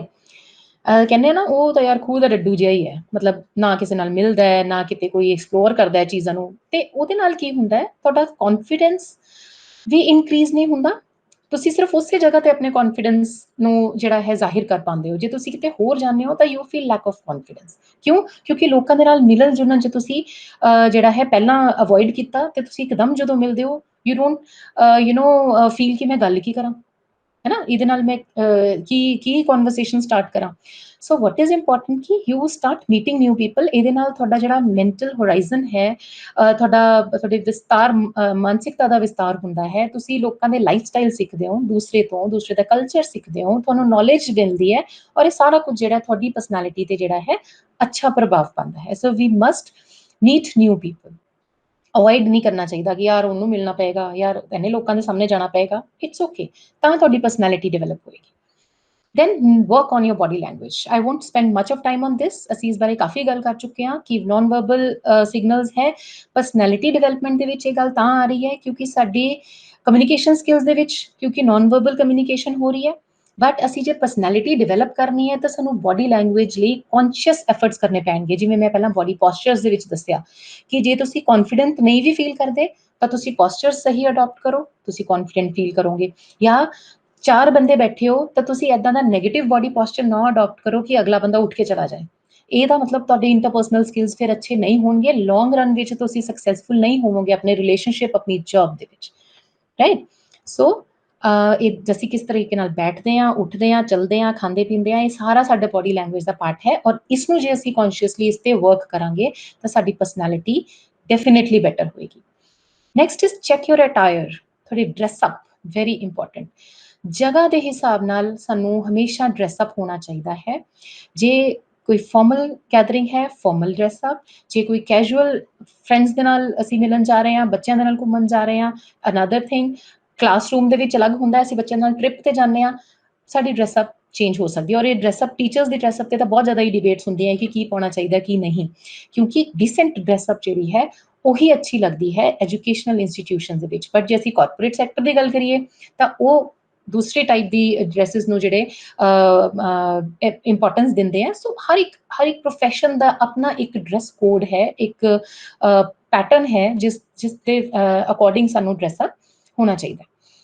ਸੋ ਇੱਕ ਡਰੈਸਅਪ ਹੋਣ ਦੇ ਵਿੱਚ ਇੱਕ ਬਹੁਤ ਇੰਪੋਰਟੈਂਟ ਚੀਜ਼ ਹੈ ਕਿ ਇਟ ਇਜ਼ ਨਾਟ ਦੈਟ ਕਿ ਤੁਸੀਂ ਕੁਝ ਵੀ ਪਾ ਲਓ। You must take care of your body type. ਤੁਸੀਂ ਹੈਵੀ ਹੋ, ਪਤਲੇ ਹੋ, ਹੈ ਨਾ, ਤੁਹਾਡੀ ਹਾਈਟ ਕਿਵੇਂ ਦੀ ਹੈ, ਤੁਹਾਡੀ ਫਿਜ਼ੀਕ ਕਿਵੇਂ ਦੀ ਹੈ, ਉਸ ਅਕੋਰਡਿੰਗ ਜਿਹੜੀ ਡਰੈਸਅਪ ਹੈ ਉਹੀ ਪਾਈ ਅੱਛੀ ਲੱਗਦੀ ਹੈ। ਤਾਂ ਤੁਹਾਡੀ ਪਰਸਨੈਲਿਟੀ, ਐਕਸਟਰਨਲ ਪਰਸਨੈਲਿਟੀ ਜਿਹੜੀ ਹੈ ਉਹ ਦੂਸਰਿਆਂ ਨੂੰ ਵਧੀਆ ਲੱਗੇਗੀ। ਤੇ ਸਰਾਊਂਡਿੰਗਸ ਦੇ ਅਕੋਰਡਿੰਗ ਹਮੇਸ਼ਾ ਆਪਣੀ ਡਰੈਸਅਪ ਪਾਓ। Next is read more often and develop new interest. Very important. ਜੇ ਅਸੀਂ ਸਿਰਫ ਉਹੀ ਕਿਤਾਬਾਂ ਪੜ੍ਹੀ ਜਾਈਏ ਜਿਹੜੀਆਂ ਅਸੀਂ ਹਮੇਸ਼ਾ ਪੜ੍ਹੀਆਂ ਨੇ, ਜਾਂ ਪੜ੍ਹਨਾ ਛੱਡ ਦਈਏ, ਰਾਈਟ, ਜਾਂ ਜਿਹੜੇ ਮੇਰੇ ਇੰਟਰਸਟ ਹੈ, ਮੈਂ 1-2 ਇੰਟਰਸਟ ਹੈਗੇ ਆ ਮੇਰੇ, ਬਸ ਮੈਂ ਉਹੀ ਪਰਸਿਊ ਕਰ ਰਹੀ ਹਾਂ, ਤਾਂ ਮੇਰੀ ਫਰਦਰ ਪਰਸਨੈਲਿਟੀ, ਹੋ ਸਕਦਾ ਮੇਰੀ ਪਰਸਨੈਲਿਟੀ ਅੱਛੀ ਹੋਵੇ, ਪਰ ਜੇ ਮੈਂ ਹੋਰ ਬੈਟਰ ਆਪਣੇ ਆਪ ਨੂੰ ਕਰਨਾ ਹੈ, ਹੋਰ ਬੈਟਰ ਪਰਸਨੈਲਿਟੀ ਕਰਨੀ ਹੈ, ਤਾਂ ਹੋ ਸਕਦਾ ਉਹ ਨਾ ਹੋ ਪਾਏ। ਕਿਉਂ? ਕਿਉਂਕਿ ਆਪਣੀ ਪਰਸਨੈਲਿਟੀ ਡਿਵੈਲਪਮੈਂਟ ਲਈ ਇਹ ਜ਼ਰੂਰੀ ਹੈ ਕਿ ਅਸੀਂ ਜ਼ਿਆਦਾ ਤੋਂ ਜ਼ਿਆਦਾ ਪੜ੍ਹੀਏ, ਰਾਈਟ, ਜ਼ਿਆਦਾ ਤੋਂ ਜ਼ਿਆਦਾ ਨਵੇਂ ਇੰਟਰਸਟ ਕ੍ਰੀਏਟ ਕਰੀਏ, ਡਿਫਰੈਂਟ ਐਕਟੀਵਿਟੀਜ਼ ਦੇ ਵਿੱਚ ਆਪਣੇ ਆਪ ਨੂੰ ਇਨਵੋਲਵ ਕਰੀਏ। ਕਿਉਂਕਿ ਫਿਰ ਕੀ ਹੋਏਗਾ, ਤੁਸੀਂ ਦੇਖਿਆ ਹੋਏਗਾ ਜਿਹੜੇ ਲੋਕ ਬਹੁਤ ਬੁੱਕਸ ਰੀਡ ਕਰਦੇ ਆ, ਬਹੁਤ ਨਿਊਜ਼ਪੇਪਰਸ ਪੜ੍ਹਦੇ ਆ, ਦੂਸਰਿਆਂ ਦੇ ਨਾਲ ਮਿਲਦੇ ਆ, ਨਿਊ ਇੰਟਰਸਟਸ, ਅਲੱਗ-ਅਲੱਗ ਇੰਟਰਸਟ ਦੇ ਵਿੱਚ ਉਹ ਪਰਸਿਊ ਕਰਦੇ ਆ, ਤਾਂ ਉਹ ਲੋਕ, ਤੁਹਾਨੂੰ ਲੱਗਦਾ ਨਹੀਂ ਕਿ ਉਹਨਾਂ ਨੂੰ ਜ਼ਿਆਦਾ ਨੌਲੇਜ ਹੁੰਦੀ ਹੈ, ਉਹਨਾਂ ਕੋਲ ਗੱਲਾਂ ਕਰਨ ਨੂੰ ਬਹੁਤ ਹੁੰਦੀਆਂ ਨੇ, ਵੈਲ ਇਨਫੋਰਮਡ ਫੀਲ ਕਰਦੇ ਆ, ਰਾਈਟ। ਕਿਸੇ ਬੰਦੇ ਨੂੰ, ਨਿਊ ਬੰਦੇ ਨੂੰ ਮਿਲਣਗੇ, ਉਹ ਝੱਟ ਕੋਈ ਨਾ ਕੋਈ ਇੰਟਰਸਟਿੰਗ ਕਨਵਰਸੇਸ਼ਨ ਜਿਹੜੀ ਆ ਉਹ ਸਟਾਰਟ ਕਰ ਲੈਂਦੇ ਆ, ਕਦੀ ਕਿਸੇ ਚੀਜ਼ ਦੀ ਗੱਲ, ਕਦੀ ਕਿਸੇ ਚੀਜ਼ ਦੀ ਗੱਲ, ਕਹਿੰਦੇ ਨਾ ਵੀ ਯਾਰ ਉਸ ਬੰਦੇ ਕੋਲ ਤਾਂ ਹਰ ਗੱਲ ਦਾ ਜਵਾਬ ਹੈ, ਜਾਂ ਉਹਦੇ ਨਾਲ ਗੱਲ ਕਰਕੇ ਦੇਖੋ, ਉਹਨੂੰ ਹਰ ਚੀਜ਼ ਦੀ ਨੌਲੇਜ ਹੈ। ਸੋ ਅਸੀਂ ਇੰਪ੍ਰੈਸ ਹੁੰਦੇ ਹਾਂ ਦੂਸਰਿਆਂ ਨੂੰ ਇੱਦਾਂ ਦੇ ਜਿਹੜੇ ਗੱਲਾਂ ਕਰਦੇ ਦੇਖ ਕੇ, ਦੂਸਰਿਆਂ ਦੀ ਪਰਸਨੈਲਿਟੀ ਤੋਂ, ਤੇ ਅਸੀਂ ਕਿਉਂ ਨਹੀਂ ਕਰ ਸਕਦੇ। So we must read more and develop new interest. Very important thing for everyone's personality, have an opinion. ਤੁਸੀਂ ਵੇਖਿਆ ਹੋਣਾ ਕਈ ਲੋਕ ਜੇ ਕੋਈ ਕਿਸੇ ਚੀਜ਼ ਨੂੰ ਕਹਿੰਦਾ ਹਾਂਜੀ ਹਾਂਜੀ ਤੁਸੀਂ ਠੀਕ ਹੋ, ਜੇ ਕੋਈ ਹੋਰ ਬੰਦਾ ਆ ਜਾਏਗਾ ਕਹਿ ਦੇਗਾ ਜੀ ਇਹ ਠੀਕ ਹੈ, ਹਾਂਜੀ ਹਾਂਜੀ ਤੁਸੀਂ ਠੀਕ ਹੋ, ਆਪਣੀ ਕੋਈ ਓਪੀਨੀਅਨ ਹੀ ਨਹੀਂ ਹੁੰਦੀ। That is not right. ਤੁਹਾਡੀ ਕੋਈ ਨਾ ਕੋਈ ਕੁਝ ਸੋਚ ਹੋਏਗੀ, ਉਸਦੇ ਅਕੋਰਡਿੰਗ ਤੁਹਾਡੀ ਆਪਣੀ ਰਾਏ ਹੋਏਗੀ। So you must have confidence ਕਿ ਤੁਸੀਂ ਚਾਰ ਬੰਦਿਆਂ ਦੇ ਵਿੱਚ ਬੈਠ ਕੇ ਆਪਣੀ ਰਾਏ ਕਨਵੇ ਕਰ ਸਕੋ ਕਿ ਮੈਂ ਇਹ ਸੋਚਦੀ ਹਾਂ। ਬਟ ਇਹਦੇ ਲਈ ਇੱਕ ਹੋਰ ਇੰਪੋਰਟੈਂਟ ਚੀਜ਼ ਹੈ, ਉਹ ਕੀ ਹੈ ਕਿ ਅਸੀਂ ਆਪਣੀ ਰਾਏ ਕੌਨਫੀਡੈਂਟਲੀ ਪ੍ਰੈਜ਼ੈਂਟ ਕਰਨੀ ਹੈ, ਬਟ ਇਸ ਤਰ੍ਹਾਂ ਨਾ ਲੱਗੇ ਕਿ ਅਸੀਂ ਦੂਸਰਿਆਂ ਦੀ ਰਾਏ ਨੂੰ ਡਿਸਰਿਸਪੈਕਟ ਕਰ ਰਹੇ ਹਾਂ, ਰਾਈਟ। ਸੋ ਦੂਸਰਿਆਂ ਦੀ ਓਪੀਨੀਅਨ ਨੂੰ ਵੀ ਤੁਸੀਂ ਰਿਸਪੈਕਟ ਕਰਨਾ ਹੈ, ਬਟ ਆਪਣੀ ਓਪੀਨੀਅਨ ਨੂੰ ਤੁਸੀਂ ਪ੍ਰੋਪਰਲੀ ਕੌਨਫੀਡੈਂਟਲੀ ਦੂਸਰਿਆਂ ਦੇ ਸਾਹਮਣੇ ਪ੍ਰੈਜ਼ੈਂਟ ਜ਼ਰੂਰ ਕਰੋ ਕਿ ਮੇਰੀ ਇਹ ਰਾਏ ਹੈ। ਸੋ ਇਹ ਚੀਜ਼ਾਂ ਜਿਹੜੀਆਂ ਬਹੁਤ ਇੰਪੋਰਟੈਂਟ ਹੈ। ਅਨਦਰ ਵੈਰੀ ਇੰਪੋਰਟੈਂਟ ਫੈਕਟਰ ਜਾਂ ਬਹੁਤ ਇੰਪੋਰਟੈਂਟ ਪੁਆਇੰਟ ਹੈ ਪਰਸਨੈਲਿਟੀ ਡਿਵੈਲਪਮੈਂਟ ਦੇ ਵਿੱਚ, ਐਂਗਰ ਮੈਨੇਜਮੈਂਟ। ਬੜਾ ਹੀ ਨੈਚੁਰਲ ਇਮੋਸ਼ਨ ਹੈ। ਐਰਿਸਟੋਟਲ ਦਾ ਕੋਟ ਹੈ, ਐਨੀਬਡੀ ਕੈਨ ਬਿਕਮ ਐਂਗਰੀ। ਸਾਨੂੰ ਸਾਰਿਆਂ ਨੂੰ ਗੁੱਸਾ ਆਉਂਦਾ ਹੈ, ਦੈਟ ਇਜ਼ ਈਜ਼ੀ, ਰਾਈਟ। ਇਸ ਤੋਂ ਸੌਖਾ ਕੀ ਹੈ, ਗੁੱਸਾ ਹੋਣਾ ਬਹੁਤ ਸੌਖਾ ਕੰਮ ਹੈ ਨਾ।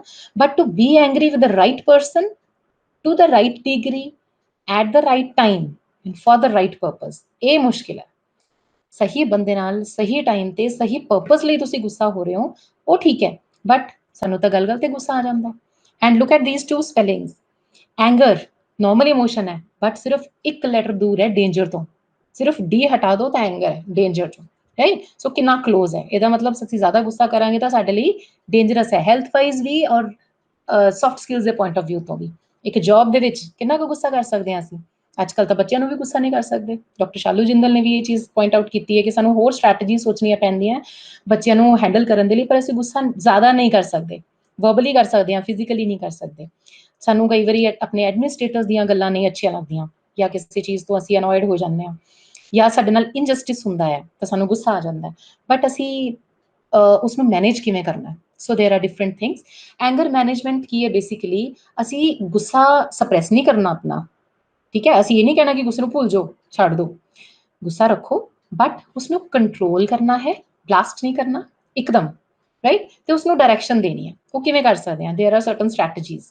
ਸੋਰਸਿਸ ਨੂੰ ਆਇਡੈਂਟੀਫਾਈ ਕਰੋ। ਜੇ ਕਿਸੇ ਇਨਸਾਨ ਨੂੰ ਬਹੁਤ ਜ਼ਿਆਦਾ ਗੁੱਸਾ ਆਉਂਦਾ ਹੈ ਤਾਂ ਉਹ ਸੋਰਸਿਸ ਨੂੰ ਆਇਡੈਂਟੀਫਾਈ ਕਰੇ ਕਿ ਮੈਨੂੰ ਕਿਹੜੀ ਗੱਲਾਂ ਤੋਂ ਗੁੱਸਾ ਆਉਂਦਾ ਹੈ, ਕਿਹੜੀ ਸਿਚੁਏਸ਼ਨ 'ਚ ਮੈਨੂੰ ਗੁੱਸਾ ਆਉਂਦਾ ਹੈ, ਕਿਹੜੇ ਬੰਦੇ ਦੀ ਕਿਹੜੀ ਹਰਕਤ ਦੇਖ ਕੇ ਗੁੱਸਾ ਆਉਂਦਾ ਹੈ। ਜਦੋਂ ਤੁਸੀਂ ਉਹ ਪਛਾਣ ਕਰ ਲਓਗੇ ਸੋਰਸਿਸ ਦੀ, ਤਾਂ ਤੁਸੀਂ ਆਟੋਮੈਟਿਕਲੀ ਸਟ੍ਰੈਟਜੀ ਸੋਚ ਪਾਓਗੇ ਕਿ ਮੈਂ ਹੁਣ ਇਹਨੂੰ ਅਵੋਇਡ ਕਿਵੇਂ ਕਰਨਾ, ਰਾਈਟ। ਤੇ ਐਕਸਪ੍ਰੈਸ ਯੋਰ ਨੀਡਸ। ਗੁੱਸਾ ਅੰਦਰ ਰੱਖਣਾ ਸਭ ਨੂੰ ਹੀ ਪਤਾ ਹੈ ਕਿ ਜੇ ਅਸੀਂ ਗੁੱਸਾ ਲੌਂਗ ਟਰਮ ਅੰਦਰ ਰੱਖਦੇ ਹਾਂ ਕਿ ਇੱਕ ਵੋਲਕੈਨਿਕ ਇਰਪਸ਼ਨ ਬਣ ਕੇ ਫਿਰ ਇੱਕਦਮ ਬਲਾਸਟ ਹੁੰਦੇ ਆ। ਇਟਸ ਬੈਟਰ ਕਿ ਜਿਸ ਗੱਲ ਤੇ ਤੁਹਾਨੂੰ ਜਦੋਂ ਗੁੱਸਾ ਆਉਂਦਾ ਹੈ, ਜਿਸ ਇਨਸਾਨ ਦੇ ਨਾਲ ਪ੍ਰੋਬਲਮ ਹੋ ਰਹੀ ਹੈ ਤੁਹਾਨੂੰ, ਜਿਸ ਸਿਚੁਏਸ਼ਨ 'ਚ ਹੋ ਰਹੀ ਹੈ, ਉਸਨੂੰ ਪ੍ਰੋਪਰ ਵੇ ਦੇ ਨਾਲ ਐਕਸਪ੍ਰੈਸ ਕਰੋ ਪੋਲਾਈਟਲੀ ਕਿ ਇਹ ਚੀਜ਼ ਮੈਨੂੰ ਅੱਛੀ ਨਹੀਂ ਲੱਗਦੀ ਬਈ, ਨੈਕਸਟ ਟਾਈਮ ਮੇਰੇ ਨਾਲ ਨਾ ਕਰਿਆ ਕਰੋ, ਰਾਦਰ ਦੈਨ ਕਿ ਅਸੀਂ ਇੱਕਦਮ ਜਿਹੜਾ ਹੈ ਗੁੱਸਾ ਆਪਣਾ ਦੂਸਰਿਆਂ ਤੇ ਕੱਢ ਦਈਏ। ਗੁੱਸੇ ਦੇ ਕੱਢਣ ਦੇ ਵੀ ਅਲੱਗ-ਅਲੱਗ ਐਕਸਪ੍ਰੈਸ਼ਨਸ ਹੈ। ਫਿਜ਼ੀਕਲੀ ਵੀ ਕੱਢ ਸਕਦੇ ਹਾਂ ਅਸੀਂ, ਮਾਰ ਕੁਟਾਈ ਤੇ ਆ ਸਕਦੇ ਹਾਂ, ਅਬਿਊਜ਼ਿਵ ਲੈਂਗੁਏਜ ਯੂਜ਼ ਕਰ ਸਕਦੇ ਹਾਂ। ਸੋ ਰਾਈਟ, ਸੋ ਉਹਨੂੰ ਅਵੋਇਡ ਕਰਨਾ ਹੈ। ਦੈਨ ਸਿਚੁਏਸ਼ਨਸ ਨੂੰ ਐਨਾਲਾਈਜ਼ ਕਰਨਾ ਬਹੁਤ ਜ਼ਰੂਰੀ ਹੈ ਐਂਗਰ ਮੈਨੇਜਮੈਂਟ ਦੇ ਵਿੱਚ। ਹਮੇਸ਼ਾ ਦੂਸਰਾ ਬੰਦਾ ਗਲਤ ਨਹੀਂ ਹੁੰਦਾ। You must analyse your role ਕਿ ਇੱਕ ਜੇ ਸਿਚੁਏਸ਼ਨ ਆਈ ਹੈ, ਜੇ ਉਸ 'ਚ ਤੁਹਾਨੂੰ ਗੁੱਸਾ ਆਇਆ ਹੈ, ਤੁਹਾਡਾ ਕਿੰਨਾ ਕੁ ਕੰਟਰੀਬਿਊਸ਼ਨ ਸੀ ਉਸ ਗੁੱਸੇ ਵਾਲੀ ਸਿਚੁਏਸ਼ਨ ਕ੍ਰੀਏਟ ਕਰਨ ਦੇ ਵਿੱਚ। ਹੋ ਸਕਦਾ ਹੈ ਕਿ ਸਾਹਮਣੇ ਵਾਲੇ ਨੇ ਤਾਂ ਕੁਛ ਆਰਾਮ ਨਾਲ ਗੱਲ ਕੀਤੀ, ਤੁਸੀਂ ਪਰਸੀਵ ਗਲਤ ਕੀਤੀ ਹੋਵੇ, ਤੁਸੀਂ ਸਮਝ ਨਾ ਪਾਏ ਹੋਵੋ, ਹੈ ਨਾ। So you must always express, but you must analyse ਕਿ ਕਿਹੜੀ ਸਿਚੁਏਸ਼ਨ ਹੈ, ਉਸ ਸਿਚੁਏਸ਼ਨ ਦੇ ਵਿੱਚ ਮੇਰਾ ਕੋਈ ਰੋਲ ਸੀਗਾ। ਜੇ ਤੁਹਾਨੂੰ ਲੱਗੇਗਾ ਤੁਹਾਡਾ ਰੋਲ ਸੀ ਤਾਂ ਨੈਚੁਰਲੀ ਫਿਰ ਤੁਸੀਂ ਉਸਨੂੰ ਨੋਰਮਲਾਈਜ਼ ਕਰਨ ਦੀ ਕੋਸ਼ਿਸ਼ ਕਰੋਗੇ। Last but not the least, relaxation technique. ਸਾਨੂੰ ਸਾਰਿਆਂ ਨੂੰ ਪਤਾ ਹੈ, ਬਹੁਤ ਜਗ੍ਹਾ ਤੇ ਅਸੀਂ ਸੁਣਦੇ ਆਏ ਹਾਂ, ਉਲਟੀ ਗਿਣਤੀ ਸ਼ੁਰੂ ਕਰ ਦਿਓ, ਪਾਣੀ ਪੀ ਲਓ, ਜਾਂ ਜਿਹੜੀ ਸਿਚੁਏਸ਼ਨ ਤੁਹਾਨੂੰ ਗੁੱਸਾ ਆ ਰਿਹਾ, ਚੁੱਪ ਕਰਕੇ ਉੱਥੋਂ ਨਿਕਲ ਜਾਓ, ਗੋ ਫॉर ਅ ਵਾਕ, ਥੋੜੀ ਦੇਰ ਮਾਈਂਡ ਕੂਲ ਡਾਊਨ ਕਰਕੇ ਆਪਣਾ ਆਓ। ਸੋ ਇਹ ਸਾਰੀ ਐਂਗਰ ਮੈਨੇਜਮੈਂਟ ਸਟ੍ਰੈਟਜੀਜ਼ ਹੈ। Next is be a little fun ਜਾਂ ਹਿਊਮਰਸ ਨੇਚਰ ਹੋਣਾ ਬਹੁਤ ਜ਼ਿਆਦਾ ਜ਼ਰੂਰੀ ਹੈ ਟੀਚਰਸ ਲਈ ਵੀ। ਕਈ ਵਾਰੀ ਬੜੀ ਟੈਰੀਬਲ, ਬੜੀ ਅਜੀਬ ਜਿਹੀ ਸਿਚੁਏਸ਼ਨਸ ਹੋ ਜਾਂਦੀਆਂ ਕਲਾਸ 'ਚ, ਟੈਂਸ ਸਿਚੁਏਸ਼ਨਸ ਹੋ ਜਾਂਦੀਆਂ, ਬੱਚੇ ਕਈ ਵਾਰੀ ਕੋਈ ਹਰਕਤ ਕਰਦੇ ਆ, ਬਟ ਟੀਚਰ ਦਾ ਇੱਕ ਲਾਈਟ ਰਿਮਾਰਕ, ਇੱਕ ਹਿਊਮਰਸ ਰਿਮਾਰਕ ਕਈ ਵਾਰੀ ਸਾਰੀ ਸਿਚੁਏਸ਼ਨ ਨੂੰ ਨੋਰਮਲਾਈਜ਼ ਕਰ ਦਿੰਦਾ ਹੈ। ਤੁਹਾਡੇ ਨਾਲ ਵੀ ਹੋਇਆ ਹੋਵੇਗਾ। So what we should do, we should have some element of humorous nature in our personality। ਉਹਦੇ ਲਈ ਬਹੁਤ ਜ਼ਰੂਰੀ ਹੈ। ਜੇ ਤੁਸੀਂ ਬਿਲਕੁਲ ਫਨੀ ਨਹੀਂ ਹੋ, ਹਾਂ ਕਿਸੇ ਨੂੰ ਵੀ ਬੋਰਿੰਗ ਲੋਕ ਅੱਛੇ ਨਹੀਂ ਲੱਗਦੇ, ਕਿਸੇ ਨੂੰ ਜ਼ਿਆਦਾ ਸੀਰੀਅਸ ਲੋਕ ਅੱਛੇ ਨਹੀਂ ਲੱਗਦੇ। ਜੇ ਹਮੇਸ਼ਾ ਤੁਸੀਂ ਆਪਣੀ ਕਲਾਸ 'ਚ ਜਾ ਕੇ ਜਾਂ ਆਪਣੇ ਕੋਲੀਗਸ ਦੇ ਨਾਲ ਤੁਸੀਂ ਹਮੇਸ਼ਾ ਸੀਰੀਅਸ ਹੀ ਰਹਿੰਦੇ ਹੋ, ਹਮੇਸ਼ਾ ਸੀਰੀਅਸ ਹੀ ਗੱਲਾਂ ਕਰਦੇ ਹੋ, ਕਿਸੇ ਗੱਲ ਤੇ ਹੱਸਦੇ ਨਹੀਂ, ਜਾਂ ਕੋਈ ਤੁਸੀਂ ਆਪਣੀ ਕੋਈ ਫਨੀ ਗੱਲ ਨਹੀਂ ਕਰਦੇ, ਜਾਂ ਸਿਚੁਏਸ਼ਨਸ ਨੂੰ ਹੈਂਡਲ ਨਹੀਂ ਕਰਦੇ ਹਿਊਮਰਸਲੀ, ਤਾਂ ਕੋਈ ਵੀ ਤੁਹਾਡੀ ਪਰਸਨੈਲਿਟੀ ਤੋਂ ਜ਼ਿਆਦਾ ਇੰਪ੍ਰੈਸ ਨਹੀਂ ਹੋ ਪਾਏਗਾ। ਸੋ we have to develop this element in our personalities, right? So try to add a little fun ਜਦੋਂ ਵੀ ਗੱਲਬਾਤ ਹੋ ਰਹੀ ਹੈ ਵਿੱਚ ਇੱਕ ਹਸੀ ਦਾ ਇੱਕ ਜਿਹੜਾ ਕਹਿੰਦੇ ਨਾ ਟੁਣਕਾ ਜਿਹਾ ਛੱਡ ਦਿੰਦੇ ਆ ਕੋਈ, ਤੇ ਉਹਦੇ ਨਾਲ ਅੱਛੀ ਪਰਸਨੈਲਿਟੀ ਜਿਹੜੀ ਹੈ ਸਾਡੀ ਬਣਦੀ ਹੈ। Last but not the least, bring positivity in your outlook, very important. ਕਹਿੰਦੇ ਆ ਹਰ ਹਨੇਰੀ ਰਾਤ ਤੋਂ ਬਾਅਦ ਇੱਕ ਸਵੇਰਾ ਜ਼ਰੂਰ ਹੁੰਦਾ ਹੈ, ਹਰ ਹਨੇਰੀ ਸੁਰੰਗ ਤੋਂ ਬਾਅਦ ਚਾਨਣਾ ਜ਼ਰੂਰ ਸਾਨੂੰ ਦਿਖਦਾ ਹੈ, ਰਾਈਟ? ਸੋ ਅਸੀਂ ਪੋਜ਼ਿਟਿਵ ਲਾਈਫ ਇੱਕ ਨੈਗੇਟਿਵ ਮਾਈਂਡਸੈਟ ਦੇ ਨਾਲ ਤਾਂ ਨਹੀਂ ਜੀ ਸਕਦੇ, ਰਾਈਟ? ਕਿਉਂਕਿ ਪੋਜ਼ਿਟਿਵ ਐਕਸ਼ਨਸ ਕਰਨ ਲਈ ਪੋਜ਼ਿਟਿਵ ਸੋਚ ਹੋਣਾ ਬਹੁਤ ਜ਼ਰੂਰੀ ਹੈ। ਅਸੀਂ ਜਿਵੇਂ ਸੋਚਾਂਗੇ ਸਾਡੇ ਐਕਸ਼ਨਸ ਤੇ ਉਸ ਚੀਜ਼ ਦਾ ਡੈਫੀਨੇਟਲੀ ਅਸਰ ਹੁੰਦਾ ਹੈ। ਵਾਟ ਵੀ ਥਿੰਕ ਵੀ ਬਿਕਮ। ਜੇ ਅਸੀਂ ਨੈਗੇਟਿਵ ਸੋਚਾਂਗੇ ਅਸੀਂ ਨੈਗੇਟਿਵ ਪਰਸਨੈਲਿਟੀ ਬਣ ਜਾਵਾਂਗੇ, ਜੋ ਕਿ ਕਿਸੇ ਨੂੰ ਵੀ ਅੱਛੀ ਨਹੀਂ ਲੱਗਦੀ, ਤੇ ਨਾ ਸਾਡੇ ਆਪਣੀ ਹੈਲਥ ਲਈ ਹੀ ਇਹ ਚੀਜ਼ ਅੱਛੀ ਹੈ। ਆਪਣੀ ਪਰਸਨੈਲਿਟੀ ਆਪਣੇ ਲਈ, ਸਾਡੀ ਆਪਣੀ ਫੈਮਿਲੀ ਲਾਈਫ ਲਈ ਅੱਛੀ ਨਹੀਂ ਹੈ, ਆਪਣੀ personal life plus professional life ਲਈ ਤਾਂ ਬਿਲਕੁਲ ਹੀ ਨਹੀਂ ਹੈ, ਰਾਈਟ? ਸੋ ਪੋਜ਼ਿਟਿਵ ਥਾਟਸ ਕਲਟੀਵੇਟ ਕਰੋ ਆਪਣੀ ਪਰਸਨੈਲਿਟੀ ਨੂੰ ਐਨਹਾਂਸ ਕਰਨ ਲਈ, ਕਿਉਂਕਿ ਇਹਦੇ ਨਾਲ ਕੌਨਫੀਡੈਂਸ ਵੱਧਦਾ ਹੈ। ਤੇ we must always find good things in our situations. ਕਈ ਲੋਕਾਂ ਦੀ ਆਦਤ ਹੁੰਦੀ ਹੈ ਹਰ ਜਗ੍ਹਾ ਤੇ ਜਾ ਕੇ ਕਿਸੇ ਵੀ ਸਿਚੁਏਸ਼ਨ ਦੇ ਵਿੱਚ ਨਾ ਨੈਗੇਟਿਵਿਟੀ ਲੱਭਣ ਦੀ, ਆ ਨਹੀਂ ਠੀਕ, ਆ ਨਹੀਂ ਠੀਕ, ਆ ਨਹੀਂ ਠੀਕ, ਆ ਨਹੀਂ ਠੀਕ। But we should focus on the positive sides. ਆ ਬਹੁਤ ਵਧੀਆ ਹੈ, ਇਹ ਸਿਚੁਏਸ਼ਨ ਹੈ, ਮੈਨੂੰ ਮੇਰੇ ਤੇ ਆਹ ਸਿਚੁਏਸ਼ਨ ਆ ਗਈ, ਪਰ ਇੱਕ ਚੀਜ਼ ਆ ਬਹੁਤ ਚੰਗੀ ਹੋਈ, ਰਾਈਟ? ਹੁਣ ਦੇਖੋ ਇਹ COVID-19 ਸਿਨੈਰੀਓ ਦੇ ਵਿੱਚ ਬਹੁਤ ਨੈਗੇਟਿਵ ਐਸਪੈਕਟਸ ਜਿਹੜੇ ਆ ਸਭ ਦੇ ਦੇਖਣ ਚਾਹੇ, ਇਕੋਨੋਮੀ ਡਾਊਨ ਹੋ ਗਈ, ਲੋਕਾਂ ਦੀ ਜੌਬਸ ਚਲੀਆਂ ਗਈਆਂ, ਬਹੁਤ ਕੁਝ ਹੋਇਆ, ਪਰ ਉਹਦੇ 'ਚ ਇੱਕ ਅੱਛੀ ਚੀਜ਼ ਕੀ ਹੋਈ ਸੀ? ਵਾਤਾਵਰਨ ਇੰਨਾ ਸਾਫ਼ ਹੋ ਗਿਆ, ਸਾਡਾ ਪੋਲਿਊਸ਼ਨ ਇੰਨਾ ਕੰਟਰੋਲ ਹੋ ਗਿਆ, ਰਾਈਟ? ਅਸੀਂ ਟੈਕਨੋਲੋਜੀ ਸਿੱਖ ਗਏ ਇੱਕਦਮ। ਸਟਾਰਟਿੰਗ 'ਚ ਬਹੁਤ ਪ੍ਰੋਬਲਮਸ ਆਈਆਂ ਜਦੋਂ ਆਨਲਾਈਨ ਟੀਚਰਸ ਨੇ ਲੈਕਚਰਸ ਲੈਣੇ ਸ਼ੁਰੂ ਕੀਤੇ, ਉਹ ਹੋ ਕੀ ਹੋ ਗਿਆ ਇੱਕਦਮ, ਸਾਨੂੰ ਤਾਂ ਕੁਝ ਵੀ ਨਹੀਂ ਪਤਾ ਕਿਵੇਂ ਕਰੀਏ। ਬਟ ਉਹਦੇ 'ਚ ਅੱਛੀ ਚੀਜ਼ ਕੀ ਹੋਈ? We have learned so much, right? ਤੇ ਇਹਦੇ ਨਾਲ ਤੁਹਾਨੂੰ ਨਹੀਂ ਲੱਗਦਾ ਕਿ ਤੁਹਾਡੀ ਪਰਸਨੈਲਿਟੀ ਇੰਪਰੂਵ ਹੋਈ ਹੈ, ਤੁਹਾਡੇ 'ਚ ਕੌਨਫੀਡੈਂਸ ਆਇਆ ਹੋਏਗਾ? ਆਨਲਾਈਨ ਲੈਕਚਰਸ ਸਟਾਰਟਿੰਗ ਪਹਿਲੇ 'ਚ ਨਹੀਂ ਠੀਕ ਹੋਏਗਾ, ਦੂਸਰੇ 'ਚ ਨਹੀਂ ਠੀਕ ਹੋਏਗਾ, ਹੁਣ ਤੱਕ ਤੁਸੀਂ ਪਰਫੈਕਟ ਹੋ ਗਏ ਹੋਵੋਗੇ, right? So there is always a positive side in every negative situation. So this was all from my side. Thank you very much, all the participants. I hope I have not bored you much. मैं थोड़ा time I think ज़्यादा ले लिया, but I hope there was something I could relate to you people. And these are the references which I consulted for this presentation. So it's important to acknowledge all these. So with this, I finish my presentation. Yes, over to you, Dr. Vishal. This is all from my side. Yeah, thank you, Dr. Manjinder. It was really very informative and really marvelous talk. And Thank you so much, sir. I was on YouTube as well, so all was praising and they are saying that it's really knowledgeable lecture. Thank you Uh, so much. so I'm honored, privileged. Thank you. you have engaged. I'll say that all the participants and they are still watching. So Thank you, sir. Thank you so and much. And today is thank you the all the day of. participants for being patient listeners. Thank you. Yeah, ma'am is also, yeah, you can see that she is also still she is attending. So it means it proves that your lecture is really interesting and gained a lot.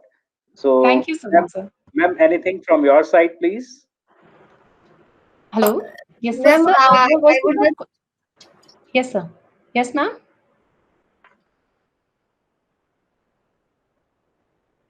Yes, ma'am, go it ahead. was a very informative lecture. I really enjoyed and went through the whole lecture despite my other commitments. But I really liked and appreciate your lecture. Thank you so much, ma'am. Thank Thank you. you. So, ma'am, I should say that today women empowerment is there. Uh, ma'am is Yes, also sir. there. Yes, sir. Definitely. Okay, and you both are the speakers there. You are the female members over here. So it's really game show of all the women. So I congratulate you all, and I we will conclude. So, ma'am, there is a permission to conclude today's session. So we will meet tomorrow. Yes, sir. Yes, Thank you. yes, Thank sure, you, sir. sir. Thanks for the opportunity. Yeah. Okay, ma'am. Thank you very much. All the Thank you, sir. Thank participants, you so much. really Thank you, thank sir. you Thank you. for listening carefully and patiently. So we request you all that you should fill your feedback form immediately because that is your attendance of your session as well. So very less people has filled the feedback form for the first session. So for both the sessions, you have to fill the feedback form separately. So this is very, very compulsory. Thank you very much and good day. So now we are concluding and closing the session for the day. Thank you very much.